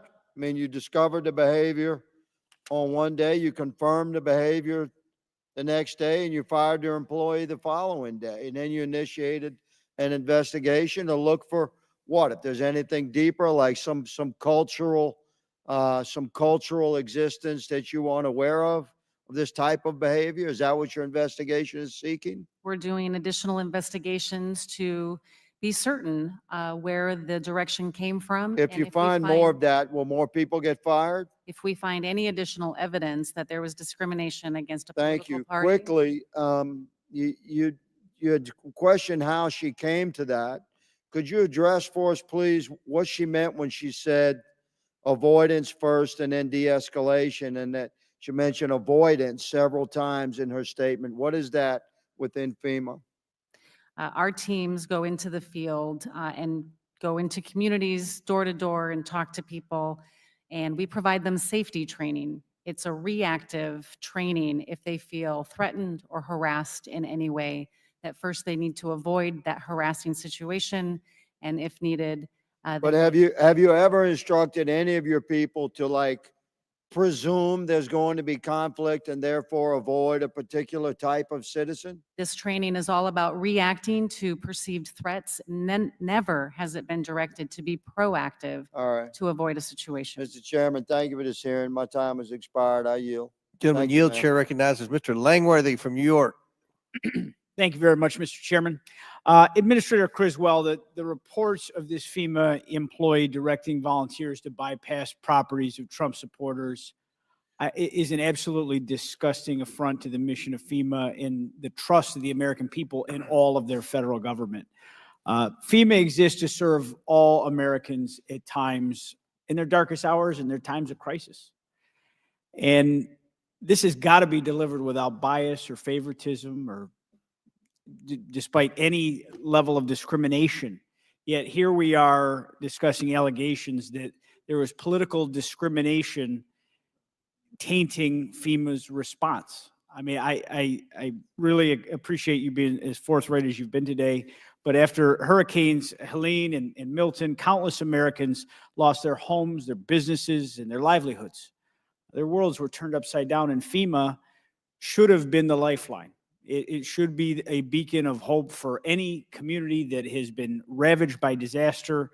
And if this situation was flipped and this was happening to those that supported Kamala Harris, the outrage across this country would have been deafening. The media would have been going crazy. Yet we didn't have that same level of outrage. This is symptomatic of a dangerous and growing culture of bias throughout this entire federal government. And I would hope that FEMA would be the last agency to ever contribute to that, because you truly are dealing with American citizens at their darkest hour. We need to be about Americans helping Americans, period. End of story. No matter where you are, where you come from, or who you support for President of the United States.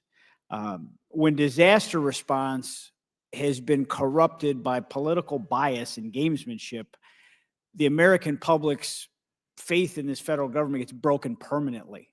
And it's really tough to erase that stain.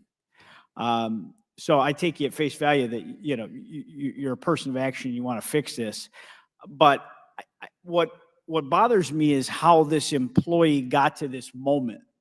in what culture existed around them where they thought it was okay to guide other employees to say, no, skip those houses.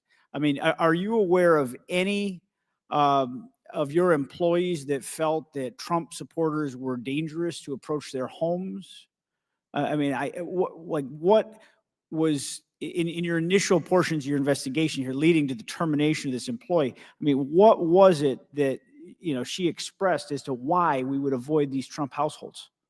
I can't speak to the motivations that drove her to send that message, but the actions that she took were completely unacceptable.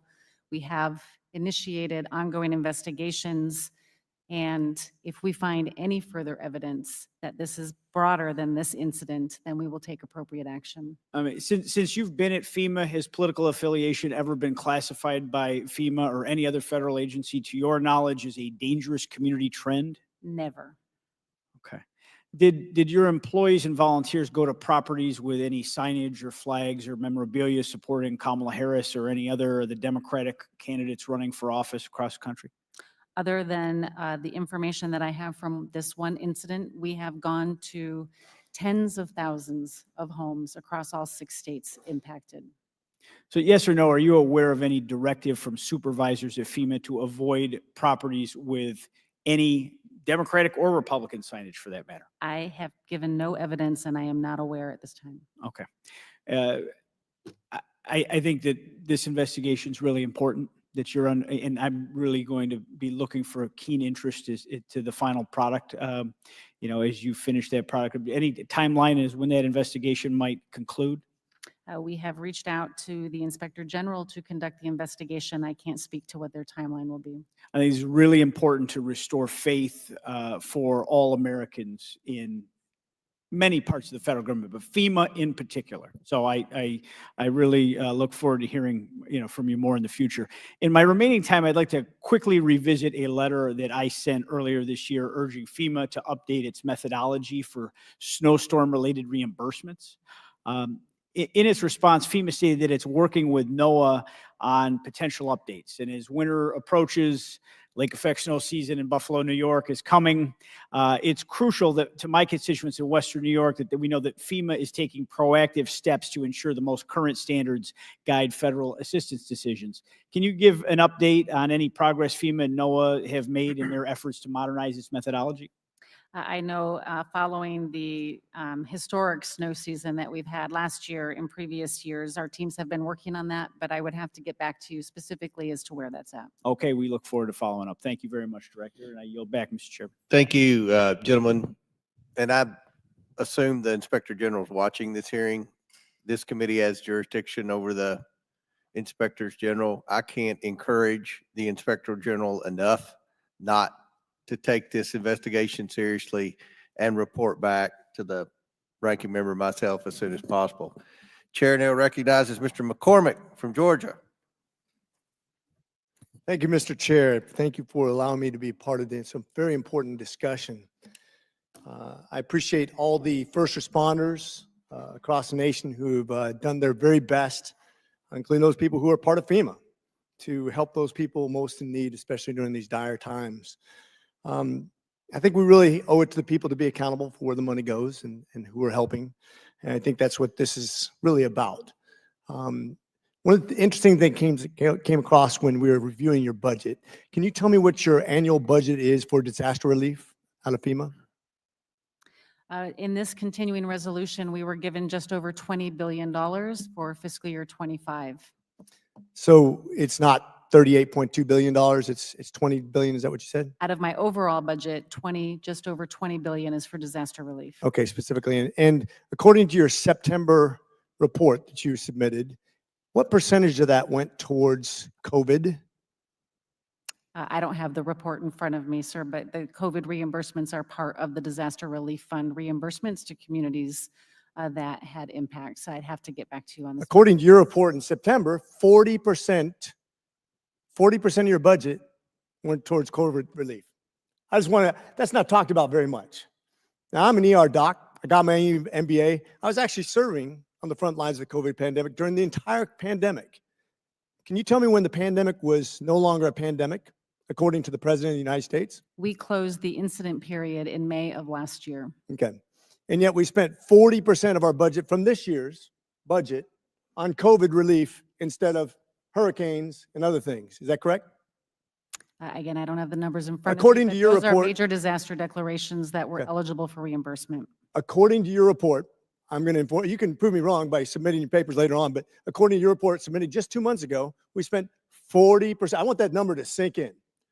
40% of our budget for disaster relief was spent on COVID, which was done a long time ago. I was there when it started. I was there when it ended. I know what the reaction was to. I know the overspend on it. I know where the waste, fraud, and abuse was. It makes me sick to my stomach. It's one of the main reasons I'm here in Congress. And to see a disaster relief spent on something that was behind us, probably paying off a lot of waste, fraud, and abuse, in my opinion, quite frankly. And I'd love to see that reviewed by Oversight. Because this is wrong with, this is what's wrong with government. They spend 40% of their budget on something that happened 2 years ago, and we have not enough money to deal with what's happening right now. And quite frankly, the whole COVID relief thing, I saw where the money was spent. I saw how haphazardly it was spent. And I saw who it benefited and who it didn't. And I know a lot of millionaires and billionaires that benefited greatly off that money that was spent from the United States government taxpayers. And that's what I'm very upset about. And that's why I'm here today as part of the COVID committee, as a doctor who watched this stuff happen firsthand. And now to see a budget that I think is very dishonest. I think you guys should, I know what happened with somebody who skipped over a Trump house. I get that. And I think it's environmental as far as the way that the prevailing attitude was. I understand you fired somebody, which I'm very happy about. I understand you're looking into other people that might be at odds with what you're supposed to accomplish. But to have a budget that's dedicated almost half of their budget to something that ended a long time ago, can you explain that? All 50 states received a disaster declaration in the previous administration to support their reimbursements for the costs experienced For this year? COVID-19. These are all payments from the disaster declarations declared during the previous administration in 2020. So we mean to tell you, you mean to tell me that you had to do it? These were presidentially declared disasters, just like all disasters. And as people. So you're saying yes, you had to do it. Is that correct? Yes, as So communities. you're by law binded to spend 40% of your budget on COVID response. We are abided by law to reimburse jurisdictions that received a presidential disaster declaration to reimburse them for the costs as eligible under the law. So I'm new to Congress, Mr. Chairman. Mr. Chairman, I'm new to Congress. I'm not really to have the experience that you have. But as an oversight guy who spent a lot of your time getting to the bottom of these egregious errors, and you can fact check me on the other side of the aisle too, but I have a hard time believing that by law we had to spend 40% of a budget on disaster relief for this year based on something that ended a couple years ago. I agree. I'm just trying to figure out where that went. And that's why I'm here in Congress. I hope you can work with me, and I hope you can work with me to get to the bottom of why we have those kind of stupid spending laws in America, and we can end those things for good, because that is the biggest part of the problem of government as I see it. Thank you. With that, Mr. Chairman, I rest. Very good question. Chair now recognizes our last questioner, Mr. Stube from Florida. Thank you, Mr. Chairman, and thank you for allowing me to join the committee today in this important hearing. And as I assume that the director knows, my district has been devastated by 6 major hurricanes in just the last 2 years. Just a few months ago, my district experienced 3 major hurricanes in 3 months and 2 in 2 weeks. A little over 2 weeks after Hurricane Helene took out my district with a 5 to 7 foot storm surge, Hurricane Milton, a Category 3 hurricane, made landfall in my district with a 7 to 8 foot storm surge and over 100-mile-an-hour winds. Some of the same businesses that I visited and ripped drywall out of because of Hurricane Helene, 2 weeks later got flooded again. So as you can imagine, my district, both Republicans and Democrats and Floridians in general, were outraged to learn that FEMA had been avoiding conservatives, Trump supporters, white males, etc. Ranking Member Raskin in the beginning of this hearing stated, and I quote, "No one should play partisan politics with disaster aid." But that's exactly what your agency has been doing. In the aftermath of such devastation, the American people expect and trust that FEMA will administer disaster relief in a fair manner. Unfortunately, we recently learned that a FEMA supervisor in Florida named Marnie Washington directed subordinates to skip homes displaying support for President Trump.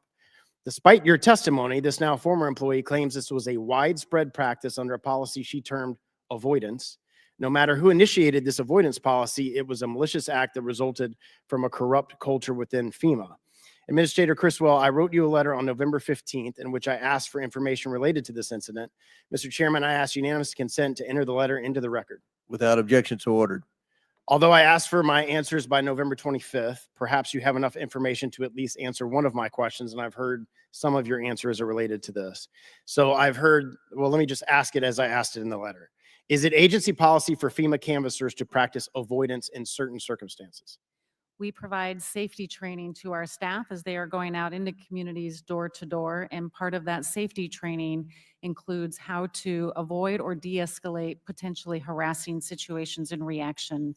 None of that is directed at being proactive to avoid certain situations that they may perceive without an actual threat. But it's subjective, right? It's subjective on the person canvassing. So if that person is a Democrat, which you're in a Democratic administration, you're a Democratic appointee, you're probably hiring mostly Democrats over Republicans, you have a Democratic administration. If it's a Democrat who already believes that a Trump supporter, that a Caucasian person is not what they would not feel comfortable talking to that person, because it's subjective in nature, they would skip that house to avoid that. They could do that. No, that would be an unfair Well, characterization. that's not what other people have been saying that has been reported. When did this policy go into place? Did you start this policy? We provide, this policy has been in place since we've had these teams going into the field as they encounter people all the time. And it is designed to be reactive. When was this specific avoidance policy put in place? I would have to get back to you, sir. Okay. In media appearances, Ms. Washington alleges that she was instructed by a FEMA supervisor named Chad Hershey to practice avoidance. As part of your investigation, have you interviewed Mr. Hershey? I personally have not interviewed Mr. Hershey, but there are ongoing investigations. Well, I would ask the IG to interview him. There were 13 people on the text chain with Ms. Washington. Have they given sworn statements in the course of your department's investigation? I would have to check with the Office of Professional Responsibility as to who they have gotten statements from. Can you provide the names on that text message list, the 13 people that works for FEMA, to this committee to further this investigation and oversight over your? We will work with this committee to provide information as appropriate as part of this investigation. Earlier today in the Transportation Committee, you stated, and I quote, "There is not a widespread culture problem at FEMA." Unfortunately, the evidence contradicts your assertion. In a report published by the Daily Signal, a former FEMA employee, so this isn't Mrs. Washington, this is somebody else, a former FEMA employee who spent over 5 years at your agency stated, and I quote, "FEMA's rotten to a core. It's overstaffed, it's bureaucratic, and they don't really help anybody." Referring to the Trump flag incident, the former employee said, and I quote, "They were told to avoid Trump, avoid any house that has a Trump sign in a verbal meeting. I've seen that happen," we were told. Quote, "Don't go into any house that looks suspicious." They would use words like hick, cowboys, rednecks.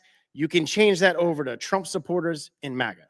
So I guess that explains why FEMA has never stopped in my house over the 6 hurricanes that we've had, because I check all 3 of your boxes: a Trump supporter, a white male, and a cowboy. Mr. Chairman, I ask unanimous consent to enter the Daily Signal article into the record. Without objection, so ordered. After the initial story broke, we sent an email to my district requesting any of my constituents who felt like they had been politically discriminated by FEMA.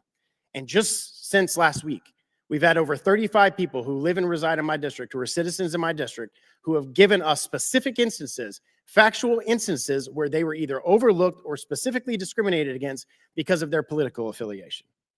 This is the exact type of weaponization of the federal government that put Trump back in the White House. Starting with the DOJ, the FBI, the intelligence agencies, the weaponization of the Justice Department against President Trump, and now it's been weaponizing against the American people in the form of disaster aid, and it's atrocious. Thank God President Trump won, and he can restore this department into what it should be, not partisan, helping every American that's been affected by a disaster. And I yield back. Will the gentleman yield for one question? Sure. You were kind enough to quote me at the beginning of your remarks, Mr. Stubbe, saying that partisanship should not enter into the distribution of disaster aid. And I think we found unanimous agreement on that point with respect to this discrete episode that took place in Florida. But several members on our side have cited the president-elect, when he was president before, withholding aid and altering the distribution of aid, or attempting to, California to other Puerto Rico, other places, on precisely the basis of partisanship, and no one on your side spoke up about that. But since you endorsed the general principle, I wonder if you would agree that if such a thing were to take place by a president, perhaps you disagree with the reporting on it, but if it were to take place, that would be equally or even more wrong than one person doing it on a particular city block. I don't care who the administration is or what agency it is. If they're discriminating against political party beliefs and not getting federal government aid for that, that is wrong, which is why Ashley Moody, our Attorney General of the state of Florida, is suing FEMA exactly for that reason. Thank you much. Very good. All right. Madam Administrator, that concludes our hearing today. I want to thank you for your testimony today. I know there were many questions. There are going to be some follow-up questions. We're in communication with other members and other people who have suggested that maybe the incident here wasn't an isolated incident, so we're going to have communication back and forth. We look forward to that IG report coming very soon. And with that, and without objection, all members have 5 legislative days within which to submit materials and additional written questions for the witnesses, which will be forwarded to the witness. If there's no further business, without objection, the committee stands adjourned. Thank you.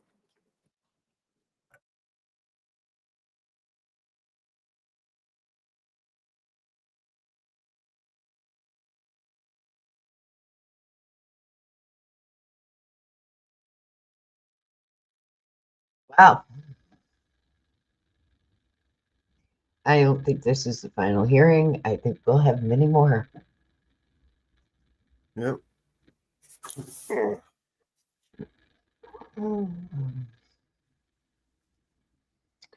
Many more. Many more.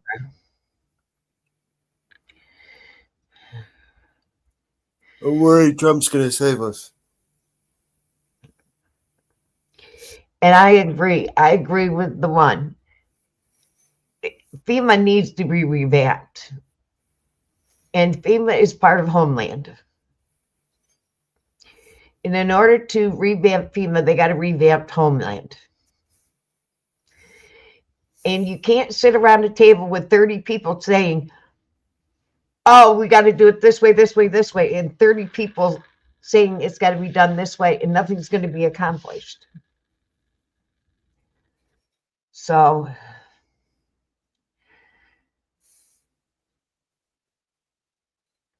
and yes, Marcy, you're not the only one pissed off. There's a whole lot of Americans pissed off watching this. Hey, Marcy. A lot of people, where the money go, where the money is. A lot of people want to know where the money is. Yeah. Where the money is. And she lied. She lied when she said that she didn't know FEMA was supporting the illegals and housing the illegals. She lied. And why is 40% of their budget going to COVID? Hello? That's bullshit. That's total bullshit. That's total bullshit. You don't expect the government to tell you the truth none of you anymore? Hell no. Hell no.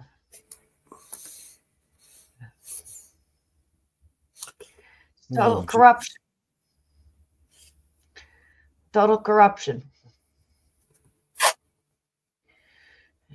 Total corruption. So, all righty. We are going to call this an end. Thank you all for joining us. I told you the other day I was going to bring this hearing, Oversight Committee. Thank you all for joining.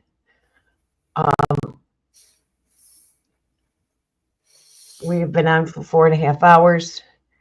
Thank you all for joining. I know this pissed off a lot of people. It pissed me off. I cooled off. I laughed at them. I thought they were idiots, some of them. They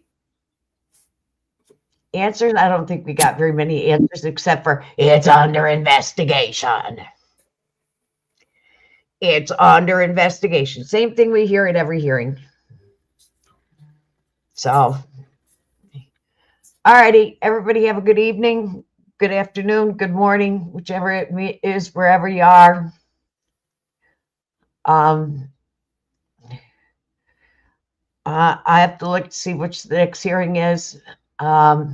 Keep you all updated on it. Possibly tomorrow we'll be back on Eyes to the Audit and bring some audits because we do have some good ones that have been up. And we'll let you know. So everybody have a good evening. You know, everybody, and we will definitely see you on the next one.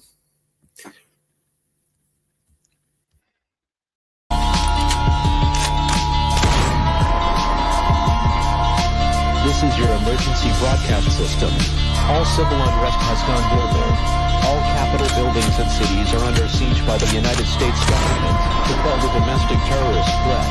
All residents of urban neighborhoods and cities are being ordered to stay in their homes until the threats are eliminated. If you disobey orders, you could be shot on sight by rogue agents, federal forces, and domestic terrorist militias. This is your emergency broadcast system. This is a national alert. Imminent threat is nationwide. You must stay in sight of your homes or risk being shot on sight. The conspiracy is upon you. Your conspiracy friends were right all along. Now you must learn to survive. If you hear this, you are the resistance.